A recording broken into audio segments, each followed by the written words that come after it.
I'd like to call the committee to order and welcome Mr. Barry Pickford as the first witness this morning, and to confirm that you've received the letter for a witness coming before the committee. Very well, and I understand you're going to swear an affirmation, so our clerk will do that. So, Mr. Pickford, if you could just raise your right hand, please. Do you solemnly affirm that the evidence you shall give to this committee touching the subject of the present inquiry shall be the truth, the whole truth, and nothing but the truth? I do. Thank you. Thank you, and you have some time for an opening statement, if you'd like to make it, and then we'll go to questions. Thank you. Good morning. I'm here today to answer as many of your questions as I can with respect to my time as a director of Ornge and its related entities. But I'd first like to take just a few minutes, if you don't mind, to reflect on my time at Ornge from a personal point of view. After nearly a 40-year career in public accounting and in the telecommunications industry, I became a member of the board of Ornge in late 2007. I did so with pride, recognizing the very valuable service that Ornge provided to the people of Ontario. By the end of 2007, Ornge, as a relatively new private not-for-profit company, had already made significant positive changes since taking over the province's air ambulance system. However, I understood that there was still much to be done to improve the service capabilities of Ornge's air medical transportation system. The strategic plans for Ornge that the board dealt with in 2008 and in the years beyond were consistent with those that had been developed since the inception of Ornge, and of which the government, I was assured, was being kept apprised. The plans consisted primarily of replacing the aging fleet of aircraft made available to Ornge with new aircraft owned and operated by Ornge. This was to be done in order to improve reliability, efficiency, and cost. And secondly, we wanted to narrow the significant funding gap that existed between the current service levels and the demand for Ornge's services. This was to be accomplished through fundraising and, most importantly, the creation of for-profit initiatives which were intended to augment the funding Ornge received under its performance agreement with the province. There is no doubt the steps Ornge took in furtherance of their strategic plans were approved by the board of Ornge. Such approvals were provided based on discussions with management and with various legal, tax, and financial advisors. It was only after a thorough consideration of the expert advice received and of the objectives and effects of each step that the board approved actions such as the purchase of the new aircraft and the restructuring of Ornge to create additional revenue sources for it. I believe that all the actions taken by our board were intended to build a stronger Ornge, one that could better serve the needs of the people of Ontario for many years to come. To experience what happened at Ornge over a year ago was, from my personal point of view, disheartening, to say the least. Finding out in December of 2011, January of 2012, that there may have been abuses to the system was devastating, as we know, to Ornge and to so many people who work there, including our board. And I recognize that there are many great people who are still at Ornge, and I'd just like to close by saying that to all of those people that I worked with at Ornge during my time as a director there, I want to take this opportunity to wish them all much success in the future. Thank you. Thank you, and we'll move to the opposition. Mr. Cleese, you probably have about 18 minutes. Thank you, Chair. Mr. Pickford, thank you for being here with us this morning. Given your extensive experience as a chartered accountant, senior executive, as I understood, with Bell, BCE. Bell. Can we assume that you're well versed with the duties and liabilities of directors, both on public boards as well as not-for-profits? I am, yes. Are you currently serving as director of any other board? Only a charitable organization now, Epilepsy Toronto. I've been on board there for at least 10 years. I've been the president of the organization for 3 years and just gave up the presidency about a year ago. So you're no longer on the board of directors of Radius Financial? I'm not, no. Or Pacific Mortgage? No. But you were? I was, yes. And who was the director and chair of Radius? Alfred Apps was. And the director and chair of Pacific Mortgage? Was Alfred Apps as well. You have a long-standing relationship with Mr. Apps? I did work for Mr. Apps when he was with a company called Lendorf, when I was a tax partner with KPMG. After that, we really had no relationship until we met again many years later when I had become a director of Ornge, and we met through advice he was providing to Ornge at that time. How did your directorship at Ornge come to an end? How did it come to an end? Yes. Effectively, I think the board was asked to resign in January of 2012, and I offered my resignation. From whom did that request come? I think it came from the Ministry of Health. Was it the minister herself? Or? I don't know that we received a direct request from the minister. It may have been from one of the deputy ministers, but certainly the word got through that we should step down and a new board should be put in place. Were you a director of any of the other entities of Ornge, the for-profit entities? I was, during my time with Ornge, a director of Ornge itself, director of Ornge Peel, Ornge Air, and the Ornge Foundation. And when we moved to the for-profit structure, which meant splitting the structure, I remained a director of Ornge and the Ornge Foundation and became a director in what was known as Ornge Corporate Services, the former Ornge Peel and Ornge Air. I was not a director of Ornge Global GP. Okay. What was your remuneration as a director of Ornge? I keep my director's fees kind of on an annual basis, and I must admit I did look back at that because I expected this question would come up. So from a tax point of view, my fees in 2010 totaled $94,000, which was a combination of director's fees, meeting fees, fees as the chairman of the Finance and Audit Committee, and if I remember correctly, about $12,000 out of that total amount, which was for services provided as chair of the independent committee that looked at the whole restructuring of Ornge. Were you ever issued shares in any of the for-profit entities?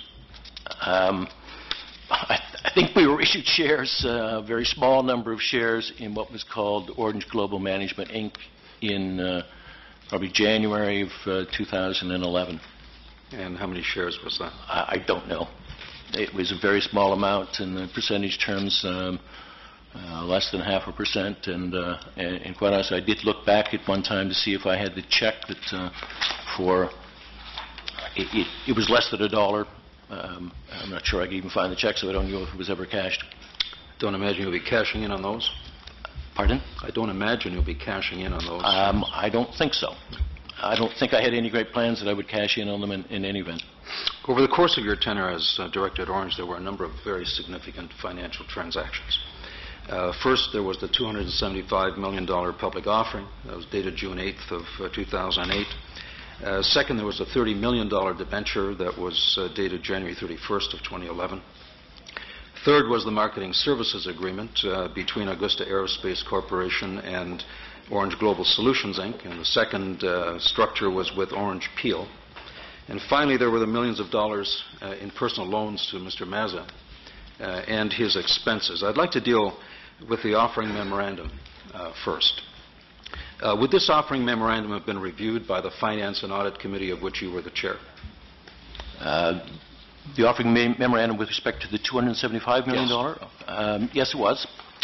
And as the chair of the Finance and Audit Committee, I'm assuming that you made it your business to vet that offering memorandum? Certainly the financial aspects of it, yes.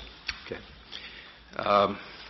Knowing how important that document is, I would have thought that and I would think that you would have been very thorough in vetting that document. I would like to think that I was, yes. Okay. I would ask, who did the legals on that document? Faskins did the legal work on it. Any recollection of what the legal fees were for that placement? I don't recall, no. I assume it was substantial. It was a big offering, and they were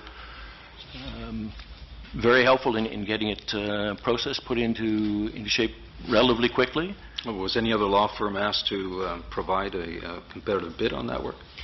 I don't think so, no. Okay. $275 million plus $30 million adds up to $305 million in debt that Ornge took on during the time that you were director as well as chair of the Finance and Audit Committee.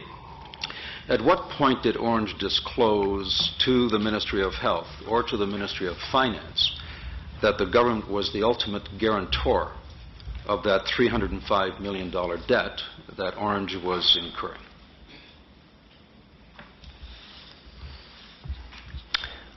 I'm not sure that I know when that would have been disclosed to them other than through financial statements, and I'm not sure it was the guarantor other than, as I recall, the debentures that were issued by Ornge Issuer Trust, and they were issued by that trust for a very specific reason. What was guaranteed effectively was those revenues that Ornge would receive under the performance agreement would be applied to repayment of the debt to the extent that was necessary. Yeah, Mr. Pickford, on page 16 of the offering memorandum, there's a very clear outline of the structure of the placement. At the very top, showing the flow of funds, is the province of Ontario. Mm-hmm. Throughout the entire offering, there is no other reference of a source of funding to pay or repay these debentures other than the province of Ontario. Now, but I think that's a bit misleading, with all due respect. What that is effectively saying is that Ornge, using those dollars, would buy assets that would be made available to Ornge, principally the helicopters and the airplanes, that Ornge had been paying substantial amounts to third parties to use those same assets. So it wasn't, it was fully expected that if Ornge was using that equipment, that it would find through the fees that were paid to it or the amounts that were paid under the performance agreement to Ornge, that those monies would then go to help retire that debt and to pay the interest on it, in the same way that it was paying it to similar amounts to third parties. Mr. Pickford, I don't think it's misleading Pickford at all. is my name. In fact, I think not to admit that the province of Ontario was the ultimate guarantor of this placement is misleading. On page 19 of the offering memorandum, the memorandum speaks very clearly to what would happen in the circumstance that Ornge were to be offside and the government would have to step in. Makes very clear reference to the case, and I'll quote, in which case all liabilities, including amounts owing under the Series A debentures, would first have to be repaid in full by the province of Ontario. I'm going to ask you this question. Well, that's not quite my understanding. Well, it's in the offering memorandum. I appreciate what you're saying. My understanding was that the province would have had two choices. If for some reason Ornge had failed or the province had decided to cancel the performance agreement, my understanding was that the province could take over the beneficiary interest in the trust and in that way would continue to service the debt in the same way that it had been serviced when payments were being made to Ornge, or alternatively, could pay off the debt and take over the assets. Sir Pickford, at the end of the day, the province excuse has me, my name is not Pickford, my name is Pickford. Pickford, I'm sorry, I apologize. Thank you. Mr. Pickford, thank you. At the end of the day, the province has no choice but to continue to provide an emergency service. And the $305 million of debt, in this case $275 million of this public offering, the province has no choice but to take it over and assume responsibility for that debt. Otherwise, the emergency service does not get delivered. I agree with that. And given the fact that there is no other source of revenue, I'm going to ask you this question. Would you agree that any investor considering taking up on this offering would draw the conclusion that it is the government of Ontario that is standing behind this offering? Otherwise, no one would have invested in this offering because Ornge itself has no other source of income. And at the time the offering was placed, as much as we talked about the possibility of funding coming in through the for-profit companies, there was none. And so would you agree that the investors seized on this investment because of the province of Ontario's position? I would agree that people invested in the debentures because they saw the flow of revenues coming from the province into Ornge under the terms of the performance agreement. And that was ultimately their surety. Would you agree with that? As I say, I think they looked at this as fees continuing to come into Ornge under the terms of the performance agreement, and those fees would be sufficient to repay their debt. Thank you. Are you aware of the reports about Mr. Mazza's expenses and personal loans?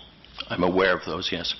What was the process that you followed to review and approve Chris Mazza's expenses?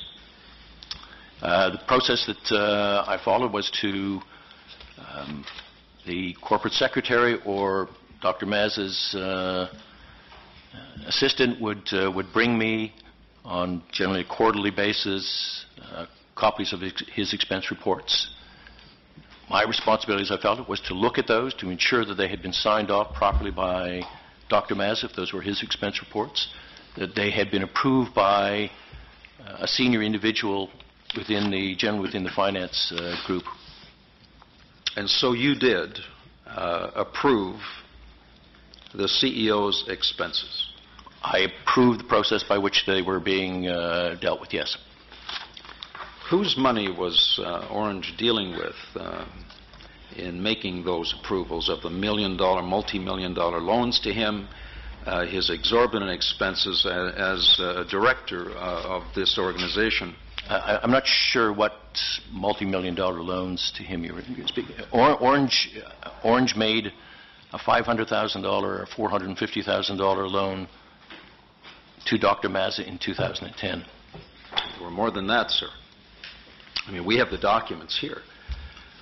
So are you suggesting that you were not aware or you didn't sign off on all of those loans? Well, if you could you tell me what the other loans were, please? Sure. We have July of 2011, and that was $450,000.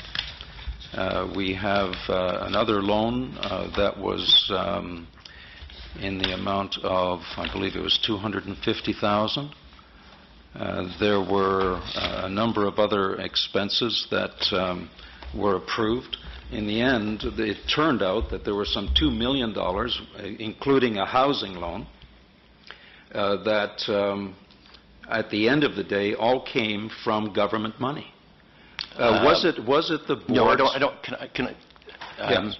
If we just go back on I did ask specifically about the loans because the only loan that was made to Dr. Mazza from Ornge was the $500,000 housing loan that was made in July of 2010. That's the other two loans were made by, if you like, the for-profit side by Ornge Global. Okay, well, for which Ornge was not responsible and its money was not used for that purpose. Where did that money come from? I assume the money came from funds that Ornge Global was earning, if you like, through the contract it had with Augusta, for one thing, and from other monies that may have been invested. Well, you were the director. You were a director on those companies. No, I wasn't a director on those companies. You were a director of Global Air. Yes, the monies didn't come out of Ornge Global Air. Where did they come from? They came from probably from Ornge Global Holdings Limited Partnership and its other asset, which was Ornge Global Solutions. And you had no knowledge of those companies or the sources of their revenue? I had knowledge of their sources of revenue, but and as I say, the Ornge Global Solutions, its source of revenue was principally from the Augusta contract.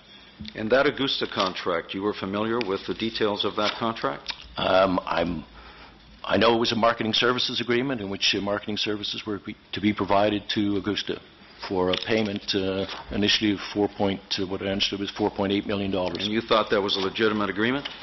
I thought it was a legitimate agreement, yes. We understood that was not uncommon in the industry to have market servicing agreements. You have 2.5 minutes, Mr. Thank you. Please. Mr. Pickford, one of the standards of behavior of a director is fiduciary duty. Given that you took on responsibilities as a director of Ornge, I would like to know from you who you thought you had a responsibility to, ultimately. Was it Mr. Mazza?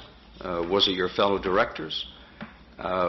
Who were you acting on behalf of as a director?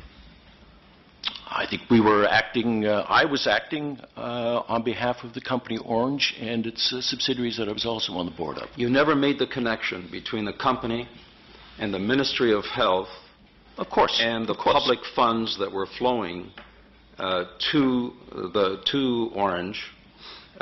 You never recognized that your fiduciary responsibility? Our fiduciary responsibility was to the company and to its stakeholders, and its stakeholders certainly included the government, yes, and the people of Ontario.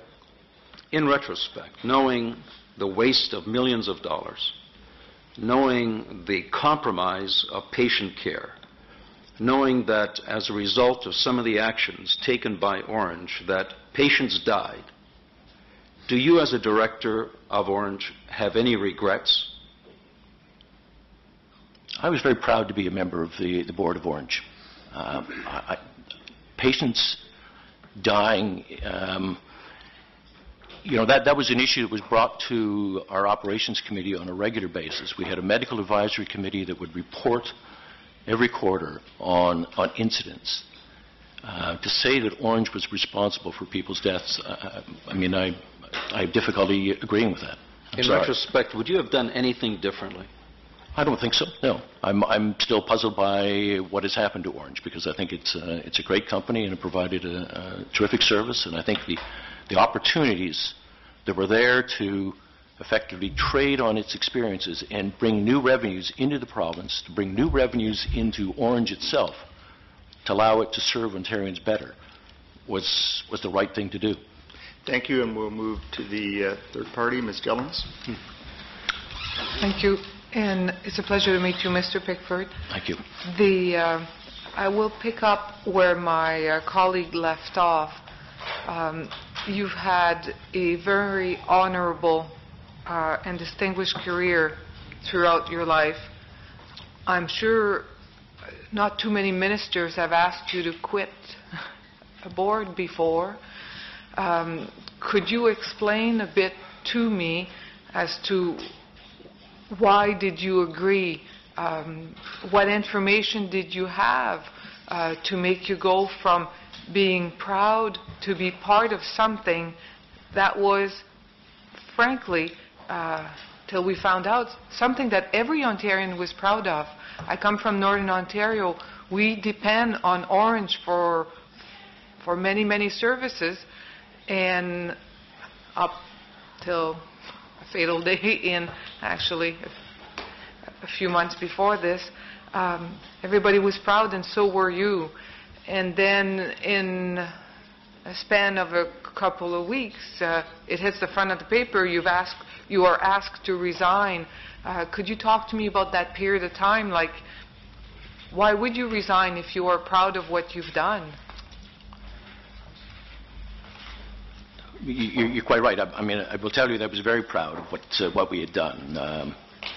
I live in the central part of Toronto, and I know that whenever an Ornge helicopter would fly over and I happened to be outside with neighbors, we would all take great pride in pointing to them and saying what a great service this was.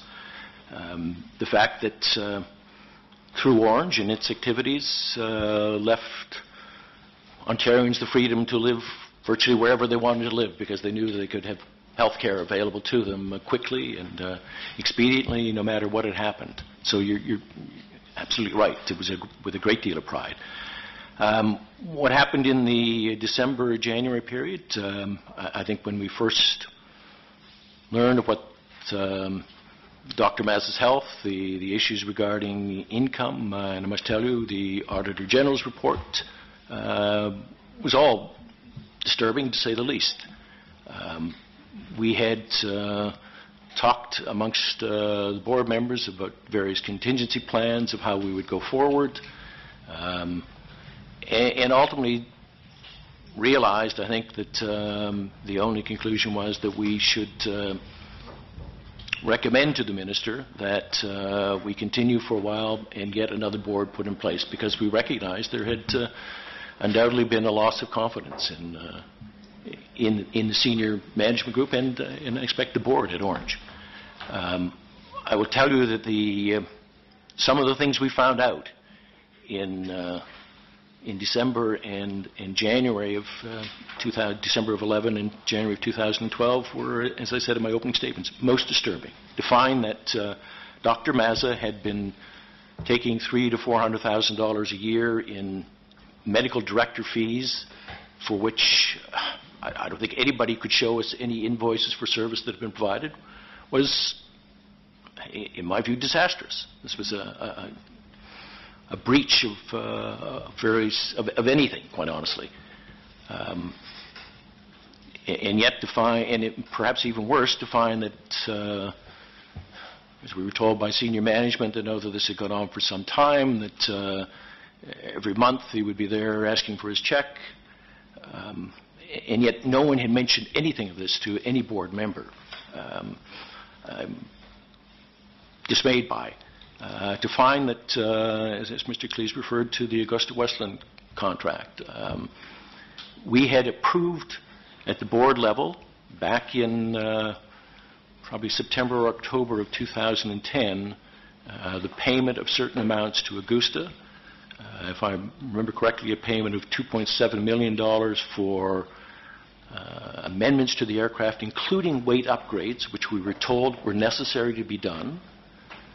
That those weight upgrades and other changes, net of some credits, resulted in a $2.7 million cash payment to Augusta, and that we were paying something like $2.3 million for an inventory of spare parts.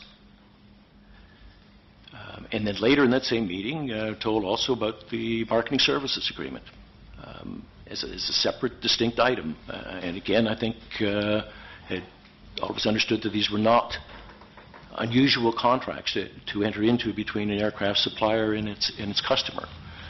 But those particular events, to then have somebody the VP Finance and the Chief Legal Officer for the company come to Mr. Belsner and I in early January to explain that,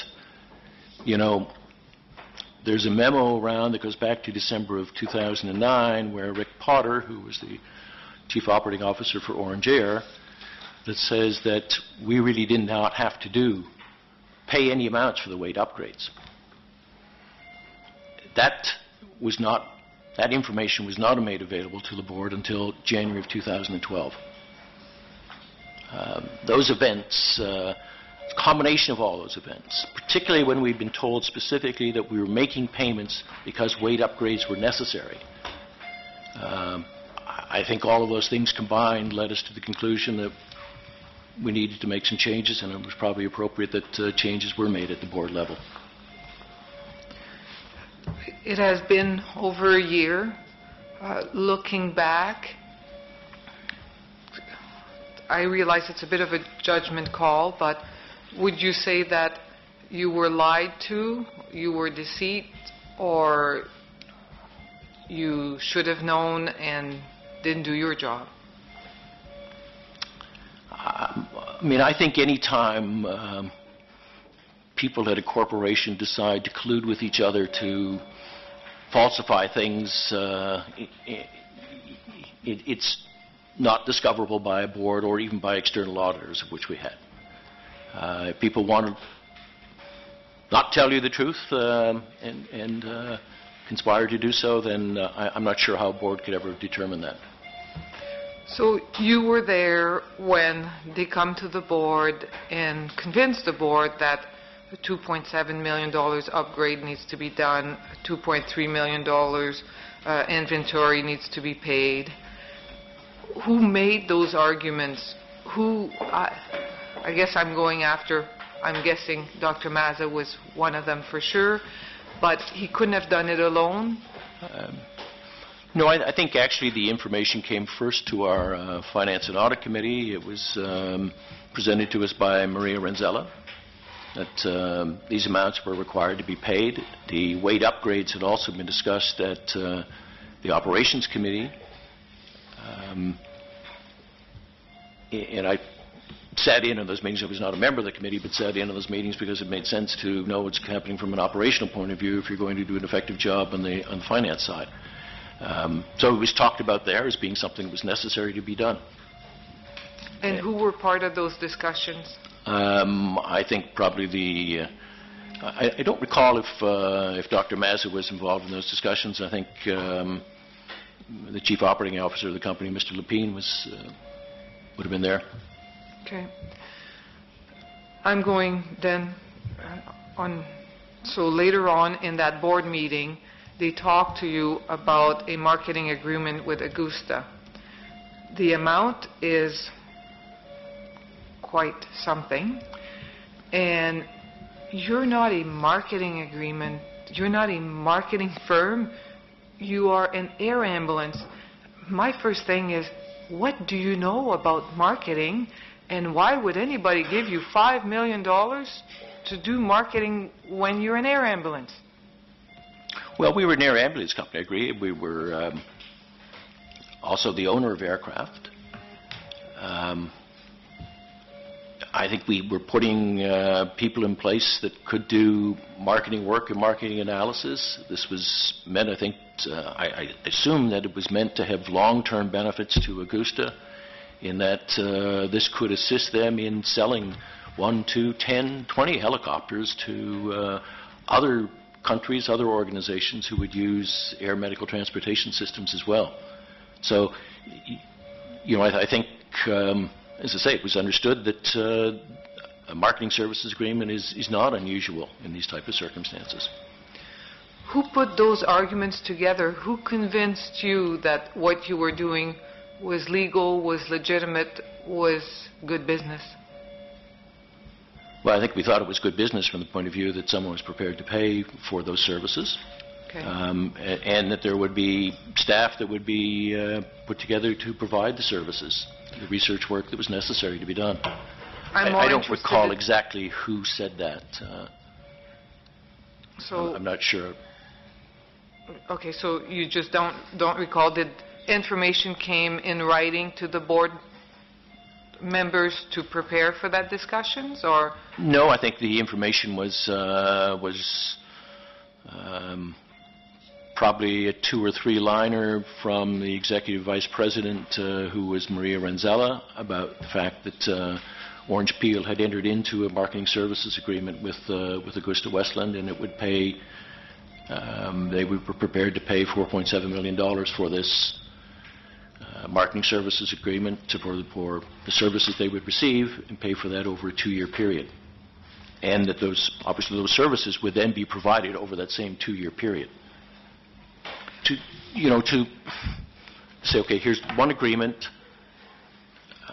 which for marketing services was going to pay us a certain amount, and at the same time, in that same meeting, to say, but we're going to pay them $2.7 million for what we understood would be hard assets. This is something we're paying for because we need it. And we're paying them $2.3 million for spare parts inventory. Those, again, were hard assets. So it was hard to see that Augusta Westland was just, I know people now say, well, it was just a transfer of funds over to them and paid back to us. I could never see it that way at the time because we were acquiring hard assets with those funds. At least that's what we were being told. So if you were at a board member of Ornge when that information was discussed, how come information dealing with Ornge Peel would come? Because the marketing agreement was with Ornge Peel. It was not with Ornge, the not-for-profit corporation. But yet they would share that information with the not-for-profit board? I think it was being shared only on the basis that this is information that's happening with one of your 100% owned subsidiaries, which Ornge Peel was at that time.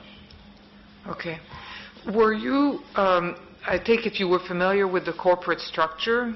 Yes. It is still a mystery to me as to why was the corporate structure so complicated? Can you explain that to me? Well, I guess first of all, I'm not sure that I would have thought of it as being complicated. And it may be part of my background. I've been a tax partner and was the senior vice president of taxation for BCE for 12 years, as well as being the Vice Chairman Tax for KPMG. And so that type of complexity is not unusual at all, and in fact is done for a variety of tax, legal, and other reasons. To briefly, the structure that existed before moving to the not-for-profit or the for-profit structure that we had in 2011 was in order that we could have Ornge Peel look for new service opportunities, for new for-profit service opportunities as effectively a wholly owned subsidiary of Ornge, the charity, which could not carry on profit-making operations. So you needed a separation of the two companies, one from the other. Okay. Ornge Air was formed for the purpose of here is a company that's going to be providing air services, one that would have considerable risk to it, potentially, if there was ever a failure of an aircraft. And it was decided that should be insulated from Ornge, which was the recipient of funds under the performance agreement. So it made sense to have that legally separated and protect the assets of Ornge itself. In the same way, the Ornge Issuer Trust was there because we were advised that what the market understands for a debenture issue of this type is having it done by a trust. And a trust is simply a vehicle through which you need two things to have a trust. You need a beneficiary, of which the Ornge was the sole beneficiary. So it was the beneficiary of all of the assets subject to the liabilities that were in the trust itself. And you need a trustee. But otherwise, I think that was intended to make the transaction more financeable because it was something that was understood by people who would put their money into this, into these debentures. I need to go on to one last topic, and I was advised that I only have a few minutes. I wanted to bring you to oversight. You knew that there was a performance agreement between the Ministry of Health and Ornge. Yes. You've made reference to it. How much oversight do you figure the Ministry of Health held over Ornge? I guess it held the ability to ensure that we were performing under the contract, because I think we looked at it as a contract for services by Ornge to the Ministry. There were terms stipulated in it. I know at this committee you've talked about the MNP report, and I think that when that report was finally completed, there were a number of areas in which the Ministry and Ornge agreed that they would work more closely together to rectify some of the suggestions that have been made under the MNP report. If the Ministry... In fact, we asked that management have a checklist that they would bring to the board on a quarterly basis to ensure that we were complying with the terms of the performance agreement. Or if there were changes that were going to be made to it, that those were brought to our attention as well. What role did the Ministry have directly with your board in terms of your responsibility to provide updates to the Ministry? I think our role as a board was to ensure that management was having the appropriate discussions with the Ministry. I don't think there was any... I know that the chairman had occasional contact with the Deputy Minister at Health, but from a board point of view, I don't think we really had any direct relationship. If the Ministry had asked you to not pursue the for-profit venture, would you have complied? I think so. I think so. I think,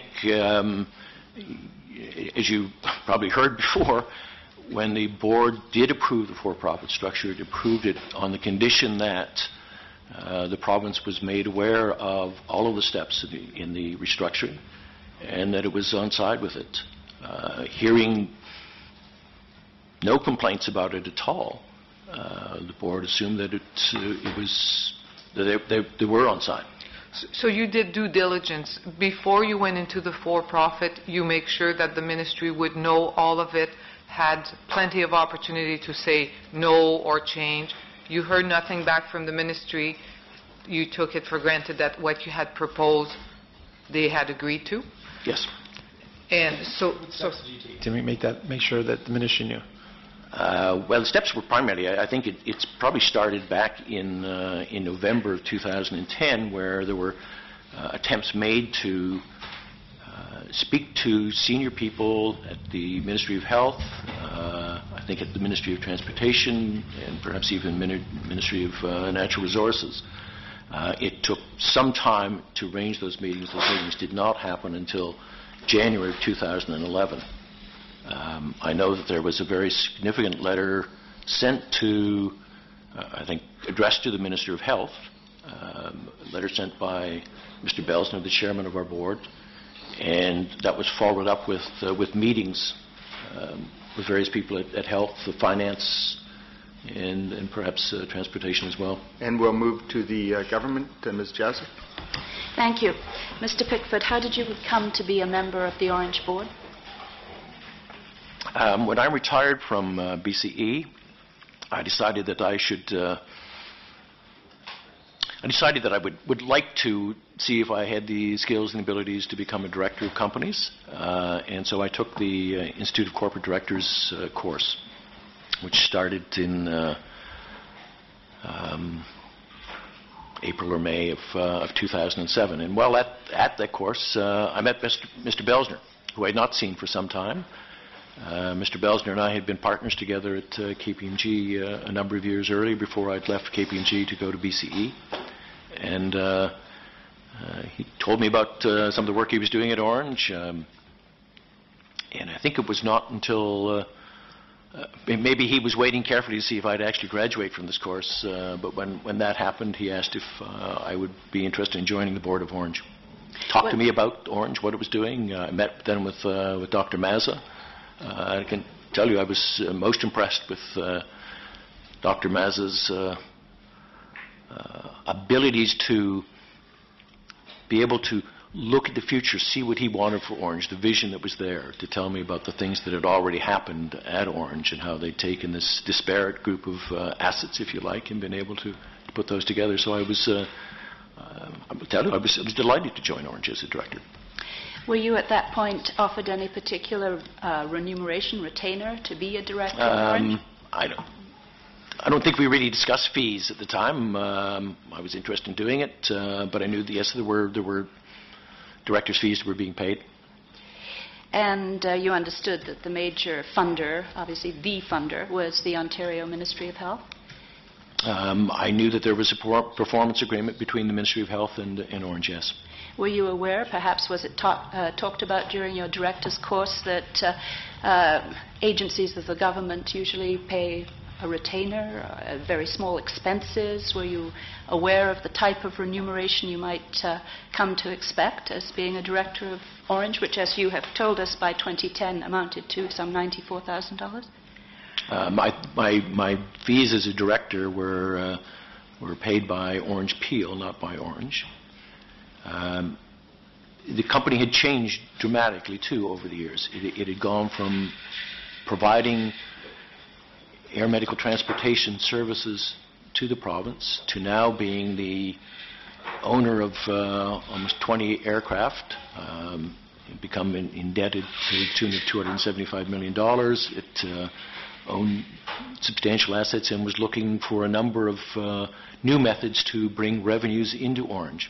So that whole combination of things it wasn't just simply working for an organization that was providing services only to the province. Do you recall how much your retainer was when you first started with Ornge? It was probably $5,000 or $6,000.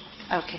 So you saw the increase over those few years as related to what, I have to disagree with you, most of us feel is an incredibly convoluted structure. And perhaps we're not so familiar with the business world as you, but for an air ambulance service for the people of Ontario, most people, I would argue, would say that this is the most incredibly convoluted and quite seriously, unnecessarily so, type of structure.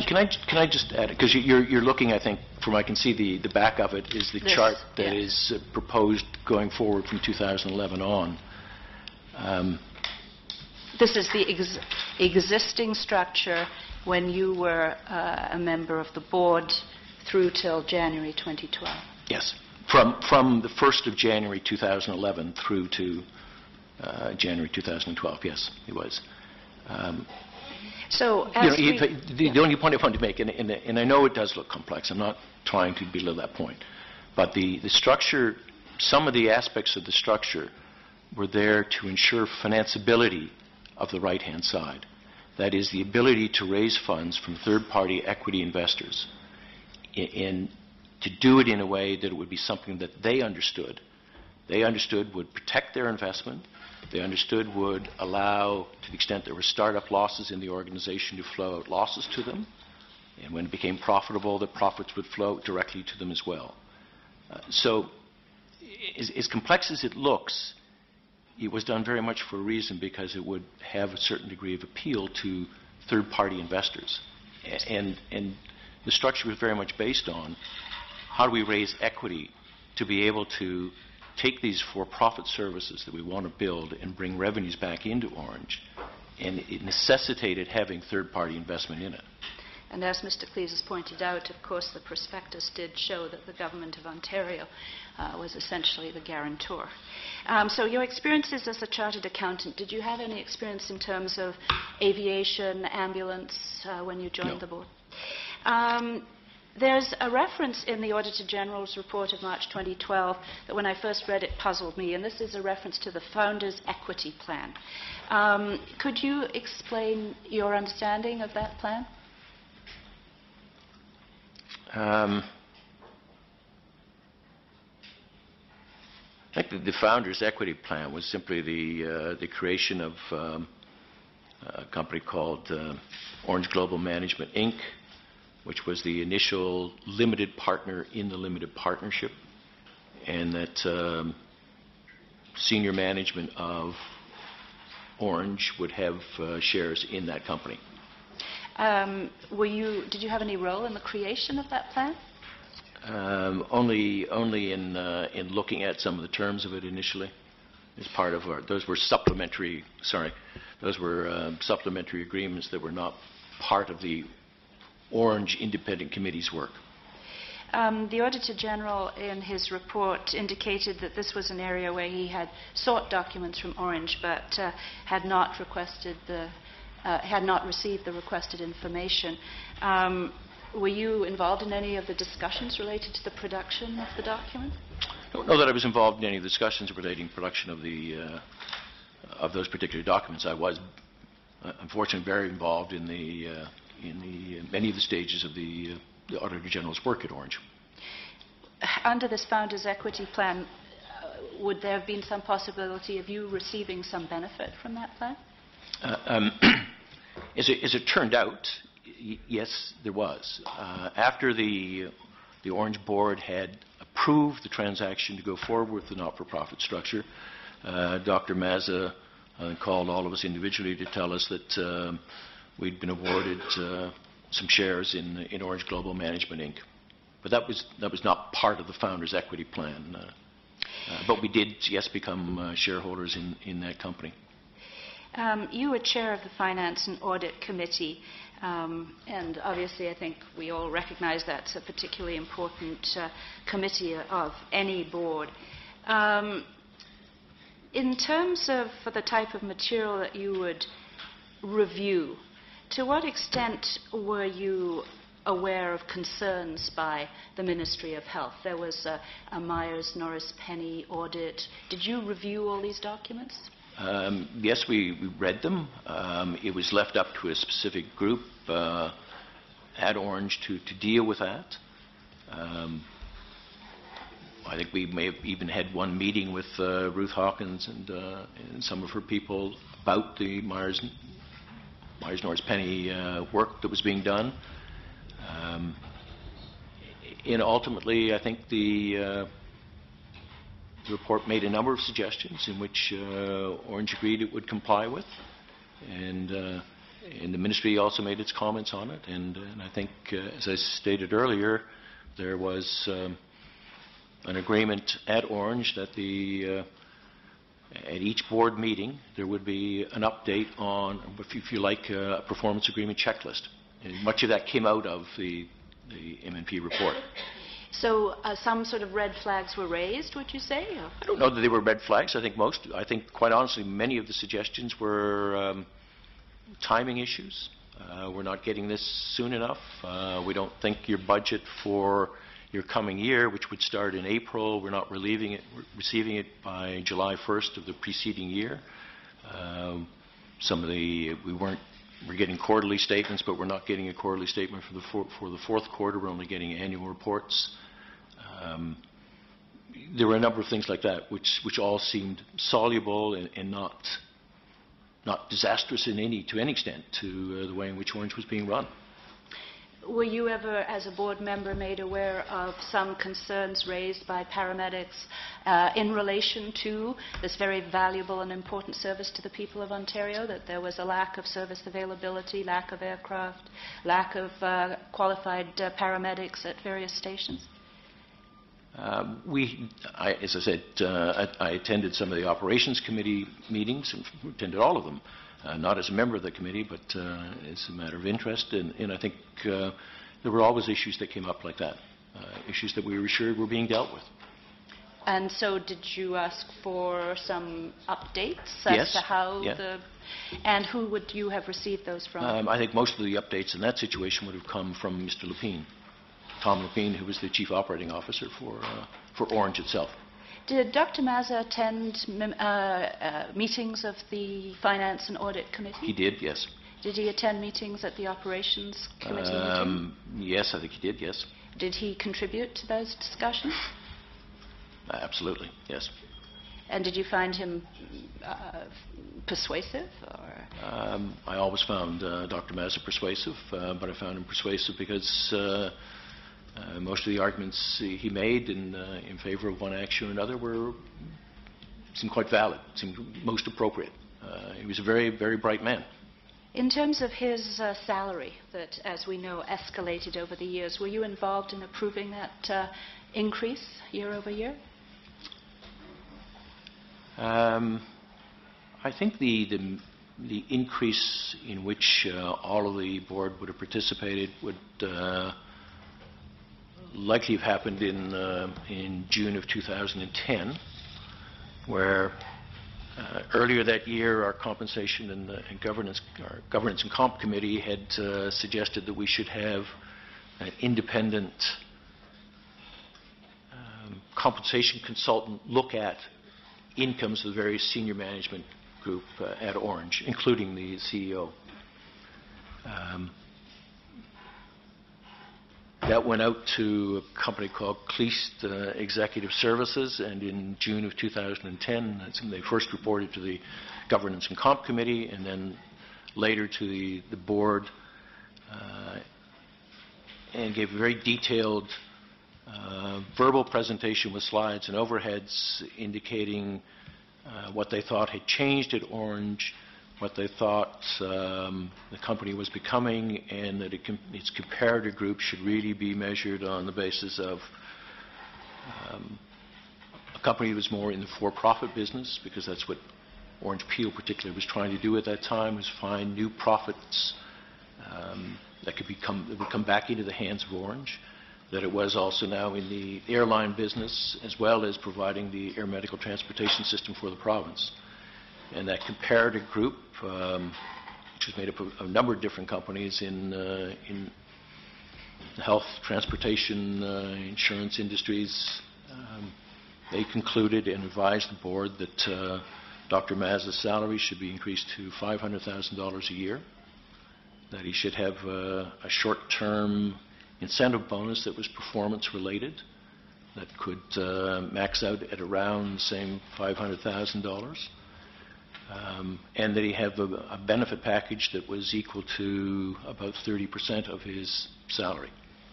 A benefit package that would be made up probably of pension payments, health plans, etc. And were you aware at that time he was also pulling in the stipend, I believe? Absolutely not. You were not aware? Absolutely not. I can say, I think unequivocally, that if the board had known at the time it was making that decision regarding his salary that he was also pulling out $400,000 or whatever, and I'm not even sure just exactly what that figure is, that we may well have thought very much different about. I'm just puzzled how you, as chair of Finance and Audit, could not have known. Like, where did that money come from? I'm not sure it's a question of where the money came from. I think it's where it went into Dr. Mazza's hands. And if... No, seriously, I would like to know where you think it came from. I mean... Well, but I think it would have... Medical director of Ornge, that has nothing to do with any of these for-profit companies. I agree.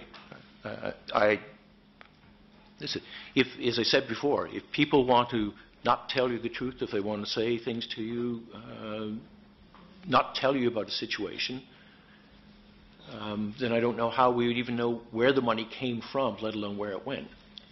Up until late December of 2011, I had no idea that Dr. Mazza was being paid an amount to provide medical services as a medical director, because there was a medical director that was already there who was being paid to do those very same things. There were clearly a lot of people in management who did know.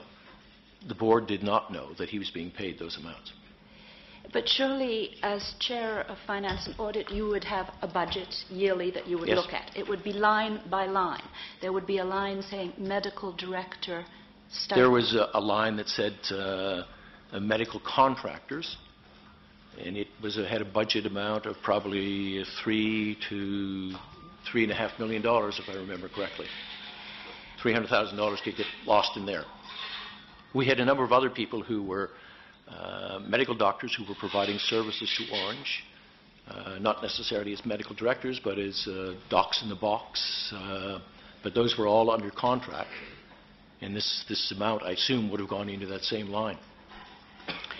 Were you part of the decision to move from contracting the aviation services from various companies across Ontario to the purchase of aircraft, helicopters? It was presented to the board. I think by the time I became a member of the board, much of the decision had already been made. When I was a member of the board, there's very specific parts of looking for suppliers had started. Did you? I will tell you, I think it was absolutely the right decision. Absolutely the right decision, and I think the proof is very much when you look at what was being provided to us by our helicopter supplier were Sikorsky 76s, rotor wing aircraft helicopters that were 20 and 30 years old. That's CHL had come back to us. They wanted an increase in what we were going to pay them for their service of providing the helicopters and their management of that whole fleet, providing pilots, fuel, maintenance, etc. In the last years, even though we had told them that we were going to buy our own aircraft, the fee from CHL was $33 million to provide those services. So here we are with aging aircraft. To go back to them and say, we want you to now start buying new aircraft. We looked at what their cost of capital would be. We looked at what their profit margin they would want on supplying those helicopters on an annual basis, and decided that it made good sense for us to buy our own at what we believe would be a reduced cost of capital with no profit margin built into it.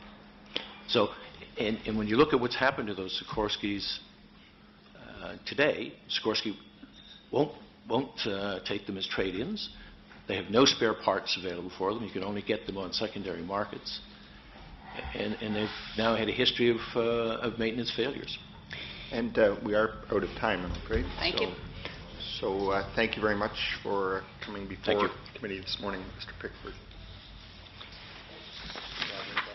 And I'd like now to call Mr. Robert Lester to come forward, please.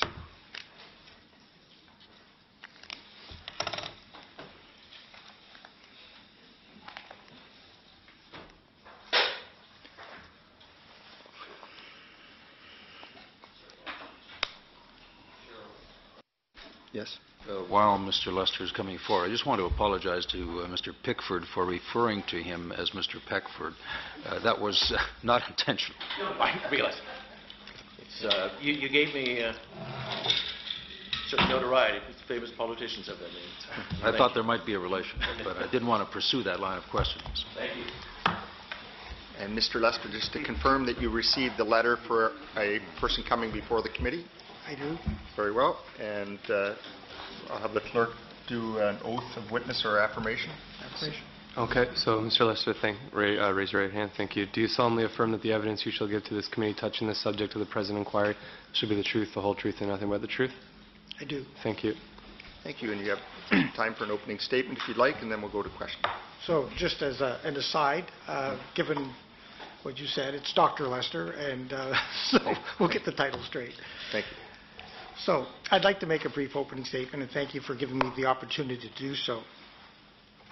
I've spent my entire adult life, almost 50 years, in healthcare, initially as a practicing physician, and then as a physician administrator at Sunnybrook. Throughout my career, I have dedicated myself to try to improve healthcare in this province, and specifically the integration of the various components of our healthcare system. In late 2004, the Ontario Air Ambulance Program, which had been a program at Sunnybrook, was divested as an independent entity. I, as the Executive Vice President, Medical and Academic Affairs and Chief Medical Executive at Sunnybrook, together with the Sunnybrook Board Chair and CEO, were invited to sit on the inaugural board. When I retired from Sunnybrook in 2007, I was invited to stay on the Ornge board. With the creation of the most recent for-profit structure, as you know, the board was split at the end of 2010 into a not-for-profit board and a number of for-profit boards. Since that time, until my resignation in January of 2012, I was only active on the board of the not-for-profit Ornge and did not participate in the boards of Ornge Global Companies. From my perspective, based both on the information that was provided to us and the environment at the time, there was a cogent rationale for each step the board took. The underlying objective of those steps was always to enhance the quality of Ornge's services to the people of Ontario. There were consistently comprehensive discussions of the relevant issues at board meetings, and where major decisions or concerns were being contemplated, the board solicited leading independent legal, financial, and compensation advisors to ensure that the decisions being made were in the best interests of Ornge and the stakeholders it served. On a personal note, in the past, much like Mr. Pickford, because I live in a similar area, right near to Sunnybrook, whenever I saw an Ornge helicopter flying overhead, I viewed it with great sense of pride. Presently, any reference to Ornge makes me feel sick. My father was not a very educated man. However, I have always remembered something he told me when I was a young man growing up. Bob, when your days on this earth come to an end, it is not how much money you leave behind that is important. The most important thing for you to leave behind is a good name. Having strived my whole life to live up to my father's advice, I hope you can appreciate how distressed, saddened, and disappointed I am that I am now involved in an unfortunate situation such as this in the twilight of my career. That concludes my introductory remarks, and I'm ready to answer any questions you may have. Thank you very much. And we'll go to the NDP first. Ms. Jelinek. Thank you so much for coming, Mr. Lester. And I would say your dad, Dr. Lester, your dad was a very wise man. I think he was. Yeah. I will start my questioning similar. I think you sat in the room for the first interview. Take me through this period of time from beginning of December 2011 to beginning of 2012, when you went from being a proud physician of a proud organization to having to resign under pressure from the Minister of Health. I'm not sure, because I'm not totally with it, whether I actually skipped one sentence in my introductory remark, and maybe I did or did not, but I don't know what I said, that no one could have been more surprised than I was about allegations such as kickbacks and being paid for work that wasn't done. I was so disappointed in what had happened. I was so upset by the press, by the allegations of illegal actions, that I did not feel that I could stay on as a member of the board. So it just seemed to be the appropriate next step. There was a cloud over the organization. That cloud was spread over to the board, and I felt that it was appropriate for the board to step aside and to allow a new board to try to do what they needed to do, as determined by the province, to correct whatever deficiencies they saw that the old board had perhaps done. Aside from what you read in the papers, no offense to all of my media friends out there, they don't always get it right. What was shared with you that convinced you that what was going on was real and not, like a overzealous front page? I think the two major pieces that we learned toward the very end of 2011, January of 2012, were related to the medical director fee that Dr. Mazza received, and also, apparently the fact that we paid for the weight upgrades, even though there were numerous people within the organization who apparently knew that that payment was not necessary, and that no one had stepped forward to the board, to any member of the board, as far as I know, to indicate that those payments were not necessary. Those, I think, were the two major factors. So if we take them one at a time, the medical director fee,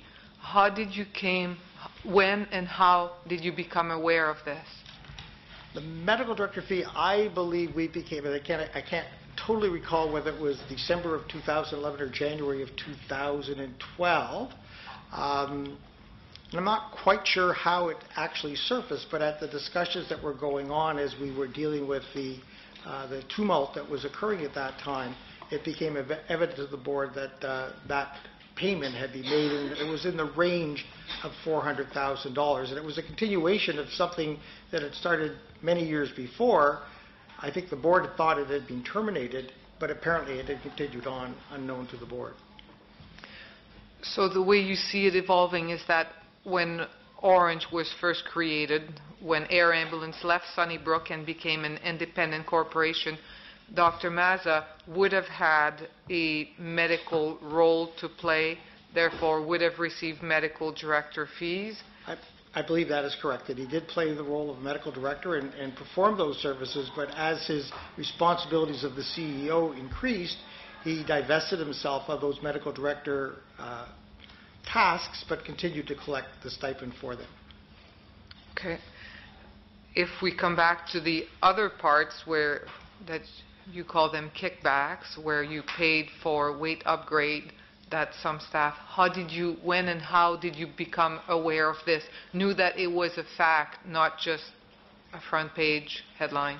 Again, I think it was in the same time frame, and I believe it was communicated to us by Rick Potter that, in fact, he had been aware that those payments were not necessary, and had been aware of that in advance of the payments, and yet the payments had gone through.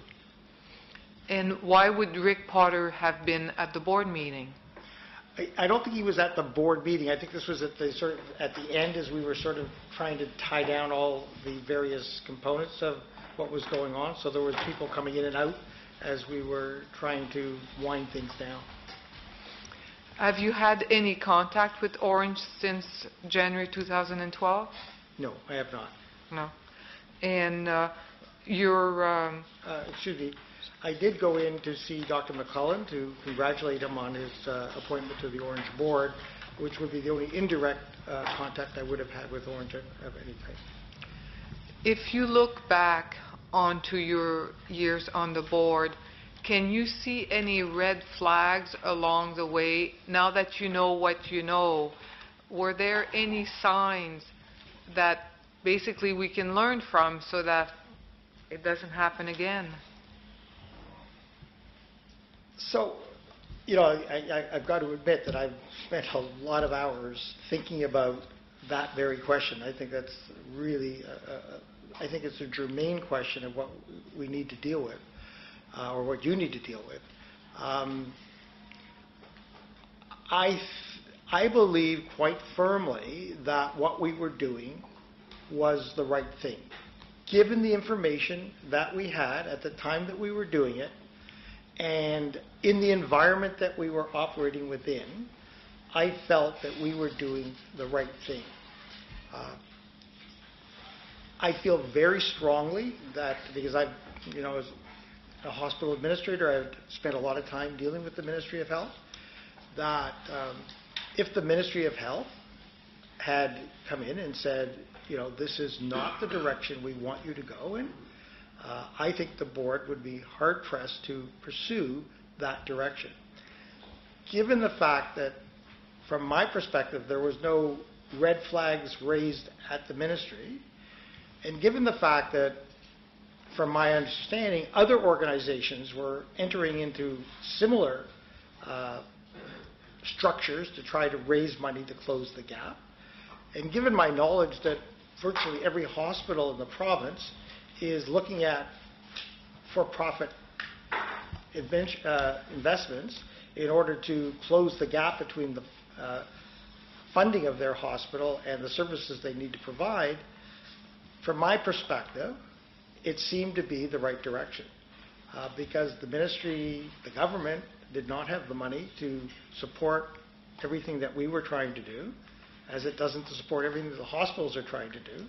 And so it made sense for us to try to move to a for-profit entity which could supplement the money that we were getting to try to improve the services of the province, the citizens of the province. So you felt, basically, looking back, the fact that the Ministry of Health encouraged you and supported you in that direction gave you comfort that you were going in the right direction? I'm not sure that I would use the term they encouraged us.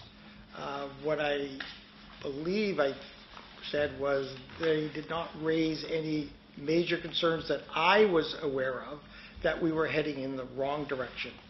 My recollection is that the broad brushstrokes of where Ornge was going were in the MNP report, and that they were further advised as to the direction in the letter and briefings that occurred in early 2011. So from my perspective, I felt that there was ample information that the ministry had. They had ample opportunities to say this was entirely the wrong direction, or partially the wrong direction, or did you think about this or think about that? I'm not aware, although I've now heard there were a number of red flags going up. I didn't see any of the red flags. They didn't come to my attention.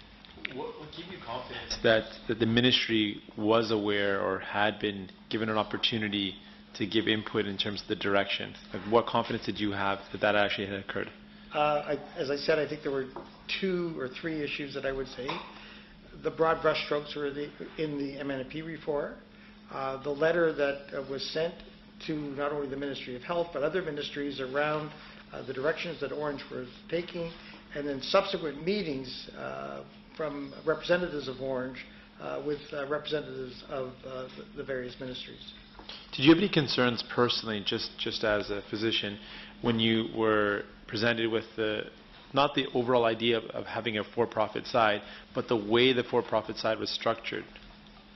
Okay, so I shared the same concerns that you did. I mean, it was very complicated for me as a physician to try to understand this. I spent many hours trying to understand exactly how it was set up. Ultimately, I think I had to rely on the fact that people with more expert business experience than I, together with the independent experts which the board went to for advice was the appropriate, that this was a structure that was appropriate. So that not only did we deal with the advice that we got in terms of setting up the structure, but we went to the extent of creating this independent committee, which then sought independent legal advice from another firm, another large firm, who saw no problems with it. And they got tax advice and other advice from 2 large accounting firms. And, you know, so from my perspective as a member of the board, I thought that the due diligence had been done. Who are the independent experts? I'm sorry? Who are the independent experts? Davies was the legal expert, and I think KPMG and Price Waterhouse were the accounting firms. And I think also Standard & Poor, I believe, indicated that it would have no effect on our rating, our credit rating. Thank you. My colleague has a question. So you've identified 3 key points that basically reaffirm for you that the ministry knew the direction you were going, had ample opportunity to pipe in if that was not the direction you should take. So there was the Mayor Spenny's report, there was the letter that was sent to the Minister of Health, as well as 16 other ministries. There was a large list of CC on that. And then there was the subsequent meetings between a representative of Ornge and the government. Were the reports of those meetings ever reported back to the board of Ornge? Did they ever debrief as to, we went, we saw, we talked, it went well? Were you aware of how this had gone? I can't recall if it actually came back to a board meeting, but I think that there was a general sense from the representatives that there was no huge obstacles that the government was putting up to us, and that things had gone quite well. And who would have told you that? It would have come from Mr. Beltzner, who was the chair and had gone there representing Ornge, together with whatever staff went to support him. You have 3 minutes. No, did you want? Did you? Okay. So, your chair, had you seen the letter outlining your future direction that was addressed to the minister? Yes.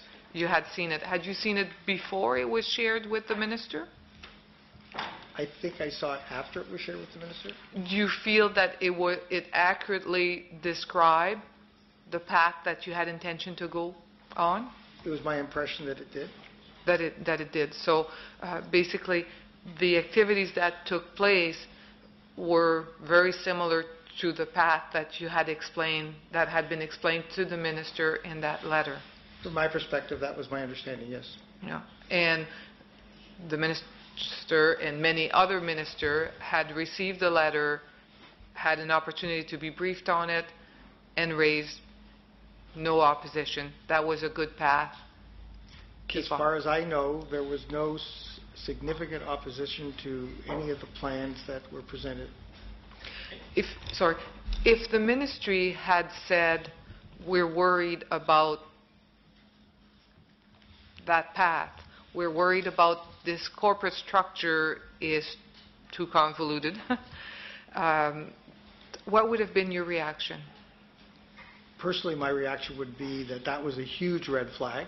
I would have had, having dealt with the ministry for many years, I would have had, I think, a great deal of difficulty in supporting moving in a direction that the Ministry of Health did not approve. So they didn't need an extra, because we're about to pass an extra bill. In your sense, you wouldn't have needed a law, you wouldn't have needed a new bill. Had the ministry said, we have concern, automatically it's a red flag. It doesn't have to come via a special Air Ambulance Act that says X, Y, Z. So my understanding was that the ministry could not forbid us to move in that direction. However, I think that it would be extremely foolhardy for Ornge to pursue a structure that the ministry did not approve.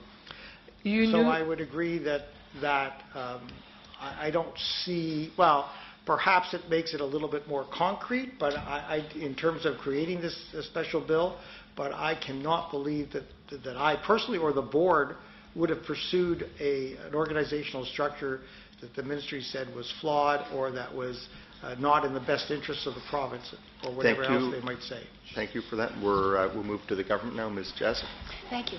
And welcome, Dr. Lester. I think probably Ms. Jelena and I both remember your testimony in front of the Select Committee on Mental Health and Addictions and your well-known advocacy on behalf of those suffering from Alzheimer's. So welcome back. Thank you so much. I enjoyed the last one a lot more. Just to get back, you were part of the inaugural board of Ornge. How did that happen? Well, as I said, because it was a program of Sunnybrook, when it was divested, I think it was sort of a natural transition. I, at the time, was the chief medical executive and EVP at Sunnybrook, so that I, together with the board chair and the CEO, were appointed to the inaugural board to sort of help with the transition from a program to an independent entity. And at that time, you knew Dr. Mazza, I presume. Obviously. I had met Dr. Mazza on a number of occasions because he worked in the emergency department at Sunnybrook. When you first started on the board of Ornge, was there some sort of retainer or expense arrangement? No. It was a voluntary position. It was a volunteer position. How did that evolve through the years for you personally? For me personally, at some point in time, there was a payment of meeting fees, which was a few $1,000s. And then as time went on, as you've heard the testimony, we moved to a different type of structure with increased risk, there was an additional stipend paid for, I guess, in recognition of the work that we were doing to try to move into a different structure, the increased risk, the increased complexity, and so forth. And so what did that rise to just before my total compensation for the 7+ years I was on the Area Ambulance Ornge board was in the range, over the 7 years, of about $180,000 over 7 years. Over 7 years. In addition, I submitted over the 7 years approximately $1,000 in expenses over 7 years. Okay. Yeah. Thank you. Now, you heard the previous testimony, and perhaps you recall from the Auditor General's report this reference to the Founders' Equity Plan. Yes. Had you a particular understanding of what that plan was all about? What the plan would look like? Yes. I understood, in retrospect, what the plan was supposed to do. My understanding of it, and it's limited understanding of it, was that it was in a way to reward the founders for the creation of the entity. But as you've heard, none of us were aware that that was in fact going to occur. And I can remember actually when I got the call from Dr. Mazza telling me, and I believe it was a 0.75 share that I was being awarded, I sort of laughed. I said, I don't understand what that even means. And I didn't assign any particular value to it. And as time went on, it seemed fairly evident to me that I was in the process of because of my wife, as you know, I was in the process of re-examining my life, and I was in the position where I was about to think about retiring from Ornge and from other boards that I had been on. So I never really expected that there would ever be any monetization. And I'm not even sure if it actually even got completed. I remember seeing a draft, but I don't ever remember seeing any final documentation of that Founders' Equity Plan.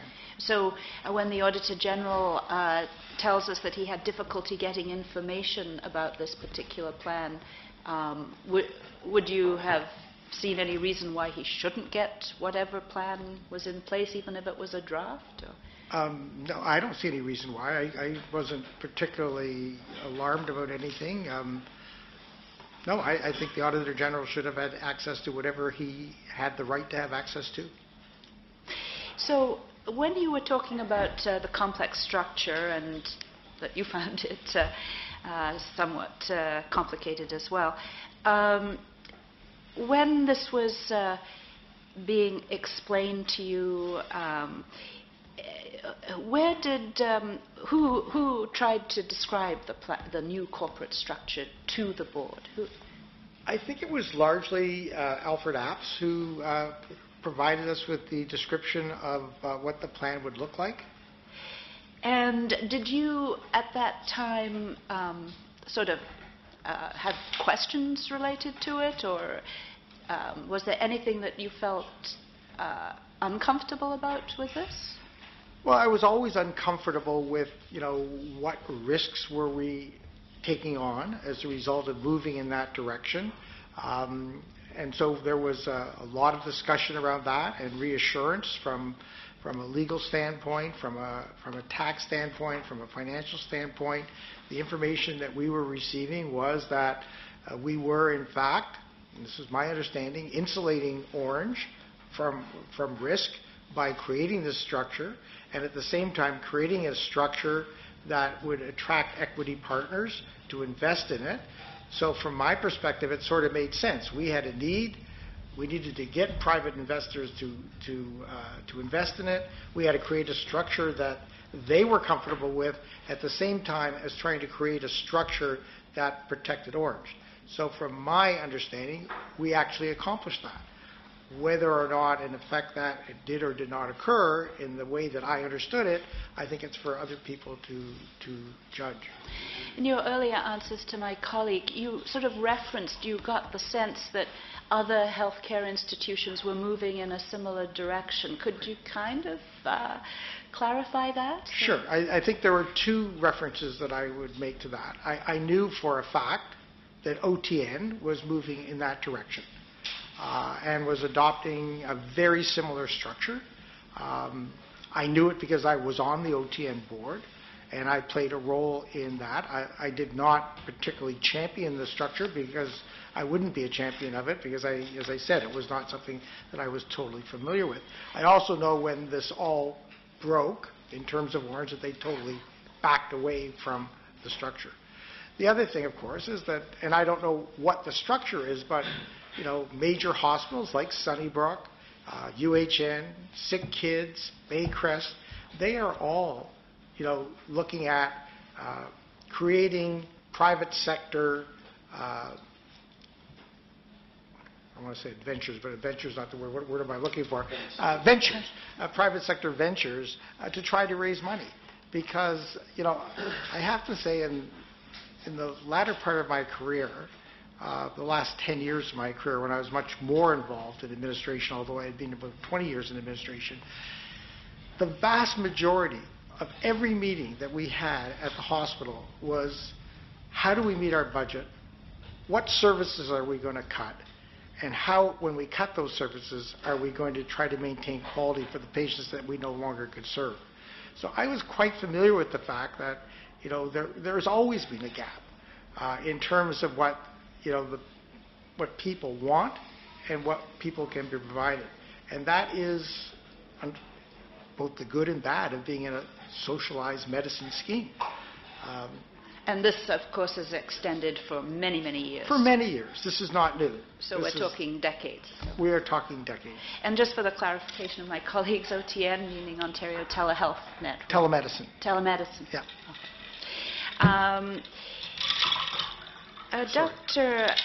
Lester, in terms, I think my colleague has detailed the fact that the medical director stipend presumably just kind of was established originally and then nobody ever questioned back whether Dr. Mazza was still receiving it. Was that how you... My understanding was it was assumed that he was no longer receiving it because he was no longer providing the duties. What about his expenses? Were you ever made aware of the ski trips and expensive hotel and food bills? I would say that I found out almost all of that after the fact, in the last month or two, as it broke into the press. So that was not something that the It was board not as a something that I whole- was aware of, that he was, I knew he was going to Europe to meet with representatives of Augusta and so forth as part of the normal course of business. I didn't know that he was, staying in expensive hotels and, eating exorbitant meals and, doing other things that apparently have come out since then. I'll hand over to my colleague. Hello. Thank you, Dr. Lester, for coming in. I know it's not easy being in your position there and all of us questioning you. Just very quickly, you did say that you were not aware of his expense account. But what about the salary that the board approved? You were aware of it. What did you think of that decision? Yes. So, I think what I said in my introductory remarks was that the decisions that were made have to be taken into the context of when the decisions were being made. So, and I thought about this a lot. So what the board was faced with was the following sort of decisions. Was Dr. Mazza the right person to be the CEO of Ornge? Was there a risk in losing him to another company because of his expertise? If there was a risk to losing him, what options did the board have if they wanted to retain him? So I think those were the questions we were faced with. I think that Dr. Mazza was a charismatic leader, had an incredible vision of where Ornge was going to go. He was an emergency room physician. He had a business degree. He understood the aeronautical industry. So he had a whole host of very strong attributes which would make the board want to keep him. So the second thing was there risk? Well, it was our understanding that he was being wooed by companies in the United States to move to the United States, and probably at a salary significantly more than what he was being paid at Ornge. The third thing was, what would the impact be on Ornge if Dr. Mazza left? Well, it was the board's decision that there would be a significant impact on Ornge, and that he was the architect of the vision. He had the skill set to lead it forward, and that it would be difficult to replace him. So based with that information, the board elected to proceed with finding out what would be necessary to keep Dr. Mazza on board. So, as you've heard, we engaged an independent compensation expert who provided an extensive 70, 80-page report with numerous comparators. Granted, it was now being compared to private sector companies because that was the direction that we were going in. And from my understanding, the compensation package which was being offered to Dr. Mazza, based on those comparators, was in and around the median.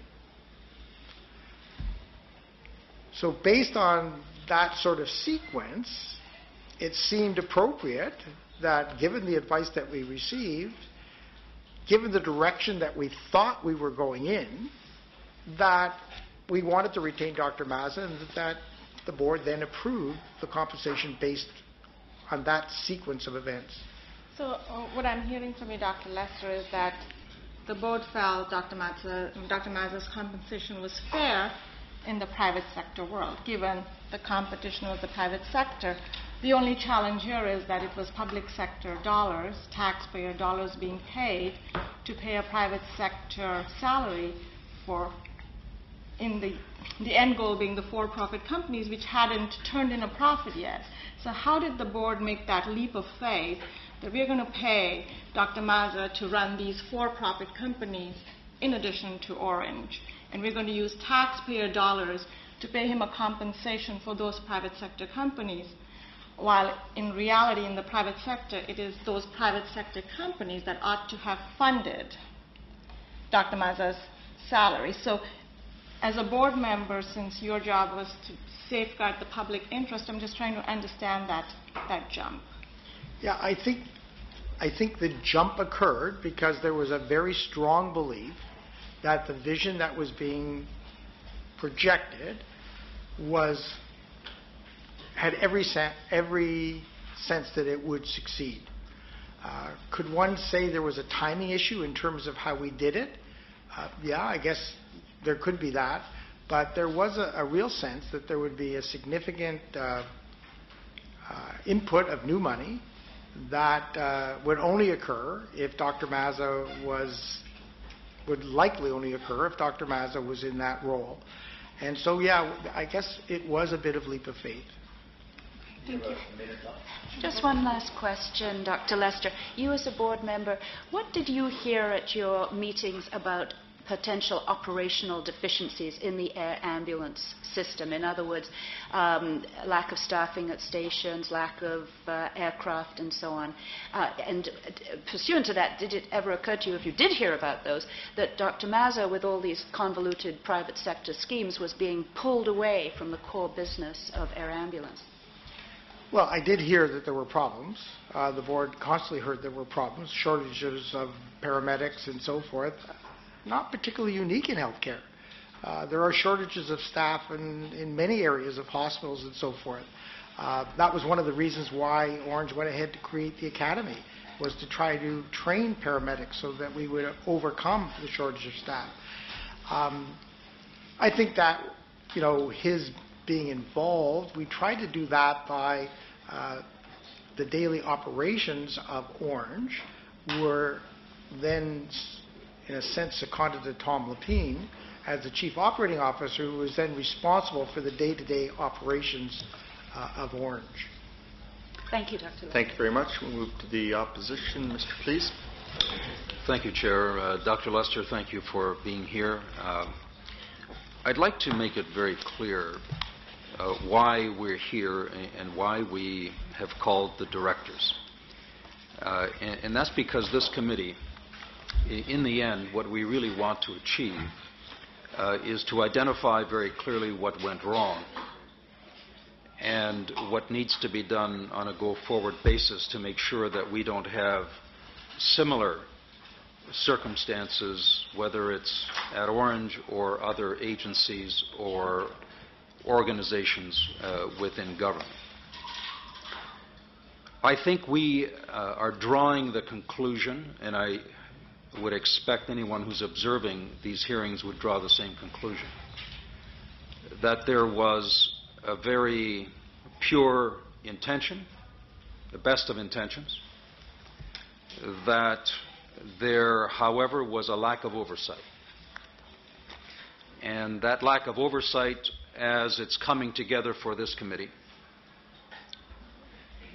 begins with the Ministry of Health, who had the ultimate responsibility, because they were the funder and it's an essential health care service. The second level of oversight responsibility was the Board of Directors. And so what we want to establish here is, from the Board of Directors' perspective, who was on the board, what qualifications did they have, what were their responsibilities on that board, and in the final analysis, did they, as board members, as directors, carry out their fiduciary, their duty of care responsibilities. I have to tell you that I'm disappointed at what I've heard so far from Mr. Brian Pickford, because while on the one hand he confirmed that he signed off on those expenses that even you admit were exorbitant, he, as the chair of the Finance and Audit Committee, confirmed to the committee today that he signed off on those. I don't understand that. I was hoping that what we might hear from directors, and we have, maybe we will, because you're only the first two, was at least an admission that there were some oversights, that there were some failures, and that given some of the red flags that I think were evident to a lot of people, and someone sitting at the board level surely should have seen them as well, that perhaps some steps could have been taken to preempt what happened. You, no doubt, were on the board because of your medical background. I note that you were not on any of the other committees of the board. Is that correct? I was on the Operations Committee. The Operations Committee. And I would think that the reason that you were invited is because of your extensive medical experience and that you could bring a perspective and some oversight to the medical aspects of the operation. Is that a fair conclusion? Fair conclusion. Okay. Being as familiar as you are with healthcare funding in this province, and you would have seen it from a hospital perspective, the fact that Ontario's air ambulance service was being delivered by the province through the Emergency Health Services branch of the ministry, and the last year that it was delivered by the province, which would have been 2005-06, the total budget for the air ambulance operation was some $93 million. The very next year, it increased by $15 million after the transition, and in 4 short years, that budget was $150 million. At a time when you yourself say, you observe that, if anything, there were cuts or there was an attempt to hold budgets in line to 2 and 3 and 4%. To see the budget of the air ambulance service go from $93 million to $150 million at a time, as according to the Auditor General, the actual number of patients that were transferred by air decreased over that time by 7%. Did that give you any cause for concern as a member of the Board of Directors? I don't know. I have to assume that the budgetary increases given by the ministry to Ornge were based on the facts that Ornge presented in terms of need. I know that the entire structure of Ornge was in disrepair when it was inherited from the ministry. I know that costs were accelerating, as they do in every other industry. I mean, there was the issue of the cost of aircraft and salaries and so forth. So to me, it seemed that there were reasonable reasons why the air ambulance was given the increases, and that the ministry had oversight on that. If they felt that those increases were inappropriately being asked for, they wouldn't have given them to us. We recently, as a committee, visited the head office of Ornge, Right. In Mississauga. I have to tell you, Dr. Lester, I've spent 25 years in business before I was elected here. I've been in many corporate offices. I have yet to be in a corporate office that has the kind of facilities that Ornge has. I mean, we saw a gymnasium there that is outfitted better than the most luxurious gymnasiums. When you made the transition into that new headquarters and you saw the marble, and you saw the ensuite bath and the showers to Dr. Mazza, and you saw the furniture, did that give you any concern that perhaps money was being spent irresponsibly? So first of all, I never saw any of those things. The most I went into was the front entrance. I think I once saw Dr. Mazza's office and the boardroom and the washroom off the hallway opposite the boardroom. So I never saw a gymnasium or any of the other stuff that was there. My understanding of the acquisition of the building was that from the marketplace that we actually got an extremely good buy for it, and that my understanding was that the vast majority of the furniture was already in place, and all of the things that you were indicating were already there and were included in the purchase price. I don't think there was a huge amount of money spent in terms of any upgrades.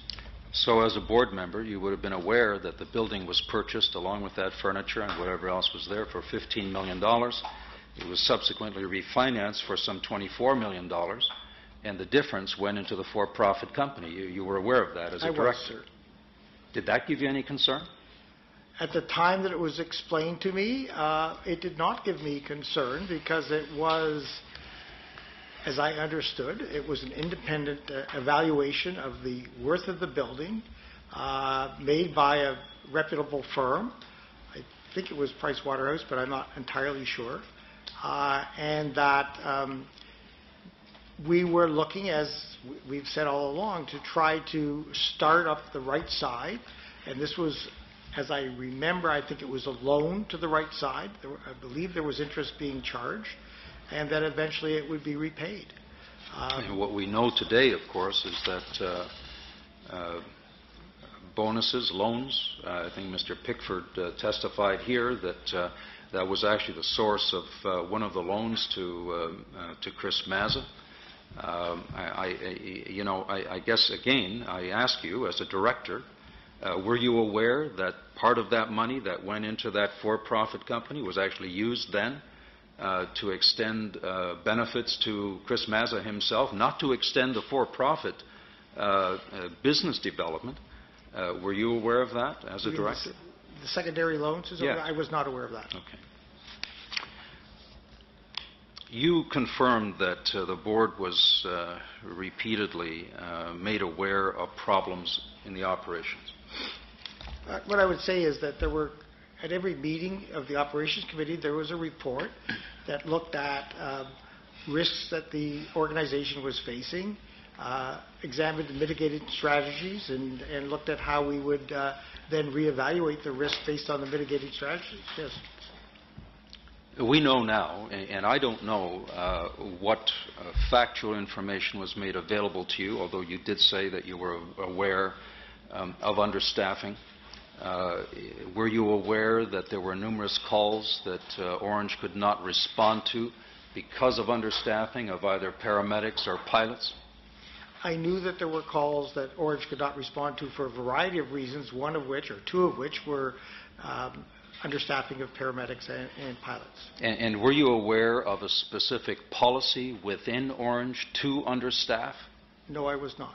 Okay, you're aware now, are you? Because that, of course, was confirmed through testimony at this committee. So a purposeful policy to understaff Yes. Ornge? Yes, for the purpose of budgetary constraint. I am not aware that there was a purposeful policy to understaff Ornge. I'm aware that there were decisions made because of budgets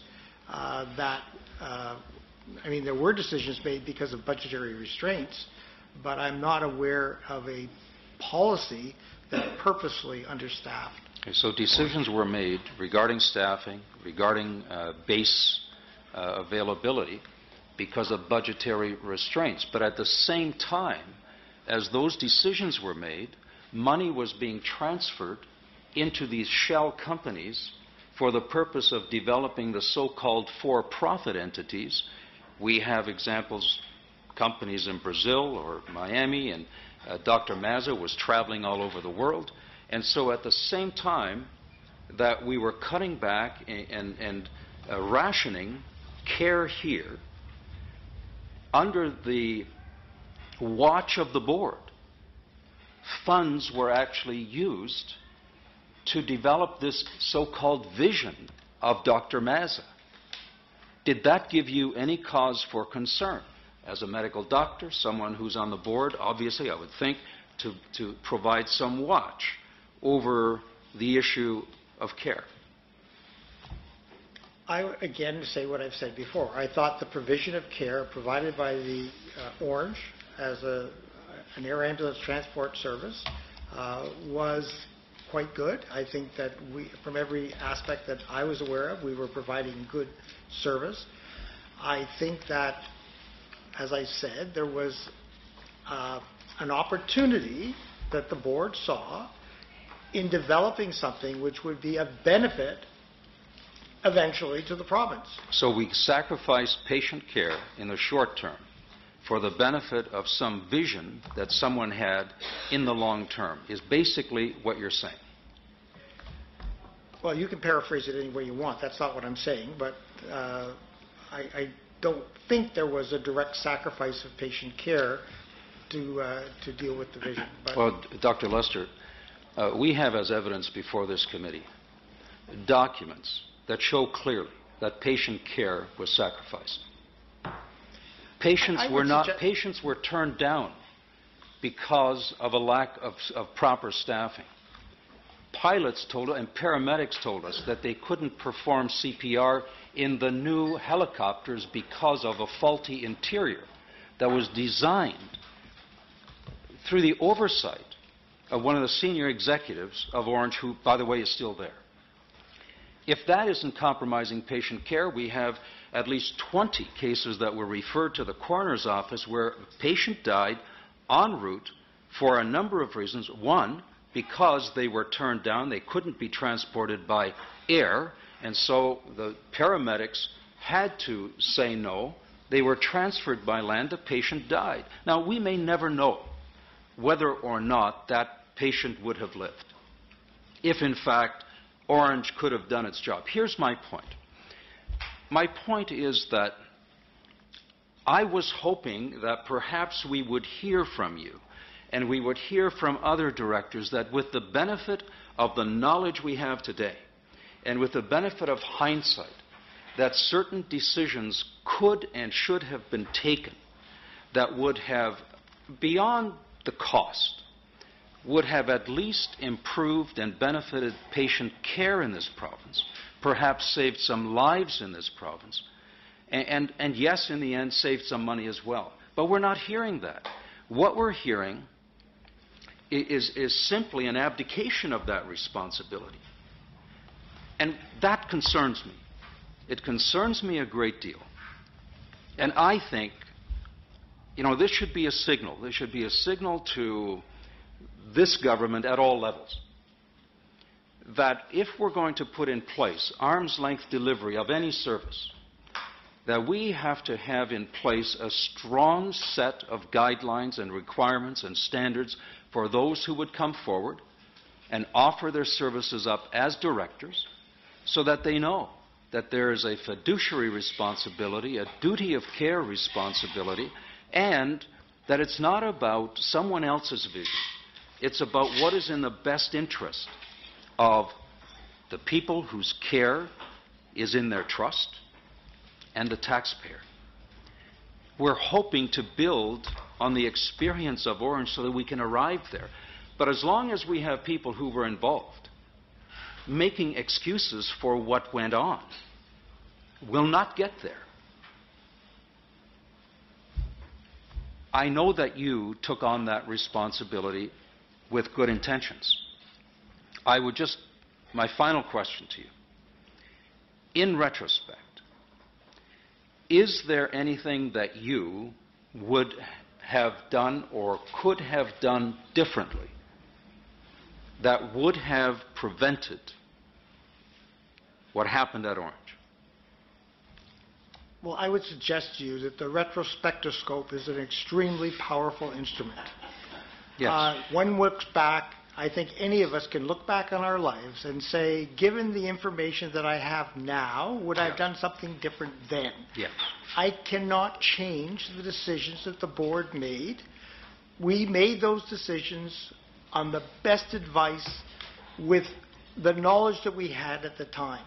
Going back and trying to now exercise hindsight as to whether or not I would or would not have done something different, based on information that I now have learned in the last year, that I didn't know at the time I was making those decisions, I think is a very unfair question. You cannot go back and change the past. But we can learn from the past. So let me just finish. I would agree with you that the only thing we can change is the future.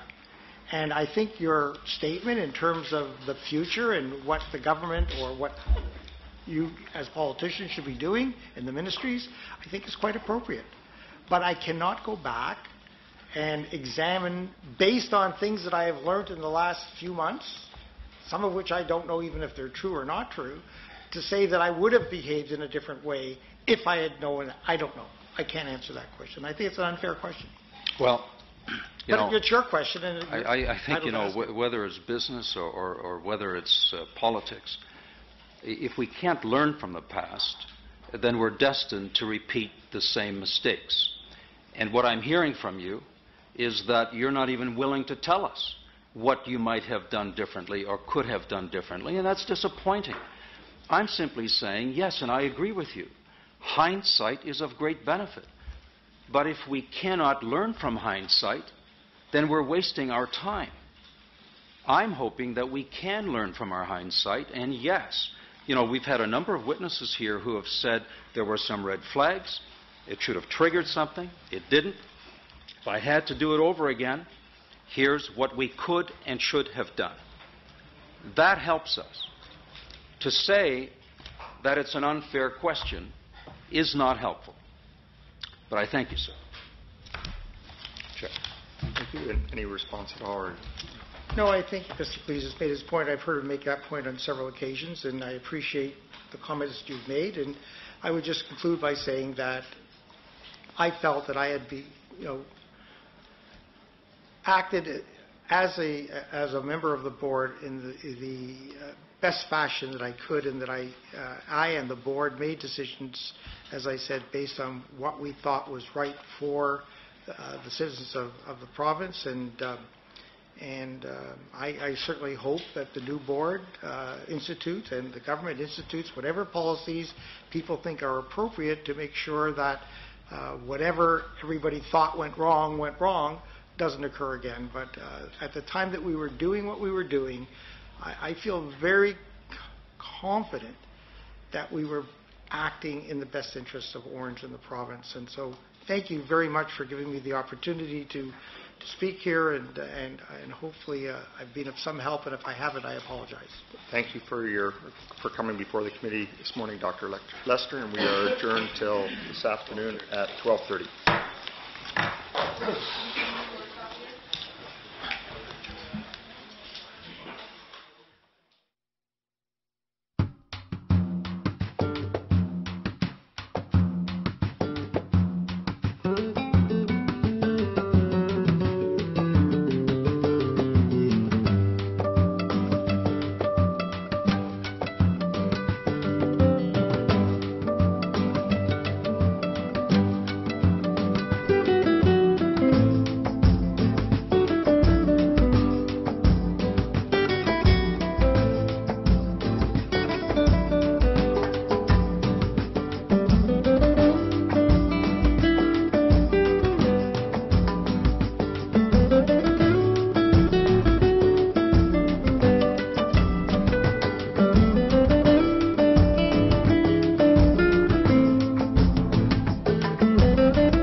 Okay, I'll call the meeting to order, and we're going to change the order of the afternoon's business just to accommodate the Auditor General, who's not 100% today.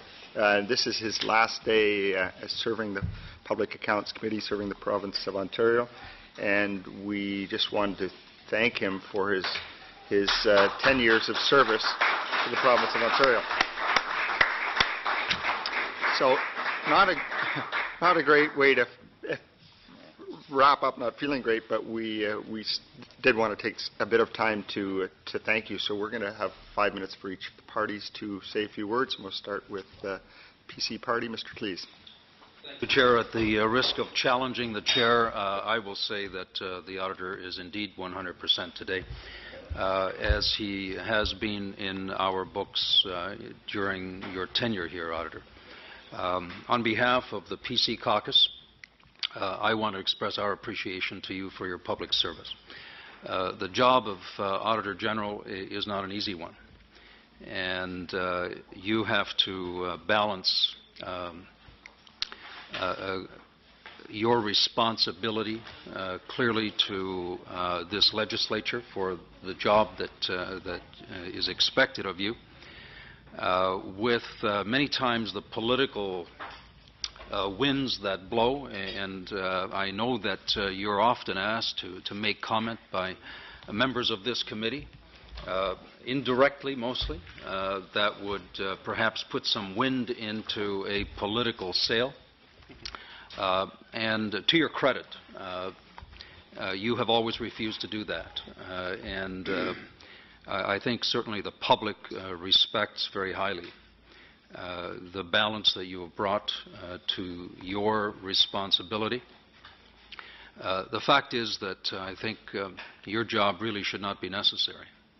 If government, and I say this not in a partisan way, if government were doing its job, and we have a tremendous bureaucracy, and within each ministry there are those who have oversight responsibilities, and in a perfect world we wouldn't need an Auditor General. But the truth is that people fail. They come short of their responsibilities, and that is where you come in and provide your oversight and provide guidance for us. And I know that there have been many changes that have been incorporated into the procedures and administration of various ministries that are directly as a result of your intervention, of your reports that give guidance, and we appreciate that very much on behalf of not only my colleagues in this legislature, but on behalf of the people in this province. We thank you. We wish you well in your retirement. As I did, I threatened to put a motion forward to compel you to stay on. So I did check with my colleagues. I checked with my colleagues to see if I could get unanimous consent, but I think you have some IOUs out there, and so I wasn't able to glean that. But in all seriousness, thank you so very much. I think my colleague, Mr. Barrett, would like to comment. Well done, Frank. And very briefly, and I mentioned at your reception yesterday, you would fit right in my riding. Farmers, quiet, pay their taxes, go about their business, and they don't necessarily have a problem with government spending money, but they hate wasteful spending.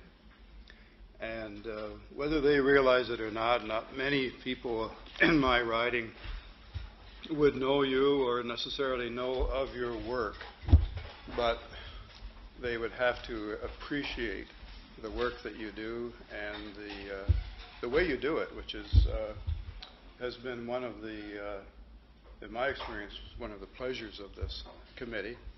There's many pleasures of this committee with some of the horrendous things that we have to deal with, but you do it well, and I think I mentioned last night you walk softly and you carry a big stick. Well done, sir. I appreciate that, Toby. Thank you. We'll move to the NDP. Ms. Gillens. Well, not to be argumentative, but you don't look well. And I just so people know, I don't know if it's food poisoning or stomach flu, but I had it Monday, and then yesterday, thank God, Monday, I had my reception for those that I had my reception yesterday. It wasn't too bad yesterday, but I woke up about 5:30 this morning. I've seen you looking better, but I'm sure with your retirement, you will have plenty of time to look relax and enjoy. Looking back, I've been on public accounts. I think I'm going to be the corporate memory of public account, which scares the hell out of me, because I could always trust that you were there. You were there. I have nothing but admiration and respect for the work that you have done with us at public account. And because of this respect that you have for all the work that you do, I can see the changes. You know, like some of the audit that you've done, you will remember the assistive devices program. where you did an audit, and now I look at the improvement that are being done in this program, and you can link it directly to you. I had a very biased and not so positive view of what an auditor did. I came from the not-for-profit. The auditors would come in once a year and do their but they would do their audit and then submit the thing. And it was not really always helpful. It was a statement of fact, but not something that I could act upon or anything. Then when I started to see the type of audit that you did, it was completely different. It was really looking at what was really happening, were we getting value, and making recommendations to move things forward that made sense to make things better. Same thing when hospital-acquired infection. I mean, how far away from bean counting, no offense, could hospital-acquired infections be? I mean, in my mind, an auditor was anyway, didn't do that kind of work. And now I looked at, here's an auditor that went into healthcare when there's all sorts of really knowledgeable healthcare people that had looked at this problem, but you were able to shine a light on it that came from a different direction. And here again, there are thousands of people that are now protected in our hospital because you went in, because you shine your light, and you made a statement of fact as to here's what it is and here's how you can make it better. And that always impressed me. I mean, the books that you put out are quite impressive. I read the French one, which is even more impressive. And I must say that for some of them, I've read like great parts of it, which doesn't go for every other documents that I get. But yours, it always impresses me that how can an office be that knowledgeable about that many things? And then looking back, it's really in the way that you do your work, in the way that you set up what you set out to do and what you carry out, and the way you do your investigative work. It is phenomenal. So I was impressed. Then I started to attend some of the meetings where the other auditors get together, and then I realized that we were really fortunate to have you, that even within your peers you carry the same level of respect. You were very, very good at your job. We were fortunate to have you, and I'm forever grateful that I had an opportunity to work with you over those years. My predecessor, Shelley Martel, came to your retirement party yesterday. She never comes to Queen's Park anymore. And I just about fell off my chair when she said she was going to come, and it was really because of you, because of the way you had conducted yourself and the value that you had brought to this legislature. So I thank you. I wish you all the best for years to come. And can I have your cell phone number? Just in case. Thanks so much. I just want to add really briefly, I mean, I'm a new member, so I haven't had the pleasure of knowing you, Jim, for as long as everyone else has. So I want to do something that I think is one of the best type of compliments you can get. It's called a third-person compliment. So it's what I've heard about you and the great work that you've done. I can tell you that your reputation precedes you, but it's not just that you're good at what you do, is that people talk about the entire office having a new direction, that even though you've left an impact on the office that will continue, and your legacy will continue even with your departure. People are talking about the fact that you changed what the role of an Auditor General was for someone who was inaccessible, hard to understand, language that was not easy to consume for the layperson, and made your reports accessible, open, transparent, and so that the common person would be able to open up your report and understand what's going on in the province. And I think that goes a long way in creating more transparency, but more importantly, there's a lot of distrust in politics and in political institutions. And I think with work like your work, and hopefully the legacy that you've left behind, it'll restore some of the confidence in political institutions, because they're more transparent because of the work you've done. And I want to say, I didn't realize this, but I'm going to make a comment here for maybe folks who are listening, that from seeing the reports and the work you've done and the audits you've done, I can say with confidence that people now should know, if you want to make a mark on this province and make this province a better place, consider becoming an Auditor General in the mold of Jim McCarter. Well done. Thanks so much. Thank you. So on behalf of the government and my colleagues here today, we also, of course, want to thank you so much for your dedicated service, and really on behalf of the people of Ontario, because what you've done with your dedicated work ethic and your very, I think, fair and unbiased approach has served us all in very good stead.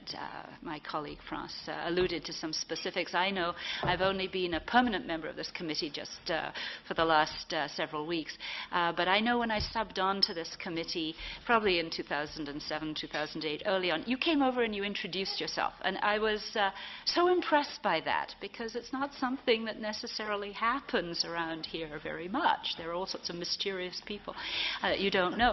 And you came over and welcomed me to the brief time I subbed on to that particular committee, and I've taken notice of your work, obviously, through the years. I appreciate your simple language. I appreciate the way that you make numbers and figures and all the financial aspects of your reports very easily understandable. And I think not only we as MPPs, but the media, everyone appreciates that type of approach. You want to make things easily understandable. I have been informed that you did guide your office through a digital revitalization, the revamping of the office's online platform, increasing the accessibility of the reports, that you've really, as has been said, changed and moved your office into the 21st century. I think you've earned the respect, as we've heard from members of both sides of the House, all parties, and we wish you very, very well in the future. I don't ask for your cell phone, but I hope we hear in the future of your future contributions. Thanks so much, Helen. Thank you. And if I may just briefly, I did contact the past chair of the committee, Norm Sterling, who was chair for, I believe, 8 of the 10 years.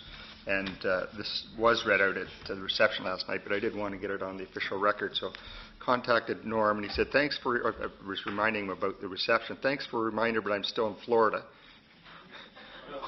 I won't be there on the 23rd.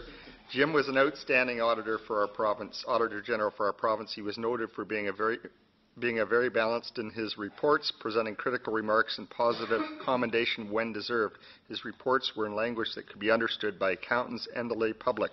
Rightly, he concentrated on value for money budgets, which are more meaningful than long, complicated accounting reports. During his period as AG, he assumed additional responsibilities for hospitals, school boards, colleges, and universities.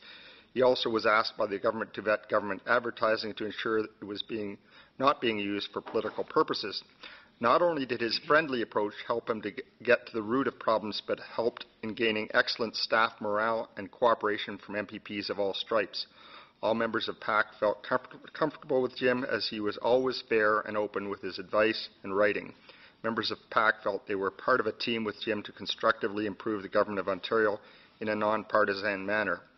Jim will not only be missed for the tremendous improvements which have resulted from the Auditor General's office under his leadership, but for friendship and fun that we all had with him in doing this difficult task. And certainly agree with all those comments, and would just simply like to add that in my last year or so, it's been a challenging year. It's just the only thing we've dealt with has been Ornge. So I learned about the way this committee normally works. It's been very reassuring to have you sitting beside me, and I think you absolutely have the respect of all the parties here.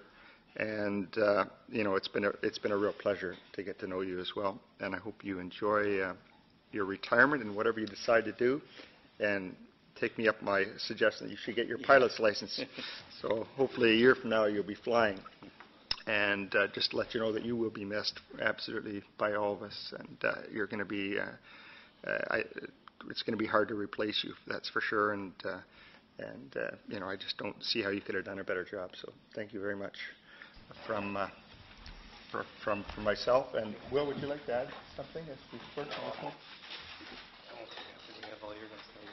Maybe well.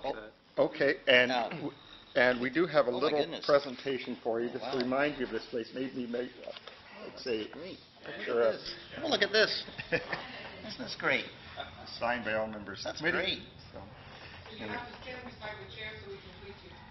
okay. Here, let's work it over.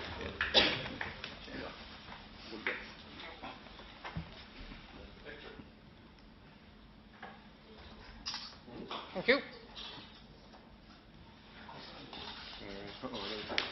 Give me a second. Okay. I'm a little slow off the mark.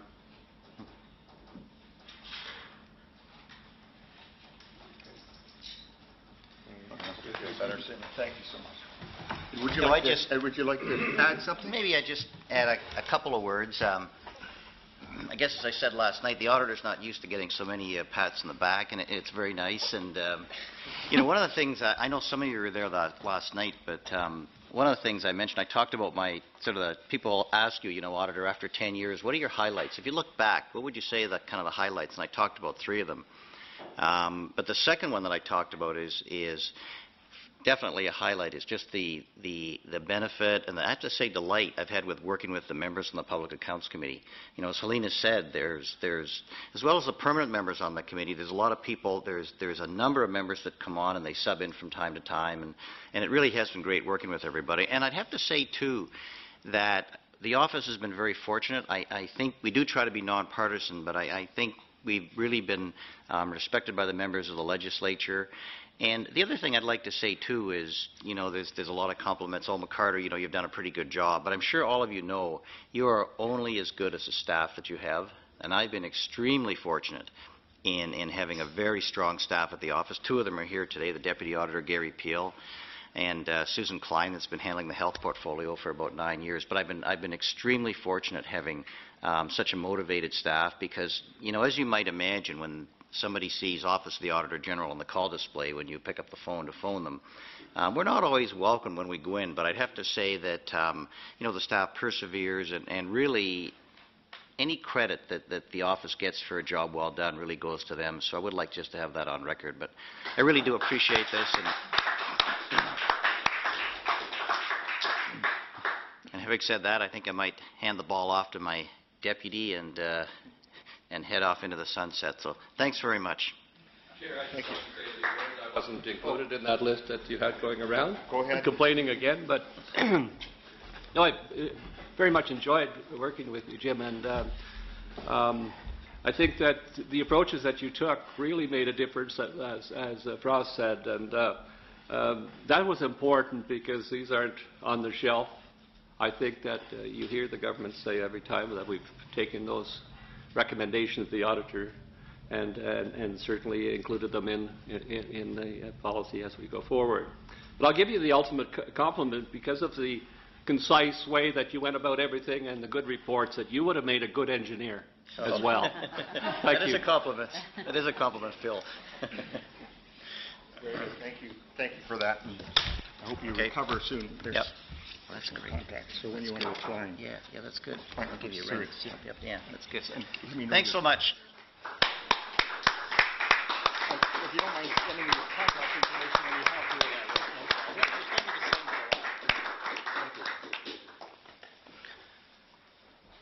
Thanks, Toby. Thank you Yes, very I'm much. a small town boy. You are.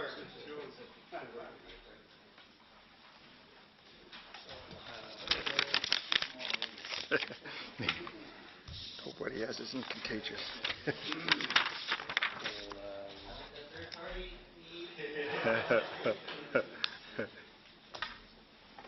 Thanks, Jim.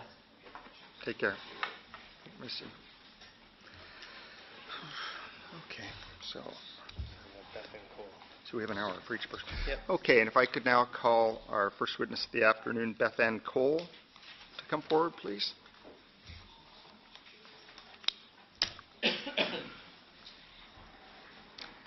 Welcome. So just correct my last name? Yes, please. It's Colle. Colle? Yeah. Thank you. Sorry about that. That's quite all right. And just to confirm that you've received the letter for someone coming before the committee? Yes, I have. Very well. And our clerk will do... Ms. Colle, did you want to swear an oath or be affirmed? I'll be affirmed. Okay, if you just raise your right hand, please. Ms. Colle, do you solemnly affirm that the evidence you shall give to this committee touching the subject of the present inquiry should be the truth, the whole truth, and nothing but the truth? Yes, I do. Thank you. Thank you. And you can take some time for an opening statement if you'd like. Okay, thank you, Mr. Miller. I joined the board of Ornge in the fall of 2007. I had recently completed the Director's Education Program with the Institute of Corporate Directors, which is where I met Rainer Belsner. During breaks, he talked about Ornge with great passion and great enthusiasm, so I was very honored when I was asked to join the board.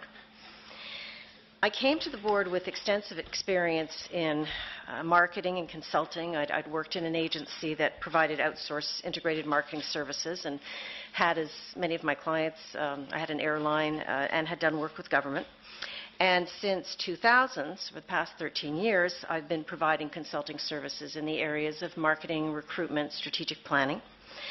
And my consulting services also had included work with various medical associations. So this expertise enabled me, along with other things, to assist Ornge and the Foundation in terms of awareness building and fundraising strategies. What mainly drew me to Ornge, though, was the vision that was articulated by the Ornge leaders and how it coincided with some of the volunteer work I've been privileged to undertake in developing countries in the last few years. I won't get into a lot of detail. We don't have the time, but most of that work had been for not-for-profits in the healthcare industry, including, coincidentally, one organization that was founded in Kenya in the 50s to provide air-based service to expand healthcare to remote communities. After I joined the board, I did a ride-out in a helicopter out of Toronto. That was my first ride-out. And I remember very clearly, as if it was yesterday, landing, on a highway, site of a head-on collision. And I was so impressed by the efficiency of the pilots, the work that the medics did prior to transporting this young woman to Sunnybrook. And I just thought, if I were a family member, and if I was, if it was a family member, or if I was in that type of situation, I would just hope to have that type of excellent care. And I say this because I think it's important to remember that despite all of the negative statements that are surrounding Ornge these days, there are exceptional people that are working in this organization, both on the ground, in the air, and we really should be very, very grateful to have them as part of our healthcare system in Ontario. Now, in terms of what's transpired since 2011, there should be a clear distinction drawn between the allegations of improper payments to certain Ornge executives and the supposed impropriety in the creation of the for-profit side of the organization. If the allegations being made against management prove to be true, it will be apparent to me, and I believe the Ornge board generally, that we were very much deceived by all those concerned. I will be angry and hugely disappointed. Regarding the creation of the for-profit entities, although I was not actively involved in the boards of the Ornge global companies, I approved the development of the for-profit structure because I did view it to be in the best interests of our patients. The for-profit structure was designed to bring additional revenues to Ornge, which would enable more service to patients. Yes, it was complex. But the Ornge board took steps to ensure that Ornge was insulated from risk and that service to our patients would never be compromised.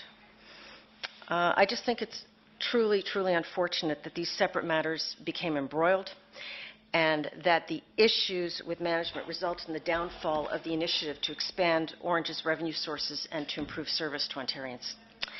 So that's my opening statement. Thank you, and I'm here to answer any questions as best as I can. Very well. Thank you. We'll start with the government and Ms. Jazik. Thank you, Chair. Thank you, Ms. Colle. So you explained to us that you took a course related to becoming a member of a board of directors, and through that you met Mr. Belsner. Yes. Did he invite you to join the board of Ornge? Yes, he did. He invited me to join the board. Well, he invited me to meet with Dr. Mazza and to discuss it further with him, and it was after those meetings that I was invited to join the board. Did the board have any sort of nominating committee? Yes, the board did have a nominating compensation committee. I mean, I was not on it. I see, but you weren't interviewed by a subcommittee or anything No, like that? I wasn't interviewed, no. But you, in some way, they felt your skills in marketing, strategic planning was something that you could bring to the board? Yes, and I don't want to, can I just maybe jump ahead and maybe answer a little bit more of your question? You know, I understand I don't come from aviation, I don't come from healthcare. I also understand, and I know that obviously good governance with any board requires a certain amount of diversity, and I don't just mean because I'm a woman, but just diversity in terms of thought and background and where one comes from. So I believe that I was asked to join because of my general business background. I'd already been sitting on a board, took the course, which I think was invaluable, and also had a lot of passion for what they were doing based on what I had seen with my work overseas. Were you offered compensation to join the board? Initially, the first-year compensation came out to about $4,000 to $5,000 for the first year. Did you think that was unusual at all, given that this was a public service air ambulance for Ontarians? No, and the reason I say no is because it was explained to me at the beginning that Ornge was operated, I don't know if I should use the word private company, but it was operated as a separate entity, that it was not an arm of the government, that it was operated at arm's length. So I was not surprised to hear that the board was compensated. But you were aware that the funding came from the Ontario government to run the air ambulance system? Yes, oh yes, very much so. In terms of your experience with strategic planning, were you then involved with developing a strategic plan for the organization? Yes, I would say that the entire board was. I mean, when I joined, which was fall 2007, we were informed that, you know, the plan would involve developing for-profit services, if you will, or for-profit entities to benefit Ornge. And so then it was going to be a matter of how we were going to go about it. So although I did not sit on the board of Ornge Global, I do want to make it clear, because I don't want to, you know, pull myself away from that, that I did sit on the board of Ornge that was involved in strategic planning of how Ornge Global was going to be developed and what it was going to look like and the entities that were going to make it up. Did you have any concerns about this corporate structure that was being developed to further the private, for-profit side of the business? I would say my concerns were always to safeguard Ornge, as in the not-for-profit. So whenever we discussed what was going to be happening on the global side, on the for-profit side, the concerns were just, let's make sure that it's not taking away from the service that Ornge is going to provide, that Ornge is not, I guess that Ornge financially would not be hurt, but rather would be helped. So as long as those safeguards were met, I was comfortable with what we were doing. Who brought the new structure to the board? Who introduced what we know now was developed? Yes, that chart. I would say that Alfred Apps was very instrumental as the architect, behind that structure. Yeah. And he was convincing that this was appropriate? Is that the way? Well, he was convincing, but you know, we had as was alluded to before, I mean, we had a number of outside companies, if you will. I mean, you know, there was Deloitte and there was PwC and the Davies and so on. So, yes, I mean, Alfred Apps was convincing, but at the same time, and we also had fairness opinions that were rendered. We had independent committees set up, so I was very comfortable with what was being presented. You know that the Auditor General references a founder's equity plan. Were Yes. you aware of that? So I was aware of that, I would say, January 2011. So this is after the global structure had been put in place. I recall getting a call at home from Dr. Mazza. As I know, you know, several of the other people who've been interviewed have said. And he explained to me that there was going to be this founder's equity plan that was sort of a thank you, I guess, for lack of a better word, for having structured the board. Now, we never really took it much further than that. From what I recall, I was either going to get 10 shares or 20 shares, because I remember writing out a check for 10 cents or 20 cents that never got cashed, and that it was going to be worth some percentage of 1%. It was maybe going to be worth something in many, many years, and that you still had to be sitting on the board. There was never a final document. Nothing was ever drafted. So it's not that I don't want to say I didn't put much stock in it, but, you know, I wasn't... But it was presented as a way that you might receive some future compensation. At some point, yes, I would say that's how it was presented by Dr. Mazza on the phone. In terms of the marketing agreement with Augusta, what was your involvement with that? Well, the marketing agreement was developed by Ornge Global, and I wasn't sitting on the Ornge Global side, so I wasn't involved in the marketing agreement. So they did. But I was certainly aware of it. Please, I don't want to make it sound like I wasn't, but I never actually saw what the agreement entailed. I mean, I think I knew it was 18 or 24 months, and there was a certain amount of money that was going to be paid for it, and it was going to be staffed and so on. But I was not privy to the actual agreement other than hearing about it. So it wasn't sort of an item of active discussion on the main Ornge board? No. No. I mean, we were aware, but it wasn't it wasn't actively discussed. And from what you heard, the little that you did hear, you didn't see anything that you would object to? In principle, no, because, you know, in my mind, and again, coming from a marketing background, if you will, when you've got two companies like this and they've entered into an agreement, to me it makes perfect sense to say, all right, how can we leverage what each other is doing in order to help each other, you know, continue to build our respective businesses. So to me, it made perfect sense. I mean, I can't say that I ever had any objection. And I did know that there was going to be some sort of agreement that was going to be talked about, because in the original contract with Augusta, with all of its many articles and pages and so on, there was a one-liner that did say, something about Ornge and Augusta are going to be, you know, talking about a joint agreement, a joint marketing or joint business arrangement at some time. But it was literally a sentence or two, and then I guess you know, they followed up on it after that. To what extent were you involved in the discussions around Dr. Mazza's salary and remuneration in general? So as a board, we approved well, as you know, there was the Kleist report, the 120-page report. We did not see it, but we got a presentation summarizing what it was all about, including recommendations. So as a board, we all voted on, or we agreed to his compensation. Did you find it unusual in any way? Did you question the amounts that were being proposed?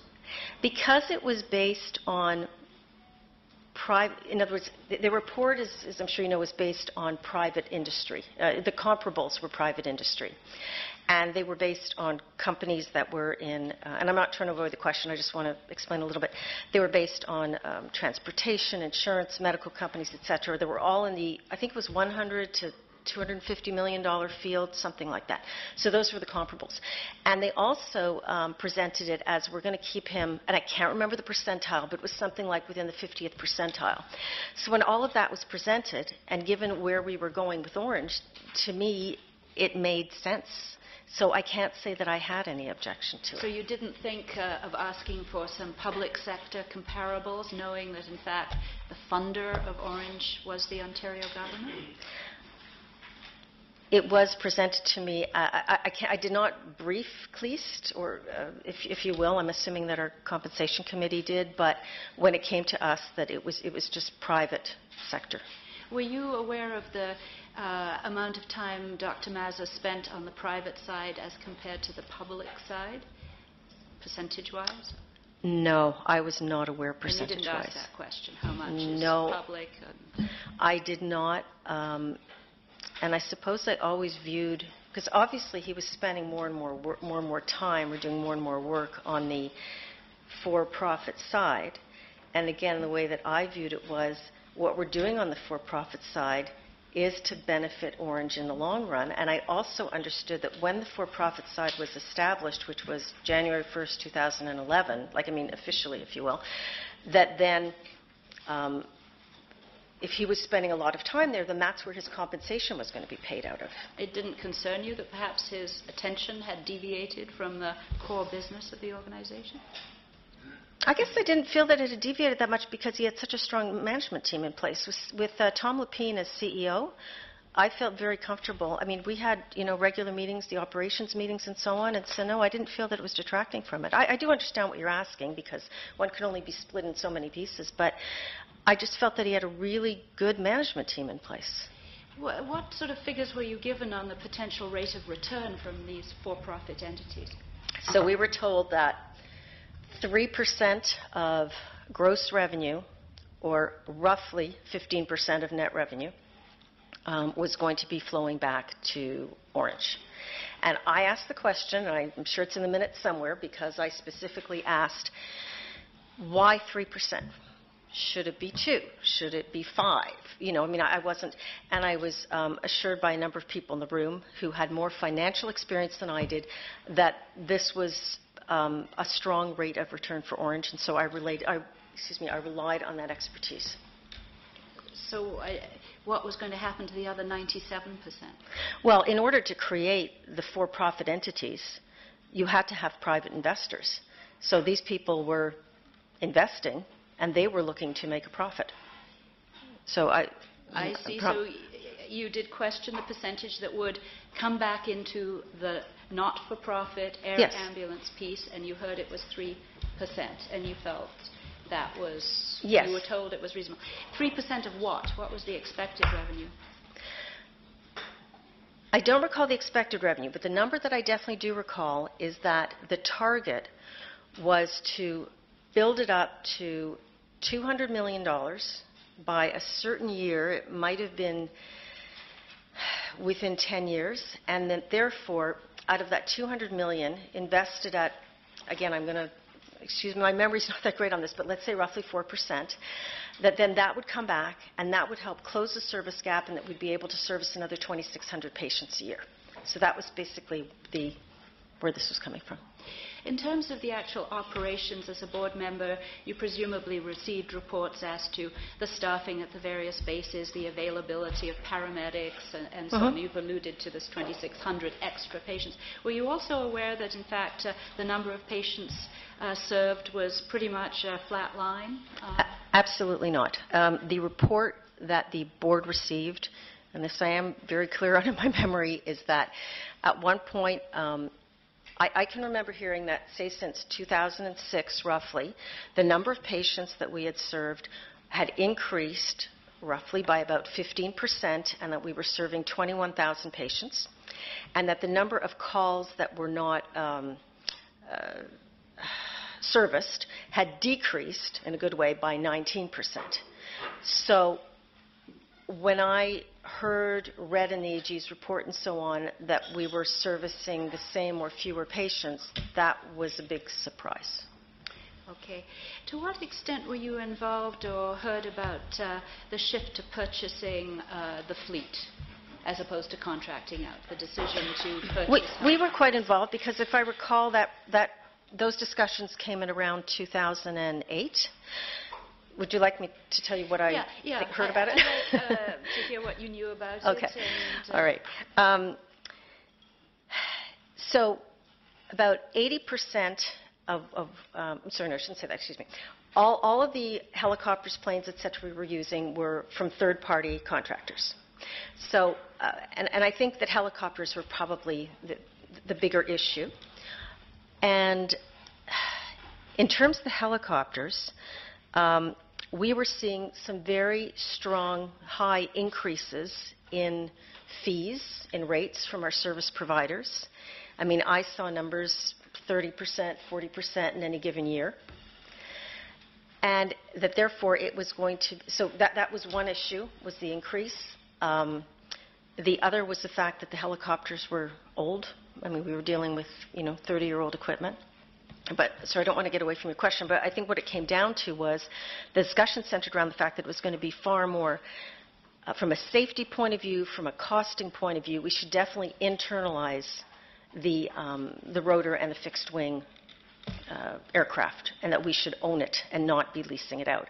And I even do recall a number that said that, I believe it was maybe by the end of 2011, this just has to do with rotor wing, that by internalizing it, there had been savings of over $3 million.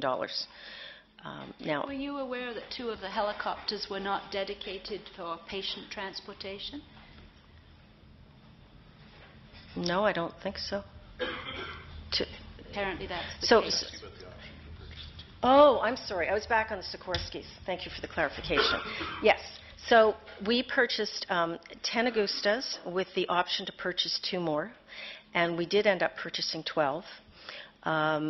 I think that at the time that we made the decision to purchase 12, because obviously between the time of purchase and delivery can be whatever it was, 1.5 years, 2 years. So we were not exactly sure if we would have a need for 12 at that point, but we felt very confident that if we did not, then that we would just sell the Augustas, the 2 extra Augustas, which is why they were not equipped with medical interiors.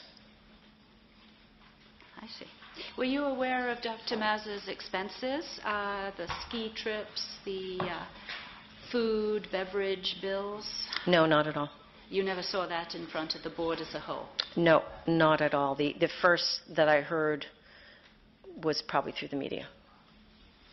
Any of my colleagues have any questions? How much time do we have here? Hang on a second.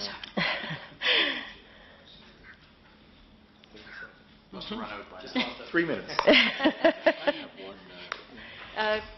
Mr. McNeely. How did these board meetings happen? I ran a business for 35 years, and I guess we changed over those 35 years, but how often were these board meetings? How good a record did you get? Were you getting the full picture of what was happening as board members? Yeah. The board meetings were scheduled quarterly, unless needed. So roughly they were every 3 months. We had a board meeting schedule a year out in advance, so we knew. The materials received were, whatever that is, about 4 inches thick. So yes, there was an awful lot of preparation done by management to inform the board of what was going on, and there were very detailed minutes kept of the board meetings and the in-camera. And yes, so I think that I know that the process that was followed was very diligent.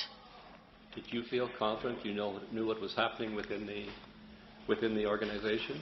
I felt confident. I've never been one to be afraid to ask questions, so if I had a question I asked and it was answered, but I felt very confident at the time.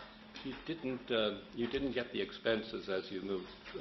That was your answer, that you didn't see the expenses of some of the people who were spending a lot of money on promotion, whatever.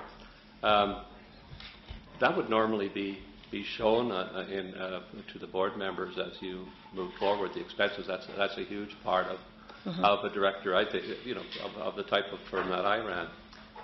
You didn't see the expenses at all? I'm sure that we saw expenses in the financial statements.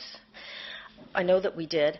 And I guess to get back to both questions, I definitely did not see a breakout of what Dr. Mazza's expenses were.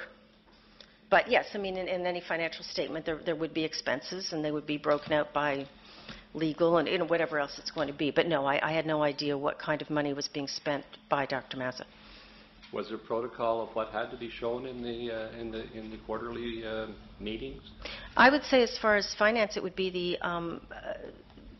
every quarterly meeting we saw financial statements. It just was not broken down to that level. I'm sorry, I realize I'm not probably answering your question, but no, I didn't see anything broken down to that level. I have another question. Thank you very much. We'll move to the opposition. Mr. Please. Thank you, Chair.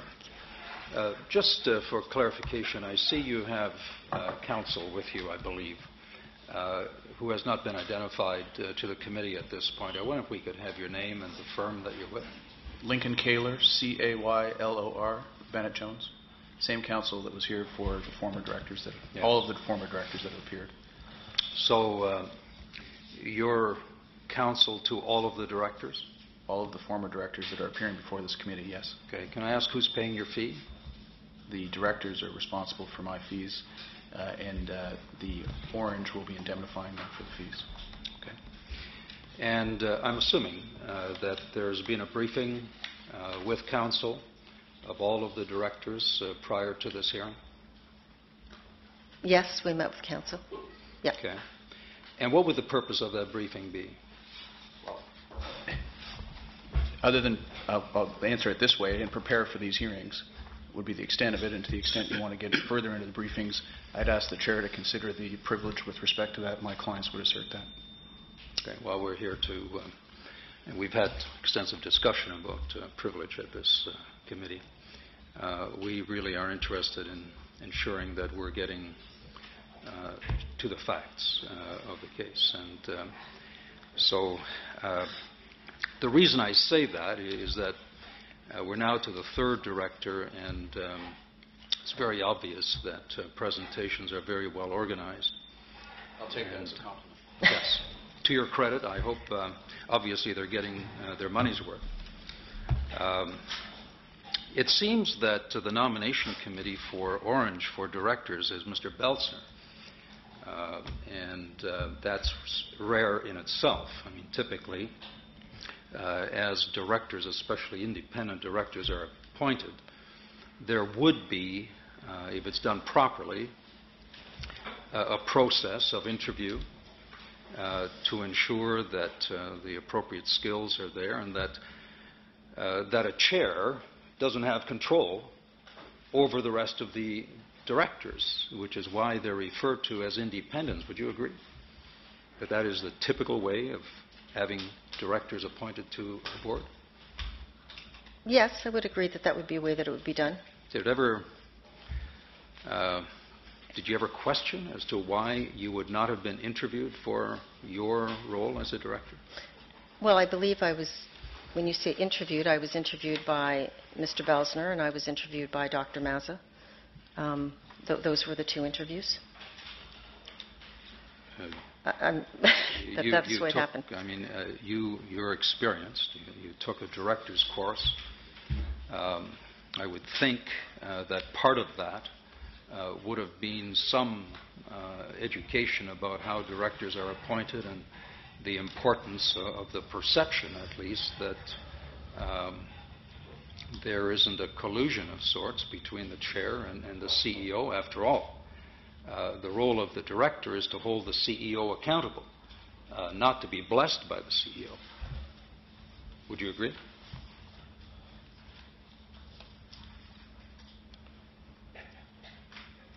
I just didn't view there being any impropriety with the way that I was asked to join. I mean, I had separate interviews with Dr. Mazza and with Mr. Belzner. I don't just mean coffee breaks of the director's course, but we talked about it after. And to me, it never even occurred to me that there was any impropriety in the way that this was being done. So that would be my answer. There were a number of very key financial transactions that were undertaken by Ornge while you were a director. And one of those was the $275 million debenture offer. In the offering memorandum, it was made very clear that there is only one source of funding for Ornge, and that is the province of Ontario. And as someone who is experienced in business, you have your own business. You also, I believe, are on two other boards? Yes, I'm currently on two other boards.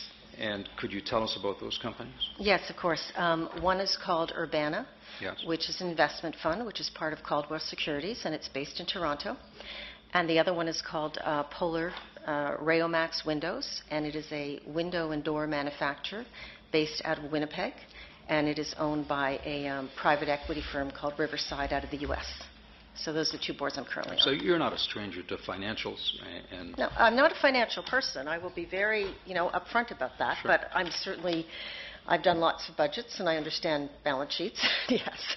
But I would not be heading up an audit committee, let's put it that way. So from your perspective, Yeah. any potential investor in this debenture offering, how would they view the role of the provincial government when it comes to funding of Ornge and when it comes to backstopping any potential default, if you will?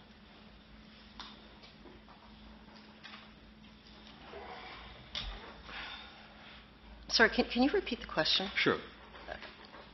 The offering memorandum, which I'm assuming you have also read. Oh, absolutely. Okay. $275 million. Yeah. Makes it very clear that the province of Ontario is the 100% funder of Ornge. Mm-hmm.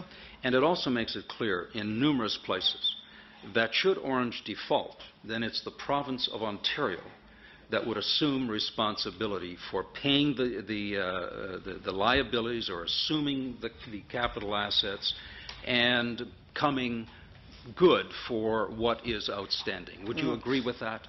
Yes. Okay. And that is why, obviously, this was a successful offering. Mm-hmm. Okay. And the reason, you see, I believe that too. We've had a number of witnesses come forward who dispute that. And I'd like to, based on that, move forward to this very complex corporate structure that you say, and you've admitted in your testimony to Ms. Jazik, that the board was fully briefed all through the piece in terms of what the plan was and how this corporate structure would work. So I'm assuming, correct me if I'm wrong, that you also understood that one of the reasons for the restructuring was to hide the salaries of Mr. Mazza and other senior executives. Is that correct? No. Do you know? Well, okay. I mean, I don't mean to elaborate, but I'm just saying, do you want me to elaborate or do you want to No, I'd like to ask a question. Okay. Are you aware that the salaries of the senior executives, including Mr. Mazza, were shifted out of Ornge, the not-for-profit, and into one of the for-profits? Yes, because it was part of Ornge Peel, which was on the not-for-profit side, and was moved to the for-profit, yes. You were aware as a director that the result, or one of the results of that, is that once that shift had taken place, that those salaries would no longer need to be reported on the Sunshine List. Is that true? I need to back up. The salaries, which were under Ornge Peel, on, we call it the left-hand side or the not-for-profit side, had been there for a long time prior to the shift. And the reason, as I understood it, when I joined the board, is that Ornge is a not-for-profit, charitable status. We have a foundation and so on. And even when I joined the board in 2007, Ornge was already doing some for-profit work to bring revenue into Ornge. So, for example, it was doing some work with a company that does airline simulation and so on, and it was doing some work for the government of Saskatchewan. And because of that, so this is way before any of this, all of those salaries, the management salaries, were put in Ornge Peel. So if you're asking me personally, did I think about the Sunshine List, yes or no? No. To me, it was just an extenuation of this is what had to be done legally, financially, etc., for Ornge to do what it had to do in terms of raising more money on the right-hand side. I don't know if I'm answering your question, Mr. Please. Well, I'm just... not exactly, but I'm doing my best.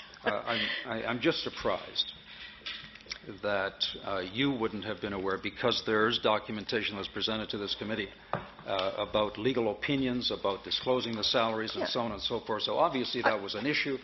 And for a director not to be aware of that exchange of information... Who said it? Well, no, I didn't say I wasn't aware. I said I understood the reasoning and the rationale behind why it was done and why it was started back in 2006, I think. So you didn't think that there was anything wrong with these salaries not being disclosed, notwithstanding the fact that 99.999% of all of the funding that flowed into Ornge and then out, that those salaries would not be disclosed to the public?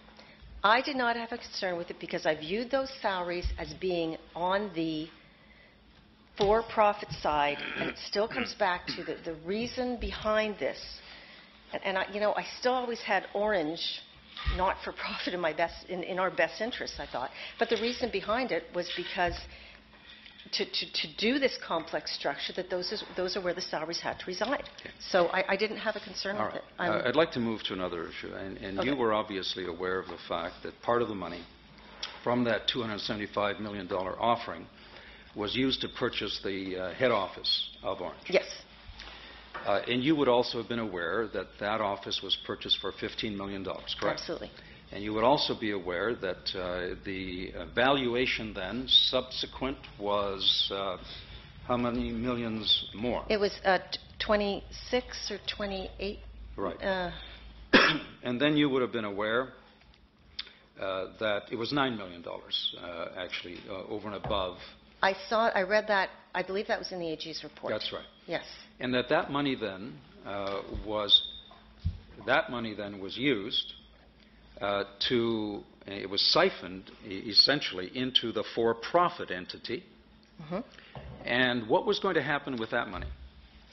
So the money that was moved over to the for-profit entity, I believe at first it started as a loan, and then it went from being a loan to actually making it, what's the expression I'm looking for, but basically a shareholder, if you will, or yes, so in other words, so it would benefit from whatever happened with the right-hand side, with right, those entities. So essentially, I want to get back to this whole concept of creating these for-profits and the shareholdings then that would be assigned to the directors. Because here's what has happened. Correct me if I've missed something. We've got $150 million of funding flowing from the Ministry of Health into Ornge. Mm-hmm. Ornge is going to use a good part of that money to seed the for-profit companies. And that's a fact because money has flowed from Ornge, not-for-profit, into some of these companies. And then those for-profit companies will be built up over time. The expertise and the historical asset of the air ambulance service is owned by the government, the taxpayers of the province of Ontario. Mm-hmm. That expertise would then be used to build up the for-profit companies, and the shareholders of those for-profit companies would ultimately benefit from that. And they would essentially be enriched as a result of the historical equity that existed in Ornge. Did you not see that? I saw it differently. And I'm not trying to be sarcastic. I really did see it differently. First of all, okay, let me get back to seed money.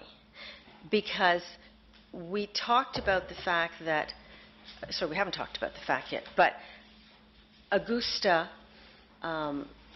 basically invested or provided seed money for Ornge Global. So that would be just the first part.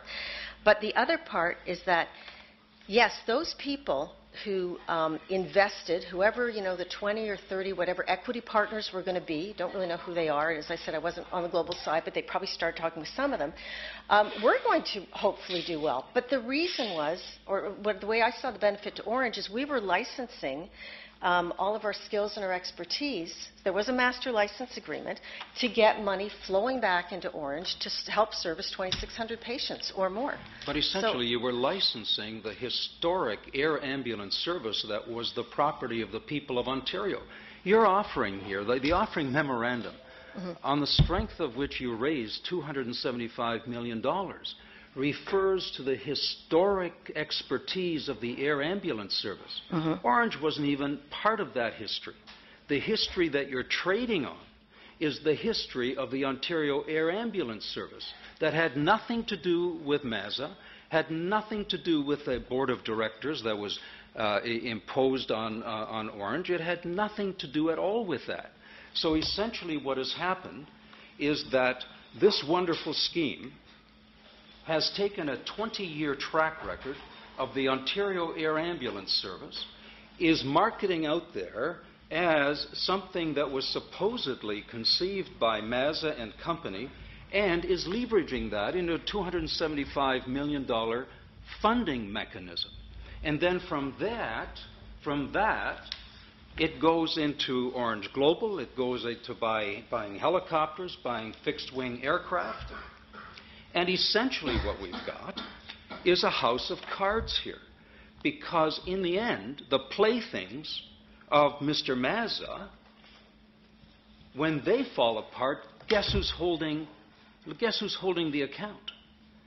It's the people of Ontario.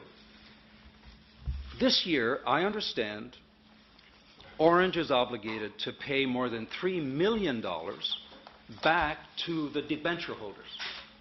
And yet we're told there's no increase in funding from the Ministry of Health. We were also told in testimony that heretofore, Ornge was paying $2 million out of its budget to do the organ transport. That has now been offloaded to Trillium, and so now Trillium is paying the $2 million. Now we're $5 million in the hole. Where's the money coming from? If there's no more funding, patient care, we're going to cut back on transfers, hospital transfers. I'm simply saying that I believe that what has happened here is that there has been a gross failure of oversight.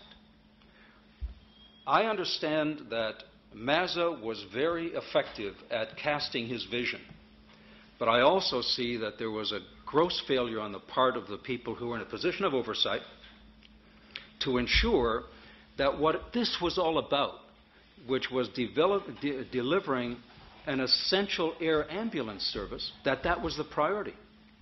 In fact, it became a secondary issue. We heard testimony here that a paramedic base was shut down because there wasn't enough money.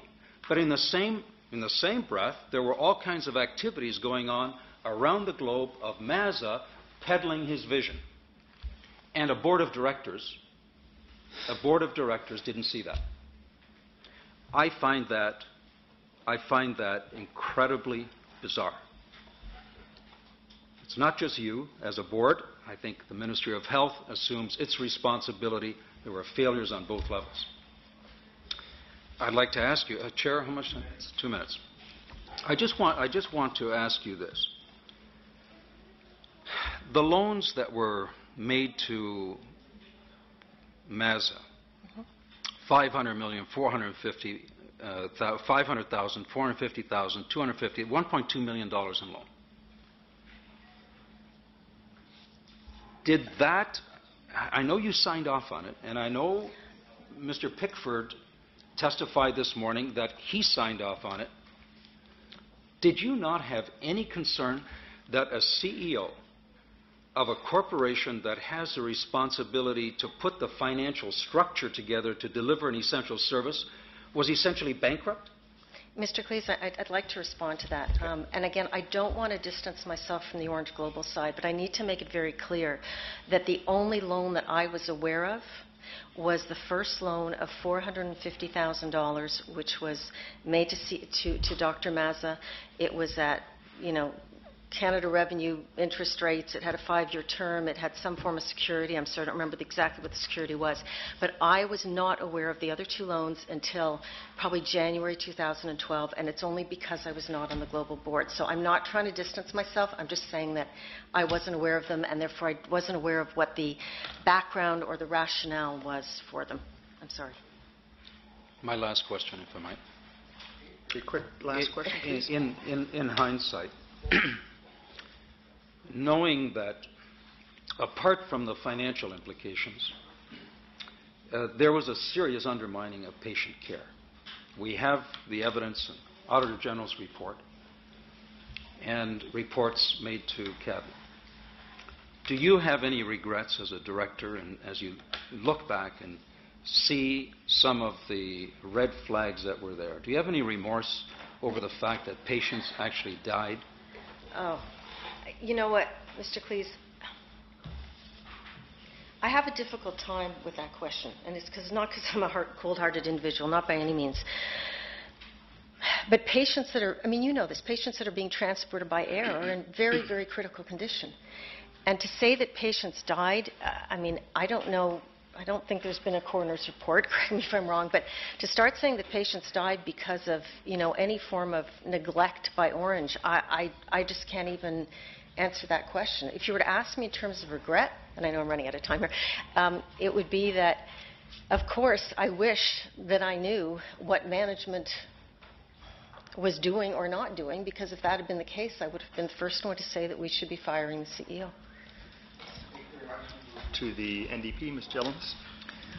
Thank you, and thank you for being here. Sure.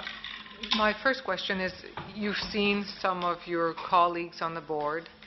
They are here today in this room. Just share a bit with us how, for those quarterly meetings that you met, how long were they? What kind of exchanges existed between you? How did it work? Well, they were generally full-day meetings because, as I indicated, even the binders we got before the meeting in preparation were quite lengthy. So the way that they worked is very often different areas of management would come in. So, for example, under operations, Tom Lapine would come in, and under operations, you'd have the medical advisory committee, the MAC, and you know, there were a number of sort of committees that fell within the areas of patient care, patient safety, etc. So we would have presentations and we'd have discussions with those management people in the room. We would have meetings whereby, you know, the foundation would come in quarterly and report on what they were doing. So it basically, the way that, and of course financials, so the way that it worked is every meeting was well defined. It had an agenda that pretty much ran the whole day, and the appropriate people from management, including of course Dr. Mazza, who usually sat through the whole meeting, were there presenting to us, and we had discussions. Okay. And so taking you then to one of your last meeting, I don't think you said, the other all did, but I don't think you said in your opening statement why you left, or when you left, or how you left the board. Okay. Well, I left the board the same as the other board members who have presented today, and Mr. Lowe, who's going to after me. So it was January 2012, and it was just, I mean, the board had to resign, I guess, legally. I mean, I suppose the board couldn't be fired, if you will, but we just decided that at first, I think when, okay, let me just go back. I think when all these allegations started coming out, there really was a sense of, you know, we're going to do our absolute best and work with the government, work with key stakeholders, and, you know, we're going to manage our way through it. But as things just become more entangled and worse, we realized in January, I think it was January, that the board basically had to resign, and that a new board was going to be put in place. What were some of the arguments that convinced you that that was the right path to go through, that people with the breadth of knowledge, experience, corporate memory would all be gone at once, and that would be good for an agency? Well, originally, actually, we talked about a transition period. And I clearly remember this. We talked about, you know, should the board, you know, stay on for another, I don't know what it might be, 3 to 6 months as we transition a new board in.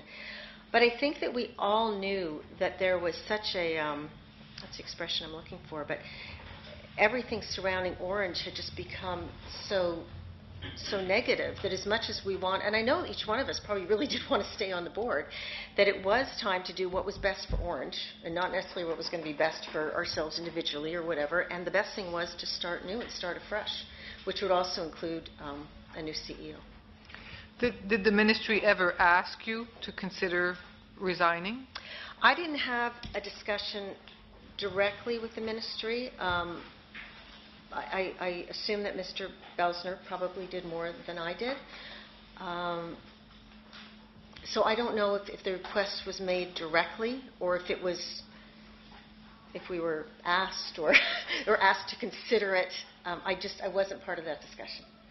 And the President never shared that with you, that the ministry had asked the board to resign?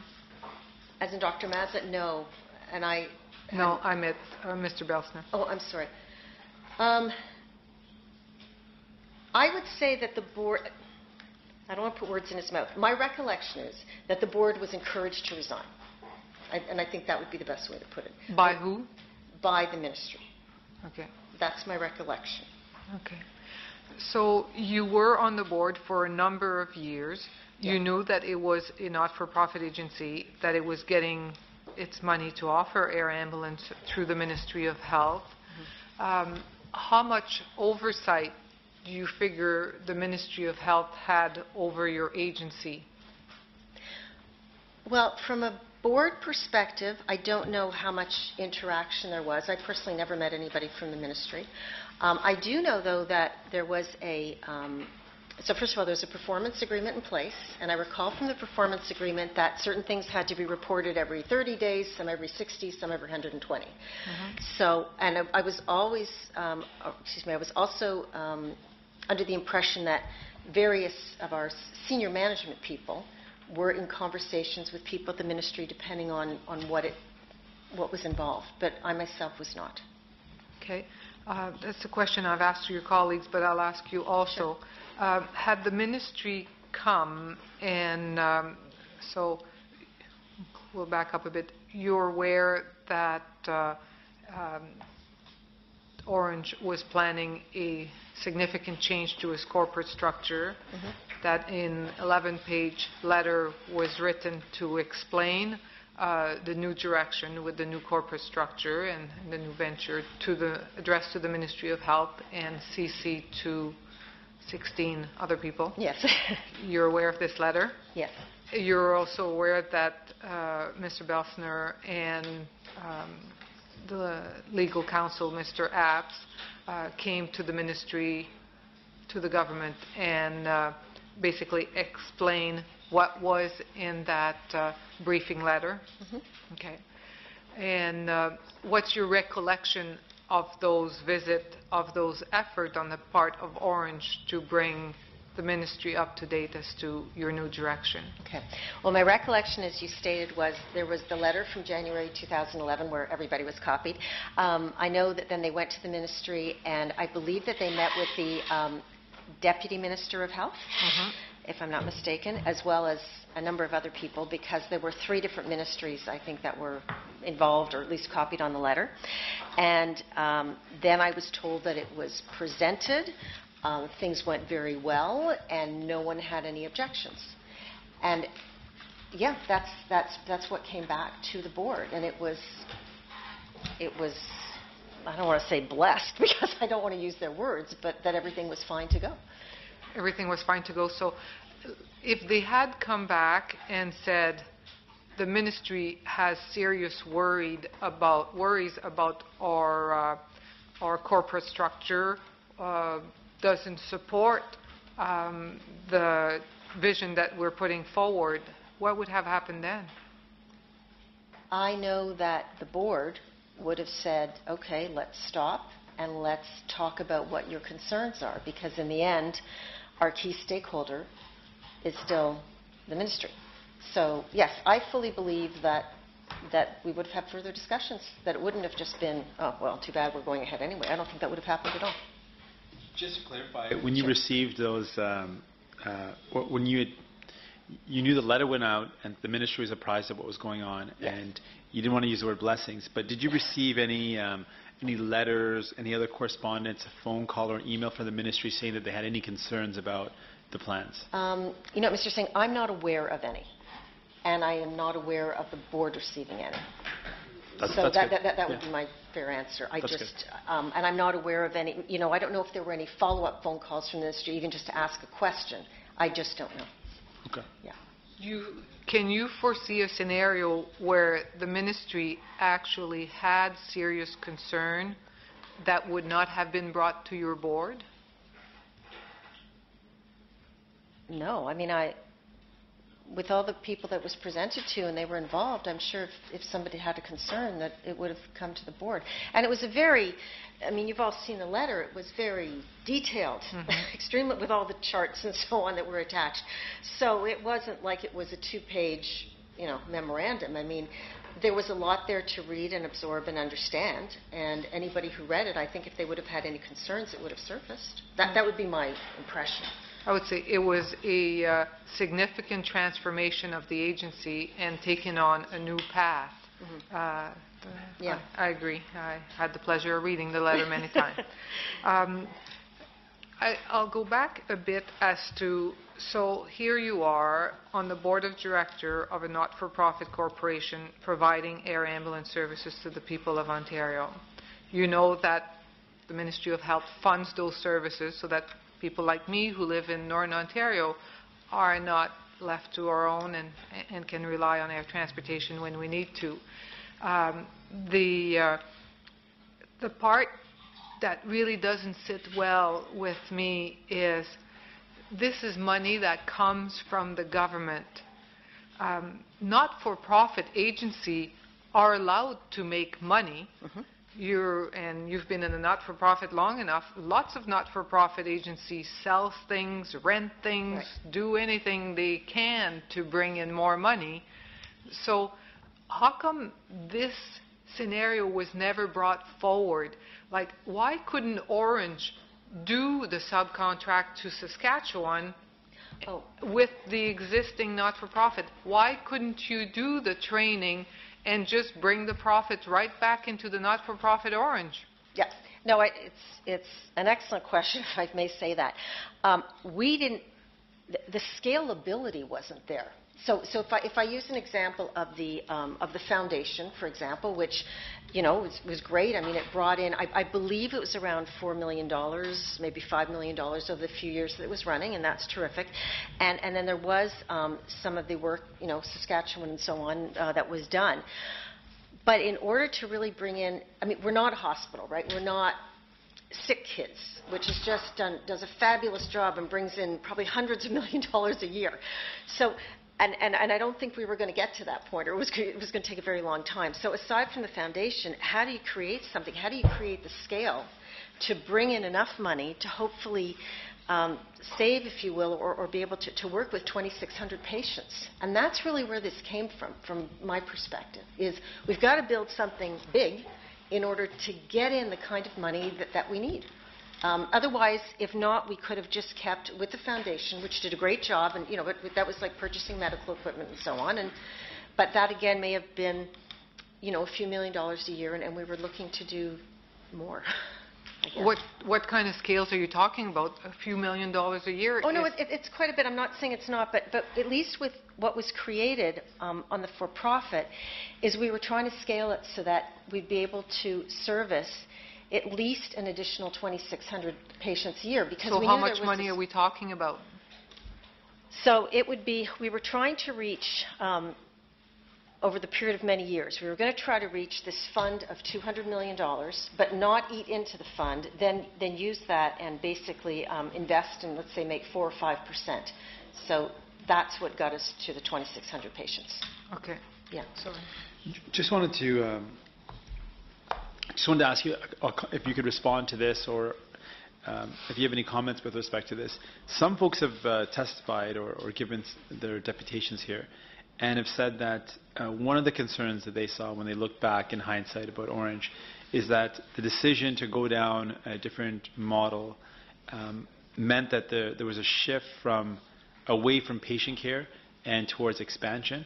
And are you able to respond to that, or were there any precautions put in place to prevent that from happening? But that's been a concern, that in hindsight, that an unintended consequence of the new model was that the shift went away from patient care to trying to expand too quickly, and patient care may have suffered because of that. Yeah, well, you know, Mr. Singh, I can certainly see why that would be a concern. It would be a natural one.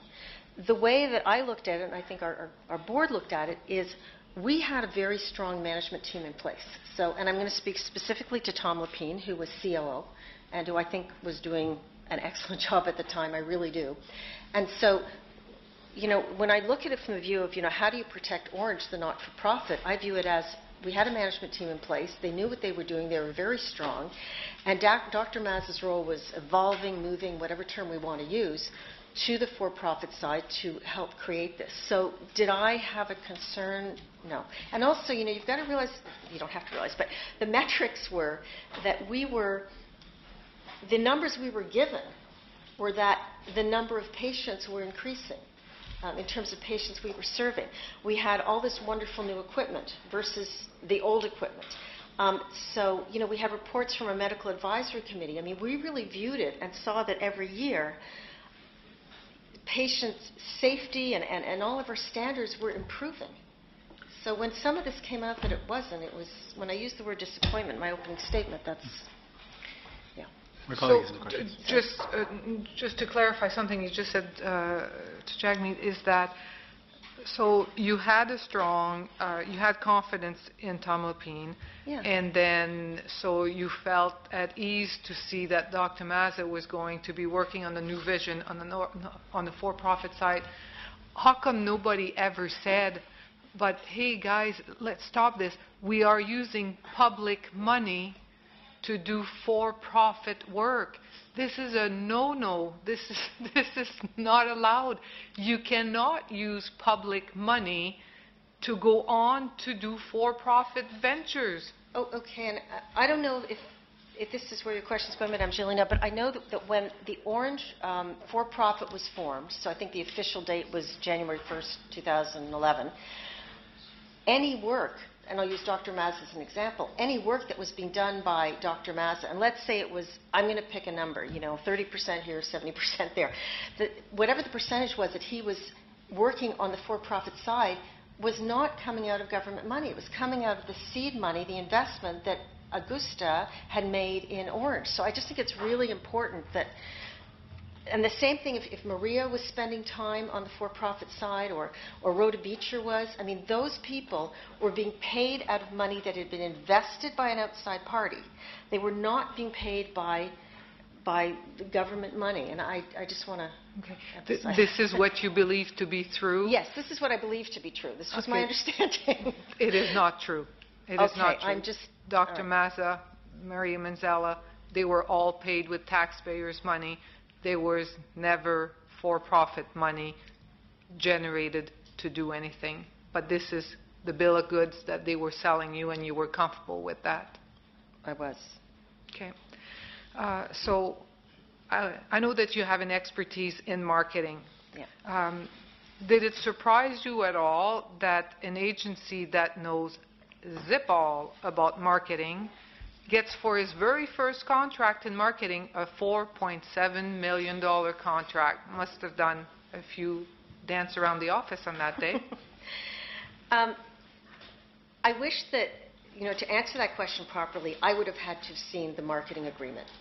So being a marketer, having an understanding, if you're going to fulfill a $4.7 million contract, you probably have a staff of, I'm going to pick a number, a dozen people that are working over an extensive period of time that are being billed at so much an hour. I mean, I don't have to explain that, I guess. But so yes, I mean, it sounded great, but I mean, Augusta is a large company, and they have big budgets, and I've worked with clients with big budgets, and as long as you can justify the work that you're doing in terms of the deliverables, which, as I said, I don't know what they were, yes, it's definitely a good-sized contract.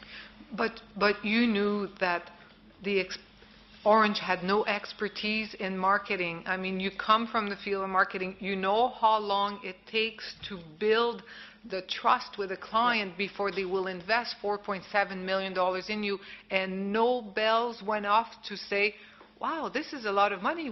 Ornge knows nothing about marketing. No, because I assume that the Ornge Global side, who was doing this, was going to hire the right people.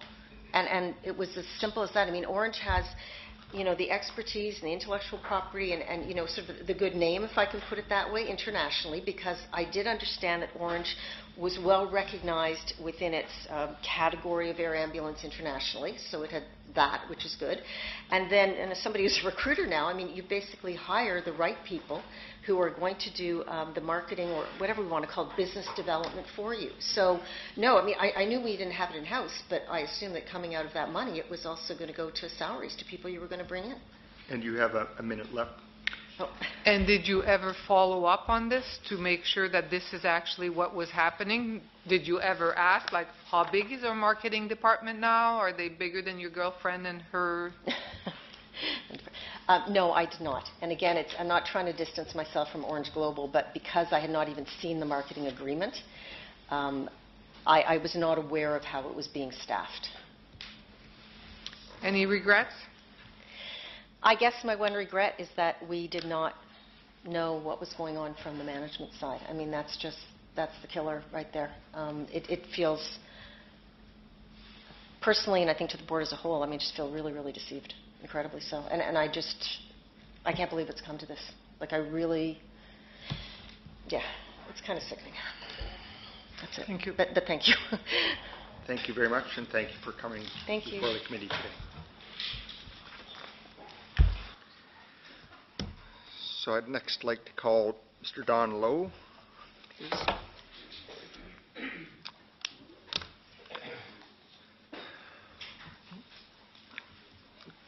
Good afternoon, Mr. Lowe, and just wanted to confirm that you've received the letter for a witness coming before the committee. Yes, I did. Thank you, and our clerk would do either a oath of witness or an affirmation. Did you want to? Okay, thank you. So, Mr. Lowe, do you solemnly affirm that the evidence you shall give this committee touching the subject of the present inquiry shall be the truth, the whole truth, and nothing but the truth? I do. Thank you. Thank you. You want to make an opening statement? Please feel free. Yes, thank you, Mr. Chairman.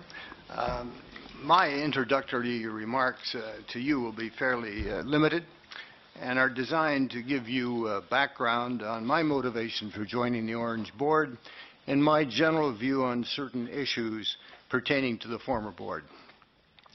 I joined the board in the spring of 2008 and remained a director until my resignation in early December 2011. And like other board members, I was initially approached by Rayner and subsequently Dr. Mazza for a general introduction to Ornge, which led to a discussion of its mission, its business culture, and frankly, I was very impressed during these discussions, particularly with their enthusiastic dedication to make Ornge a world-class medical air transport provider to serve the best interests of Ontario. Also impressive was their operational freedom, which I think is very important, as an independent organization, which enabled them to move quickly on very needed operational changes. As part of these discussions, they outlined their recent strategic decision to purchase aircraft and helicopters in order to operate their own air transportation system.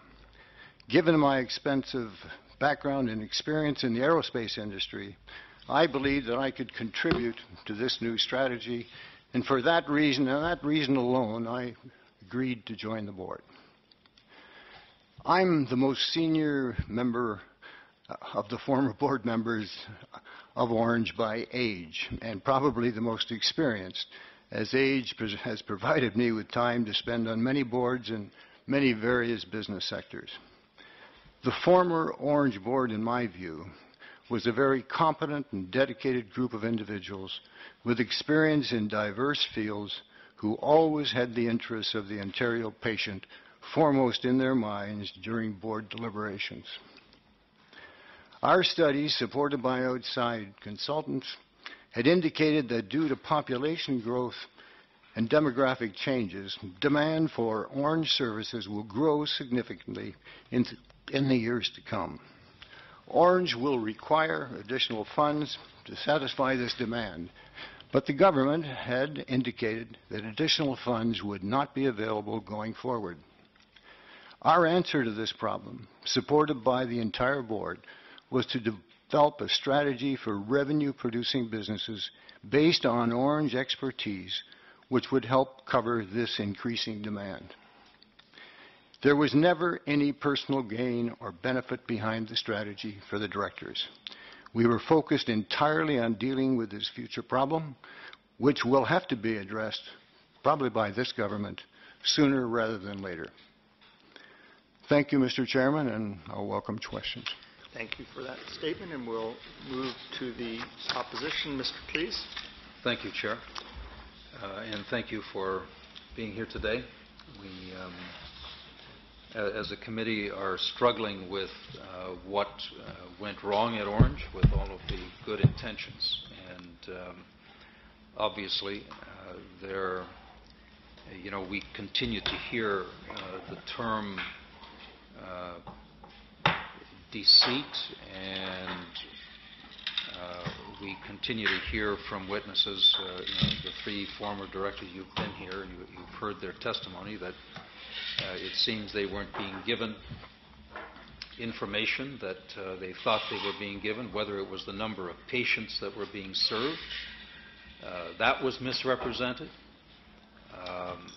Whether it was the quality of service, clearly that was being misrepresented.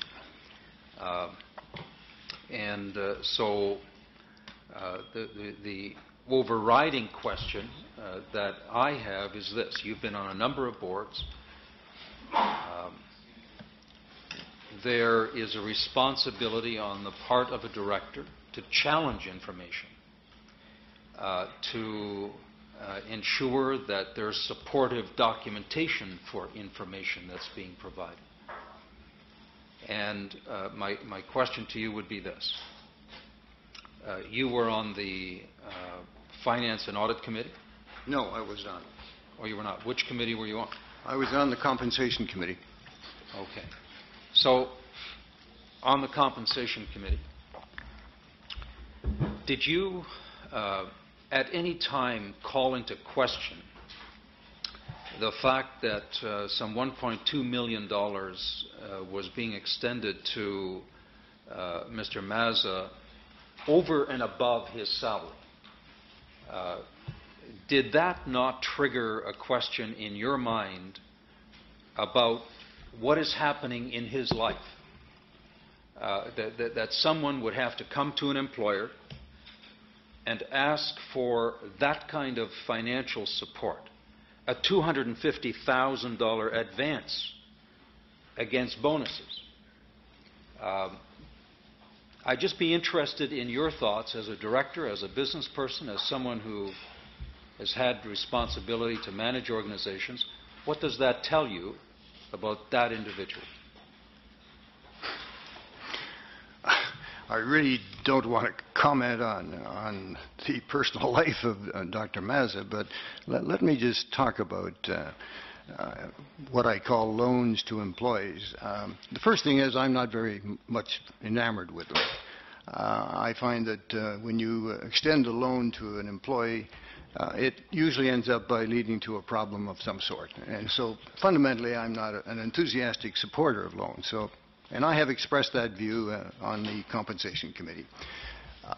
The other side of that is that, in my experience, particularly with young CEOs who have demands on them by their families, and they're involved in schools and school fees and houses and taking kids to camp and doing all sorts of things, that a loan to help them with their housing often is one of the things they really want.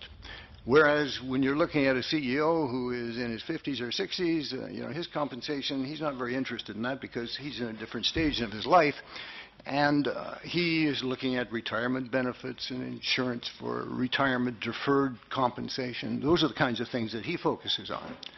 In the case of Dr. Mazza, he had a young family. He had, I gather, a couple of marriages that didn't go well. And I could understand the demand or the need for a loan of some sort, a housing loan. And so when it was discussed at the Compensation Committee, even though I was not a supporter, the loan was eventually recommended to the board, and the board chewed it over, and they in turn supported it. I was not involved in the other two loans, and I'm not sure why, but for some reason I was not included in those, and I'm not sure how they were handled, so I really can't comment on those. But as I said, I really don't want to comment on his life and his lifestyle. I think there was a genuine problem, and the other side of that is I share the view that we as a board believe that he was the proper person at that time to run the business, and that we could run some risk of having him attracted to other companies who maybe would provide a much better compensation package than we would. And that is why we hired a professional compensation person to come in and take a look to be sure that we were competitive in the marketplace. And you must remember that Dr. Mazza could very easily leave and go and work for any number of companies. He had some very, very unusual qualifications. It's not very often you find a medical practitioner who has an MBA and who is really an entrepreneur at heart. And I think he was the right man for the business at that time. I changed my opinion later on.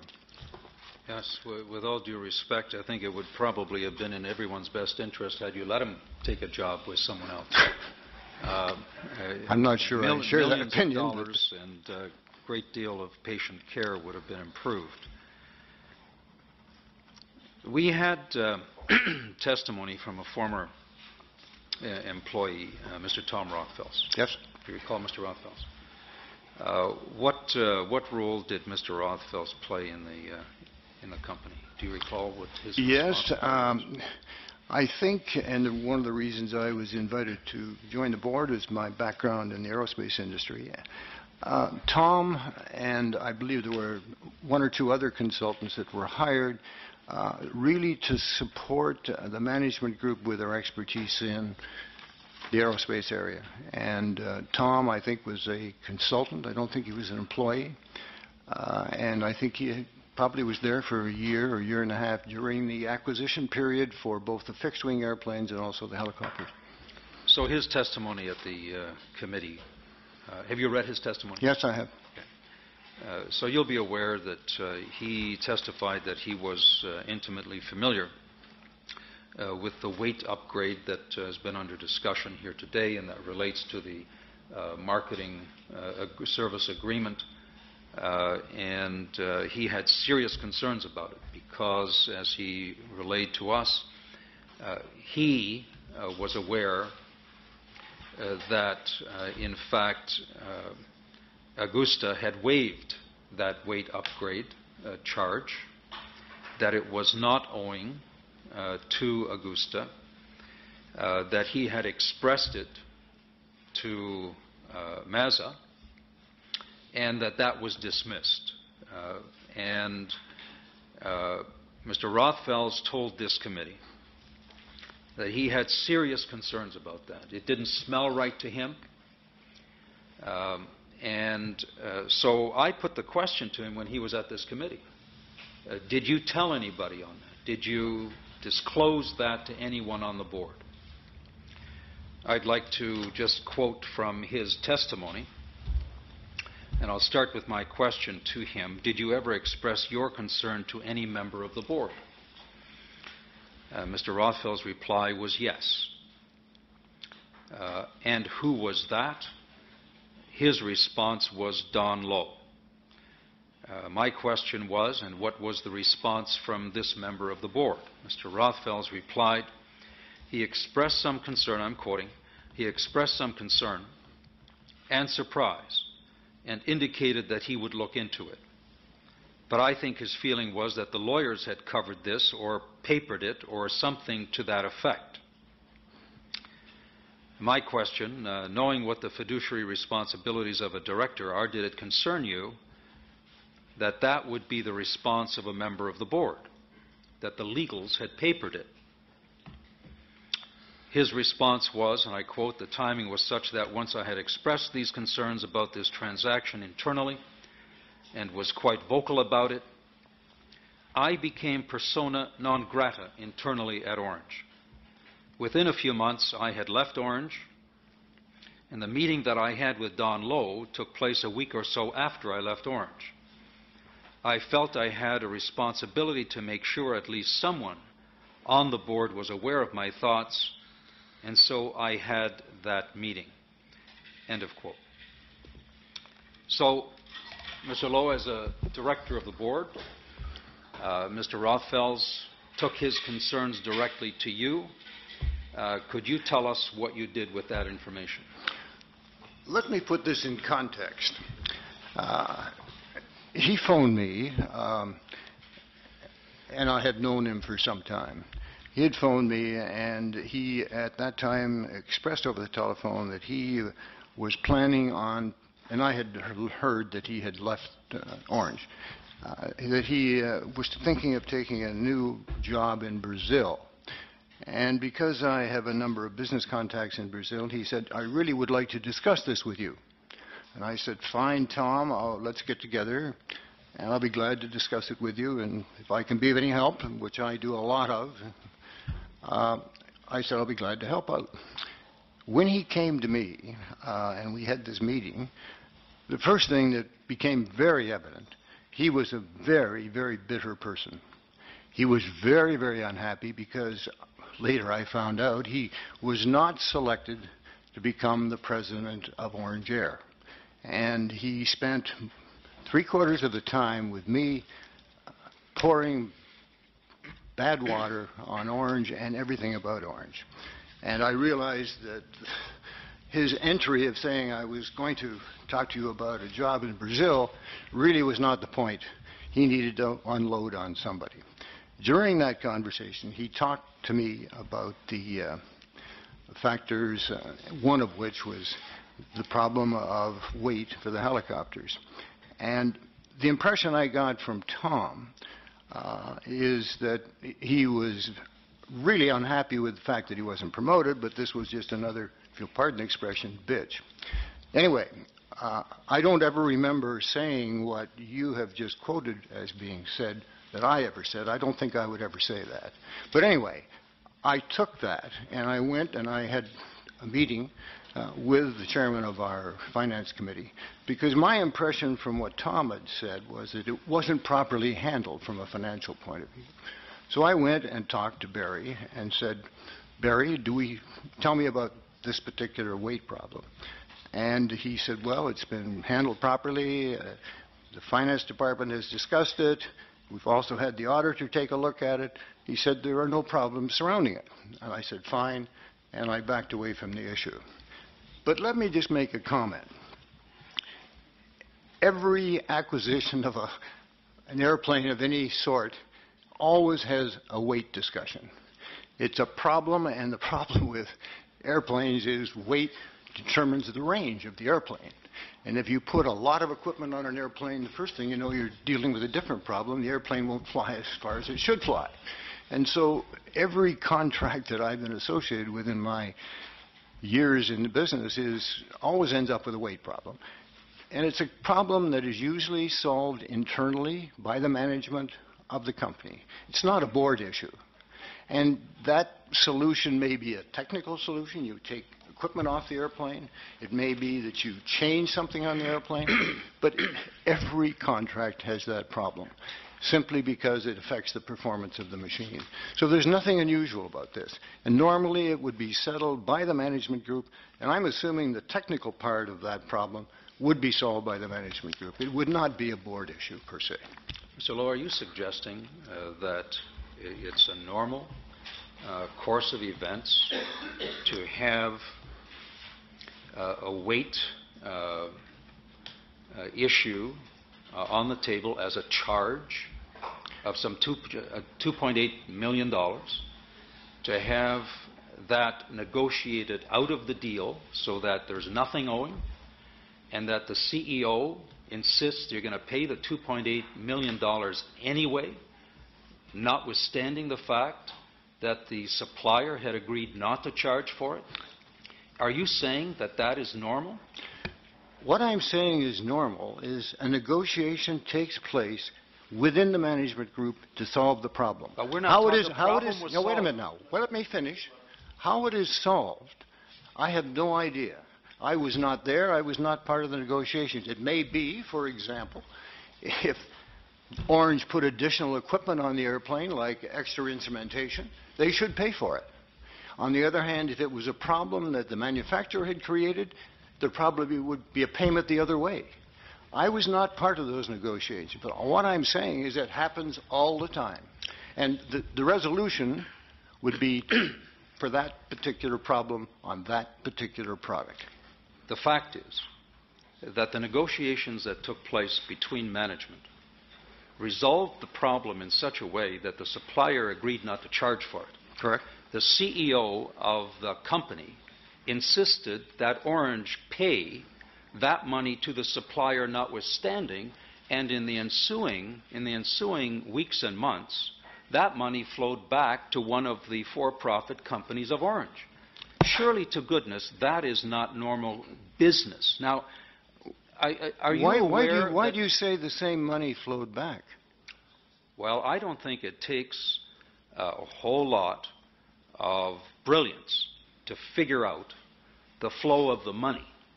And, sir, I have to tell you, There are not many people in this province, and I've talked to many, who are far more astute than I am at business, and they see that as a huge red flag. And I think as a director, it would have behooved you to follow that through. I want to ask you this. Are you familiar with Finmeccanica? Yes. And what is that company? What is that company's relationship to Augusta? I believe they're the holding company that owns it. And are you aware of the number of fraud and bribery charges against the senior executives of Finmeccanica involving the sale of helicopters? Only what I read in the newspaper. And, sir, can you tell us? I have no idea what the circumstances are surrounding those problems. Well, ironically, I'm sorry. Ironically, those circumstances are very similar to the circumstances we have at Ornge. Kickbacks of monies in the very range that we're talking about that relate to a bogus marketing agreement. No one buys the fact that Mr. Mazza's girlfriend was capable of heading a group of employees that was going to deliver a marketing agreement to an international aerospace company and have anyone accept that that is a credible contract. Anybody should have seen through this. What's disappointing for us is that the board that had the oversight responsibilities of Ornge, who notwithstanding all of the corporate machinations, had only one source of income, and that was $150 million of scarce healthcare dollars that clearly were being siphoned off into somebody's vision. And it's so disappointing that Mr. Rothfels would have taken his concern as an executive, bitter or not. Maybe one of the reasons that he was bitter was because of what he saw going on in this organization. And I would expect, and as he shared with us, he was extremely disappointed that no one took him seriously. I'm going to ask you just this question. In hindsight, knowing now that even Mr. Beltsner admits that there was a problem with that deal because of a memo that both he and Mr. Pickford found out about, that confirmed the fact that there was no charge, that confirmed the fact that, in fact, the supplier had agreed not to charge for that weight upgrade. In retrospect, do you regret that you didn't take Mr. Rothfels more seriously and pursue that? Not at all. I think that my follow-up on that particular issue, as mentioned to me, that he thought that it wasn't properly handled from a financial point of view. He didn't say to me, as I recall the conversation, that there was any other opposition to making the payment. He didn't describe all the detail of the discussions that took place. I was not part of those. I was not privy to the information that came out of them. I didn't even know that there was this problem of payment and non-payment. It didn't reach me or the board, and his comments to me were very mild and, as I said, in an atmosphere of bitterness. And I think I followed it up appropriately. Thank you, and we'll move on to the NDP. Ms. Jellens? Okay, so thank you for coming. Thank you. I will start my question the same way I did your three colleagues that are here today, Okay. and taking you back to your time on the board, and basically, how was it? Did you find it was a productive, professional board? Did you have any worries about the information or the work that you were doing? I did not.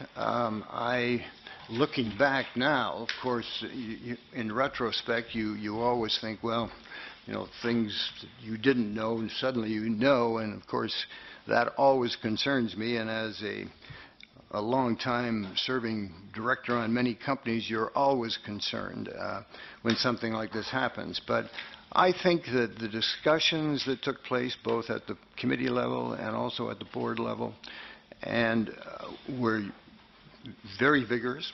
I think the information we got, at least from our point of view at that time, was adequate. We certainly had a view on everything that we had to have a view on, like the financials. We had an operational report on a regular basis.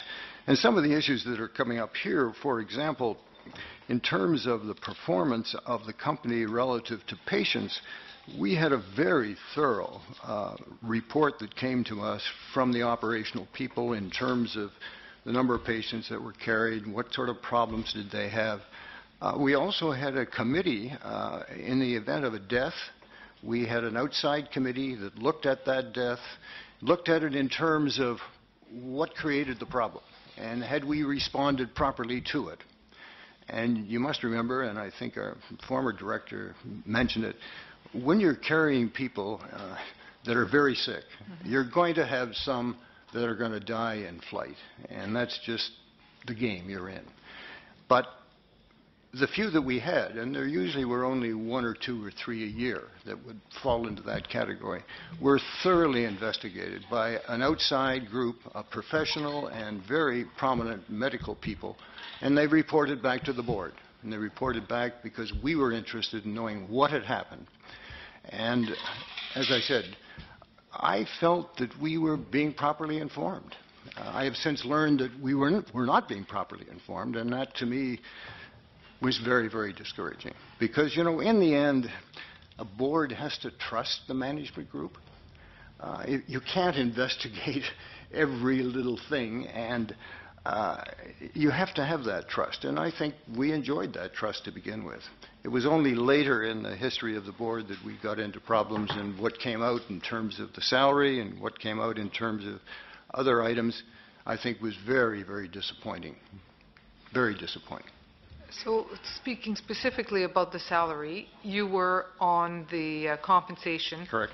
You would have had intimate knowledge of the negotiations to come to a compensation package for Dr. Mazza. Correct.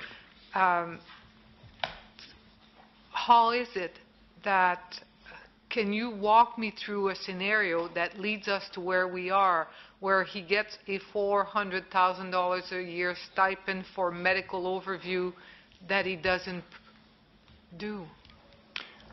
I think our chairman went through the process with this committee of how we operated in terms of the committee, how we employed outside services of compensation experts in order to get proper perspective on where he was in the market, and that in turn went to the board, and the board chewed it over. And I think also he went through the pay for performance arrangement that we have, which I think is a very effective system. That's not my question. No, but I just want to come back to it. Yeah. I just want to come back to it because the approval and the recommendations that we produced in the committee and passed on to the board based on the expertise material we'd received from our outside consultant never ever envisioned an extra $400 being paid as a medical director. We were unaware of that, and had we been aware of that, it certainly, the compensation package would never have been what it was. We looked after the $500,000, I think it was, which was his salary. So his bonus consideration were another 100 or another 100%, and he could earn up to $1 million.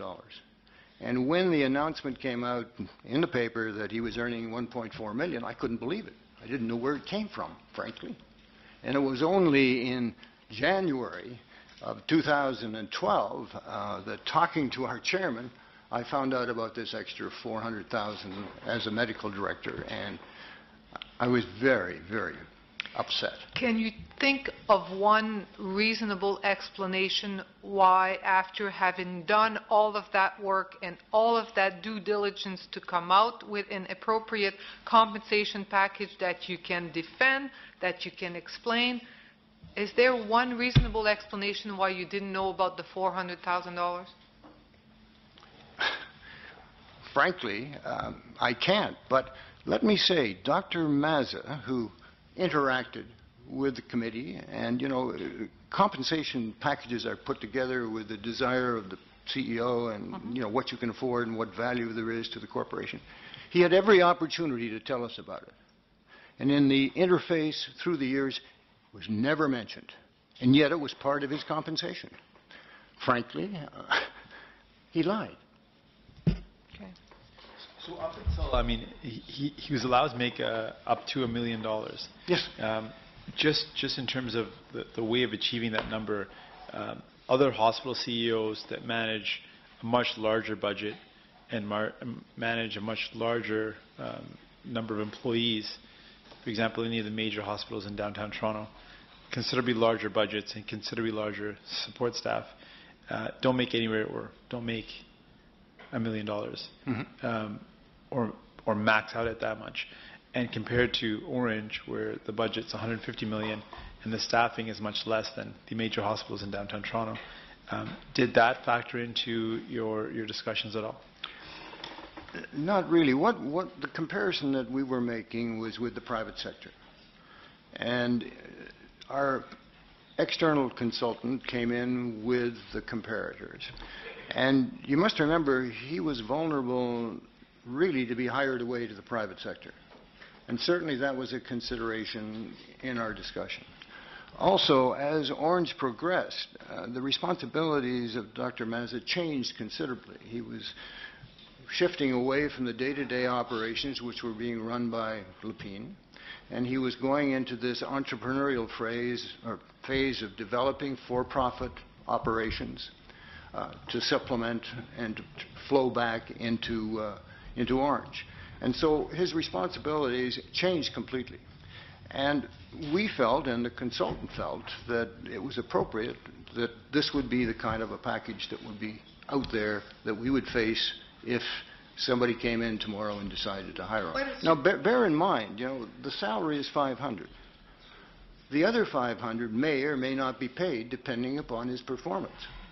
He had to really produce and achieve all the objectives, and he had to be very much on the top of the scale in order to get the $1 million or the extra $500. You heard the comments that I made to the witness before you.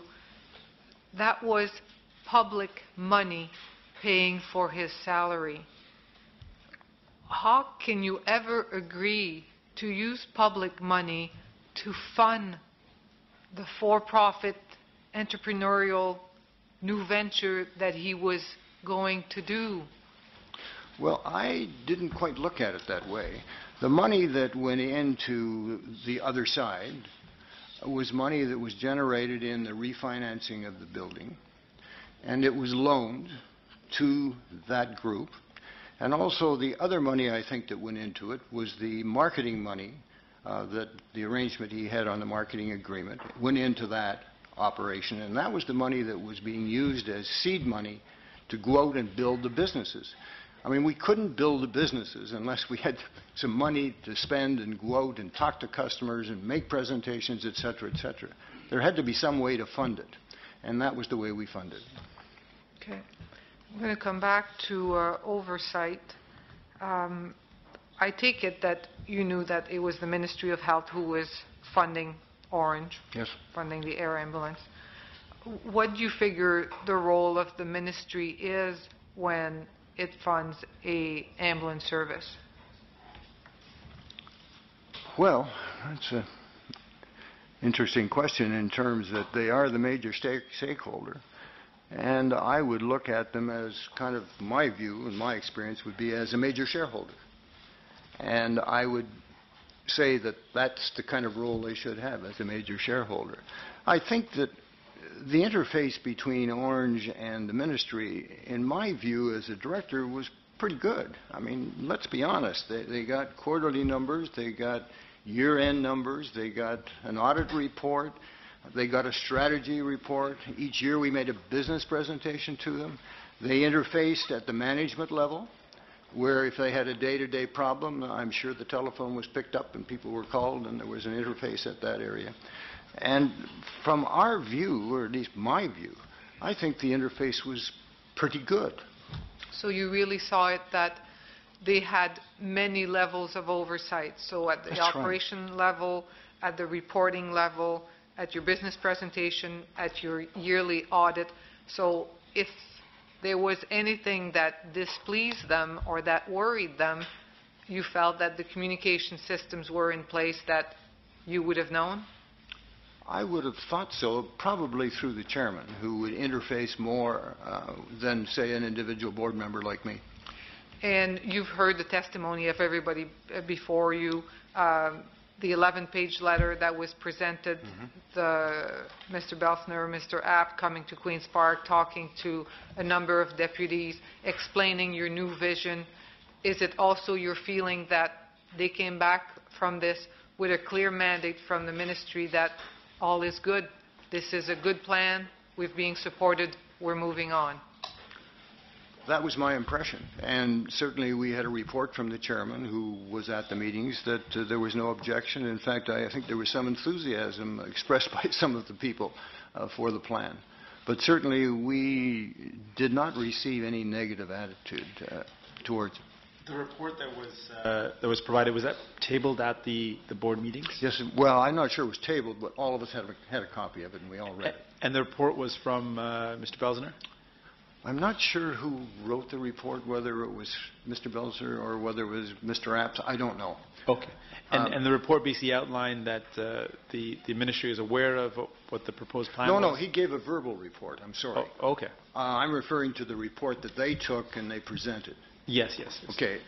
They gave the chairman gave a verbal report, as I recall it. Okay, so you recall that the chairman did give you feedback that the ministry was aware of what was going on and supported it or had no problems, and in fact gave you one anecdotal piece that they were enthusiastic about. That's right.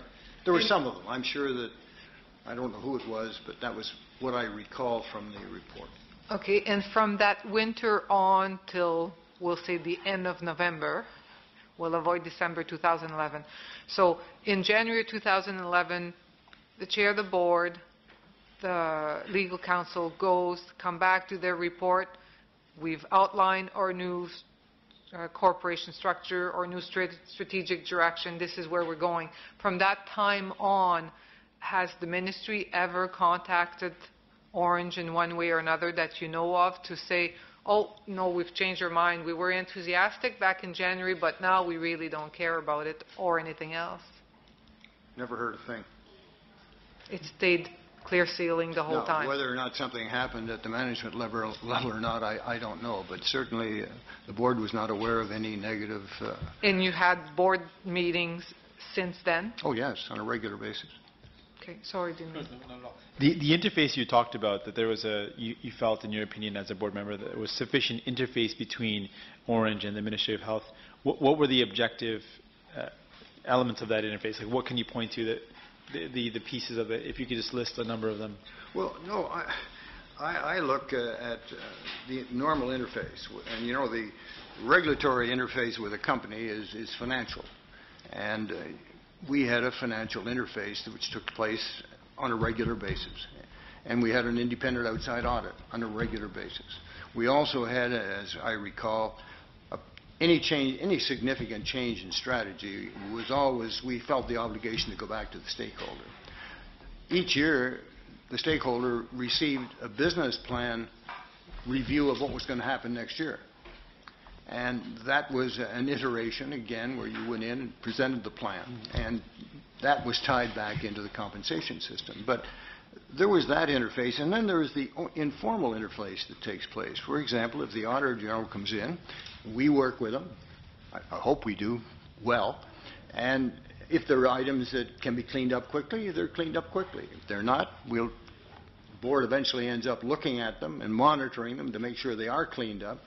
But there is that interface going on at all times. And I think it continued at that level. And I think it probably was through the financial department. It certainly would be through the operational department, who looked after the day-to-day operations. If there were complaints in the field, they would come up through the operational side into Tom Lepine's area, and he would address them. That was his job. And I did not feel that there was any problems in these particular areas. At least we had no signals, no red flags. No signal, no red flags. You look like a wise man. Not sure about that.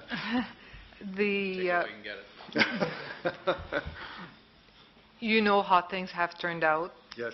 You were asked to resign from a board. How many times in your life have you been asked to resign from a board? Yeah.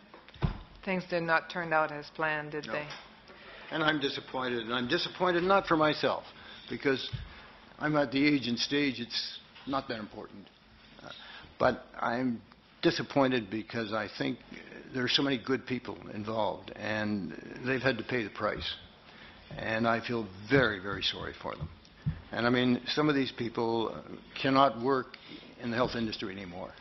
And I think that's a tragedy, a real tragedy. And that concerns me more than anything else, that innocent people have got caught up in this turmoil, and they're paying the real price. Not you and I, they are paying the real price. Mm-hmm. We know of some whistleblower that had come to us that are now out of work, and I don't know when they will ever find other work. So yes, there was some real human suffering. That's right. And real hardship that came out of all this.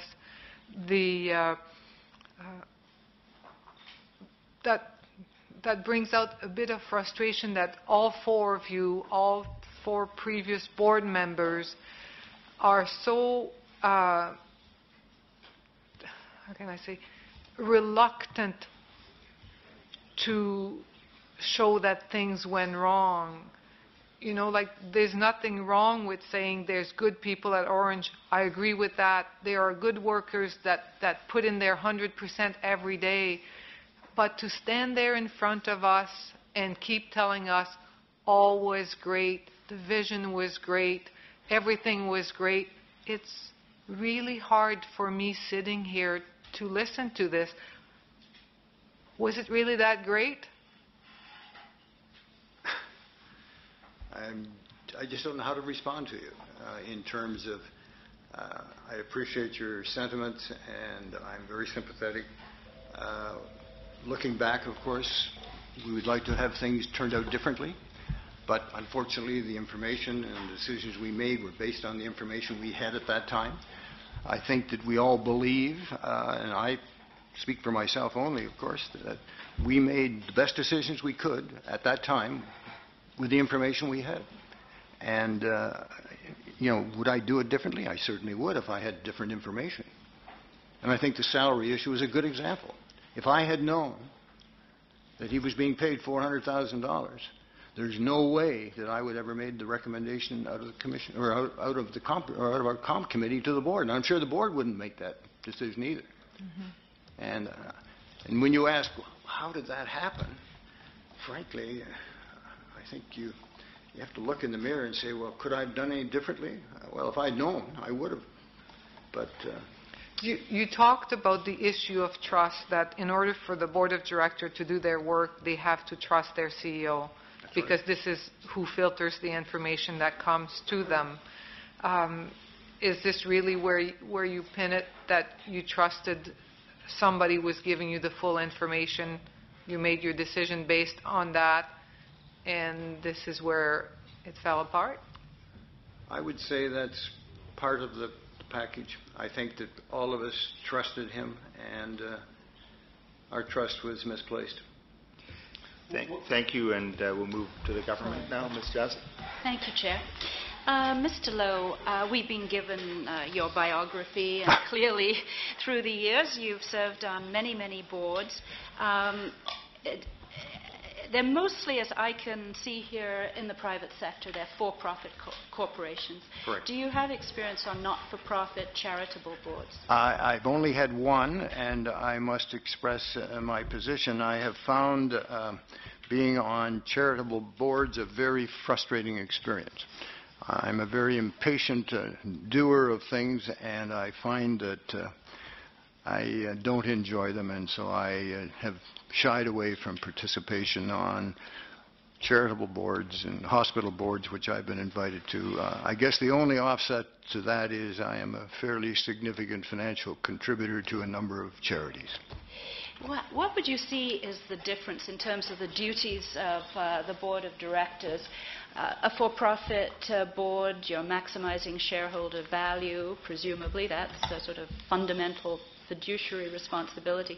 When it comes to not-for-profit charitable organizations such as Ornge, where in fact the stakeholder is the public of Ontario, essentially it is those of us who may one day need a service, a core service like air ambulance. Can you see some differences, or perhaps this is what's caused your frustration on your charitable boards? What's the difference? I can't see an awful lot of difference. I look at the stakeholder as the major shareholder. So, in essence, what you felt your role on the board of Ornge was to maximize the benefit to the people of Ontario. Absolutely. In that context, and to pick up a little bit on what my colleague Mr. Singh said, when you were looking at compensation for Dr. Mazza, were you looking, you've made the allusion that you looked at the private sector comparability. I'm again very intrigued why you wouldn't zero in on the core business of this corporation, which was public sector. I'd have to go back and look at the report. I think there were some other comparators in that report other than what I call the business sector. But you must remember, it's very difficult to get information, particularly in the other sector, and there aren't many other businesses around that you could compare an air transport system to. But my concern was that part of the compensation that we looked at and the concern we had was we had a chief executive officer who was very capable, and he was very capable to be hired by the private sector. I mean, he had unique qualities. I don't know how many people that I've ever run into that have the qualities that he has. And so we knew that he was being courted by other people. And so when we looked at his salary and we looked at the bonus arrangement we put in place, we had in the back of our minds, we better be competitive because we're going to lose him if we're not. Secondly, his role was changing significantly. He was getting away from the operation of Ornge Transport into developing other businesses. And that's when we had this expert come in and say, now look, here's his new responsibility. What do you think? Go out and do some comparisons and come back and give us an expert's opinion on where we should go. So it was really based on that assumption. It wasn't he was only in the charitable section. He was moving over to the private sector, whether you and I like it or not. That was where he was heading. I'm a physician, and I also have an MBA, and I would never dream of earning the kind of salary when I have been a part of the public sector for my career. Did you then, considering that there was this shift to the private sector in his duties, did you then recommend perhaps to the Chair of Finance, or as you were developing your part of the budget, as I'm sure you did, that his salary be divided in some way so that the Ontario government would pay the part related to air ambulance, and that the other part, that whatever percentage of his time was spent on developing these other entities, would in fact come from some other source? Yes. You may recall, and maybe you didn't pick this up, that the way it was supposed to work is that as he shifted more and more of his time away from the original business of Ornge and into the Ornge Global, that the salary and the time would determine what portion each one paid for it. And that was part of it. So that was part of the planning? You yes, put that was on a piece of paper? Well, I am not sure we put numbers, but that was the intent of the arrangement. But during the time, say the last year, 2010 to whenever you had this discussion around compensation, to when you resigned 2012, 100% of the salary came from the public sector side? It was not supposed to. But, and I don't know how it was done, but the intent that was set up was that, as he moved across into the private sector, that percentage of time would be paid for by that segment and the other would be paid by Ornge. That was the intent. And I'm not sure whether it was executed or not. In terms of this performance bonus, I think some 500,000 that you were aware of, you mentioned that there would be particular objectives and that he would be measured, his performance would be measured. Could you describe those performance measures that you looked at? Just let me put it this way, and I don't want to go back and repeat what has been said, but the bonus section of his compensation was made up by a discussion on objectives, job performance objectives. And there usually was about 8 maybe 9. And the way these were determined, we had an iteration at the compensation committee level with Chris describing what was important in that coming year as part of the business plan. And he would outline what he thought were the important factors for success for that particular year. And they'd be chewed over, and those would be measured in terms of how important they were. Because some objectives are much more important, for example, than other objectives. And that process would move on to the board. The board would look at these objectives and again chew them over and select. They may say, well, look, I think this is much more important than that, and so they would be moved in terms of importance. Would you remember some of those specific measures? I'm just trying to... They were very much tailored to the organization and what was happening at that time, and I think I would give you a false impression. They were not financial. These were things that had to be done, like improving the use or the efficiency of the aircraft, medical objections in terms of, we had a very extensive measuring system, and I'm sure you know much more about this than I do. One of the problems we had in Ornge was measuring how good we were. It's easy in a private corporation. You can measure it in terms of money and expense control and revenue improvement, etc. But when you get into measuring how good you are as a doctor, it becomes very, very dicey. Were there things like patient satisfaction surveys? Was there... We didn't do that, but we included that. That would be included in one of the objectives. Did he receive his performance bonus since it was from the time that it was instituted? Yes, he did. I think, I'm just trying to think in terms of each year.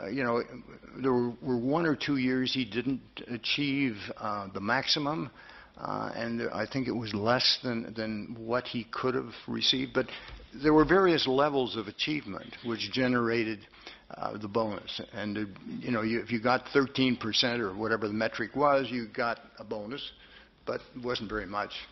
And if you got 50%, and again, these were all metrics that we measured the bonus or measured the individual objective on. But to receive the 100%, which he was available, he had to be very, very good, and he had to exceed nearly all his objectives. Who provided the stats that you relied upon to show that he'd met these objectives? Most of it, was statistics that we were getting on a regular basis. Were you aware that the number of transports was pretty much flatlined for a number of years? I was not aware of that. So that was being included in the big package? I have no idea. I have no idea.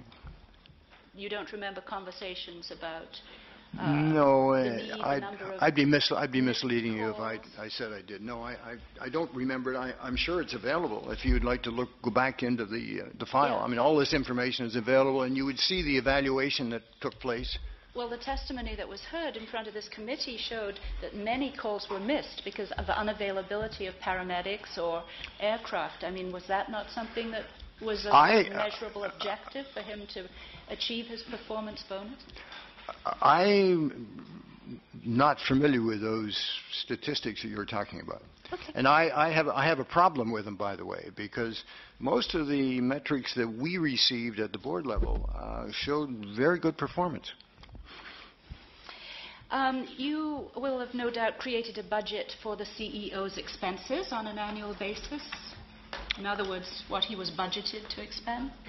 I may have, but I would not be privy to that information. That strikes me as somewhat strange, being chair of the compensation committee.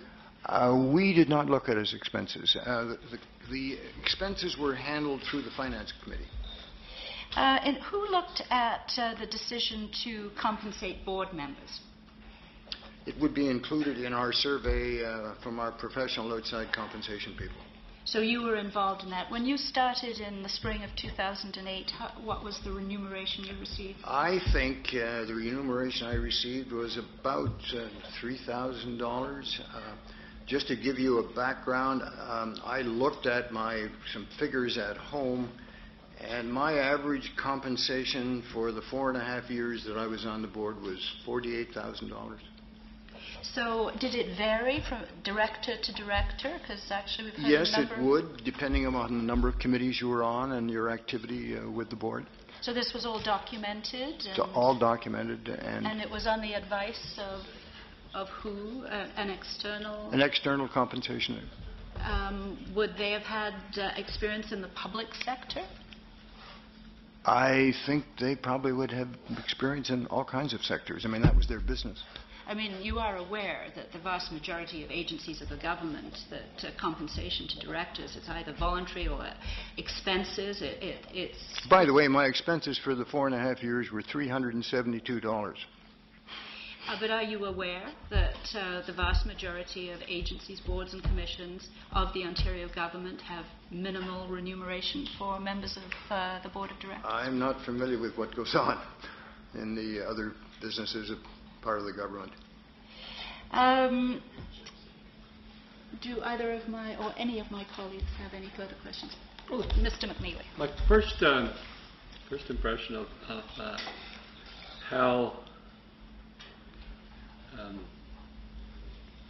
a government organization like Ornge, all of a sudden the decision made to the same people are going to run the airline, has always bothered me through all of this. And which hat are you wearing, you know? And how can you have such conflict in, I'm not suggesting the board members had that same conflict, but for some of the people who are doing, are in the operations, how they have the two hats on. You know, that we're going to provide a great service for the people of Ontario through this air ambulance. The second hat says we're going to use that system and the money there, including the money that they got out of the sale of the building and the money for that study. We're going to use that money, and we're going to also use that. That's our stake in private enterprise. And yes, the government gets back 3% of gross or 15% of net. But that whole idea, were you aware of that when you were a board members, that people had really two people looking after the taxpayer and looking after themselves? How did that come out at the board meetings? I'm a little bit confused here. Ornge Air, which I sat on the board of, was made up of very experienced airline people. And they were hired by Ornge. As we got into the fixed-wing airplane business, we went out and hired people who were in the business. We hired pilots, we trained them, etc.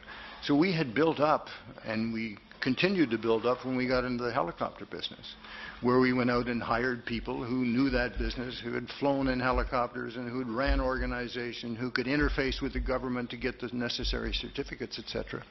So we had built up the expertise in Ornge Air, and Ornge Air was quite capable of moving up and expanding. They had a lot of capability, We also had a call center, which was, I believe, state-of-the-art, which could be utilized depending upon the business we were in.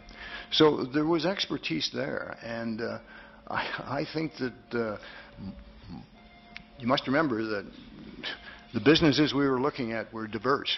For example, Ornge was very much in the training of paramedic business. They were very much in the consulting business. They were very much in the airline business. They really had a very talented organization that they had built up over time. And there was an opportunity, we believe, there to develop businesses and take consulting, for example. We had many people coming to us wanting us to help them set up an air transport system in their country. Well, you know, if we were going to get in that business, we really had to go out and hire people. We would use what we had, but we suddenly realized there was a business there. And that was kind of the basis of us looking and saying, now how can we generate revenue to supplement Ornge? Because the government had said, look, and they'd said it nicely in terms of, you know, we have enough problems in the health industry, and, you know, going forward, we haven't got any more money for you. And on top of that, we had done some studies that indicated that the growth of the business is going to continue. In fact, the number I have in the back of my mind is that between now and the next 5 years, the demand is going to grow something like 25%. And right now, Ornge can't handle that. They haven't got paramedics to do it. They probably have enough equipment to do it. But they're going to have to get money from some other source if they're going to satisfy the demand of the people of Ontario. I mean, it's there. We can see it. And these are outside consultants who have said, look, what's happening in Ontario is we have the shift of population, we have the aging of population, we have people moving farther into the north.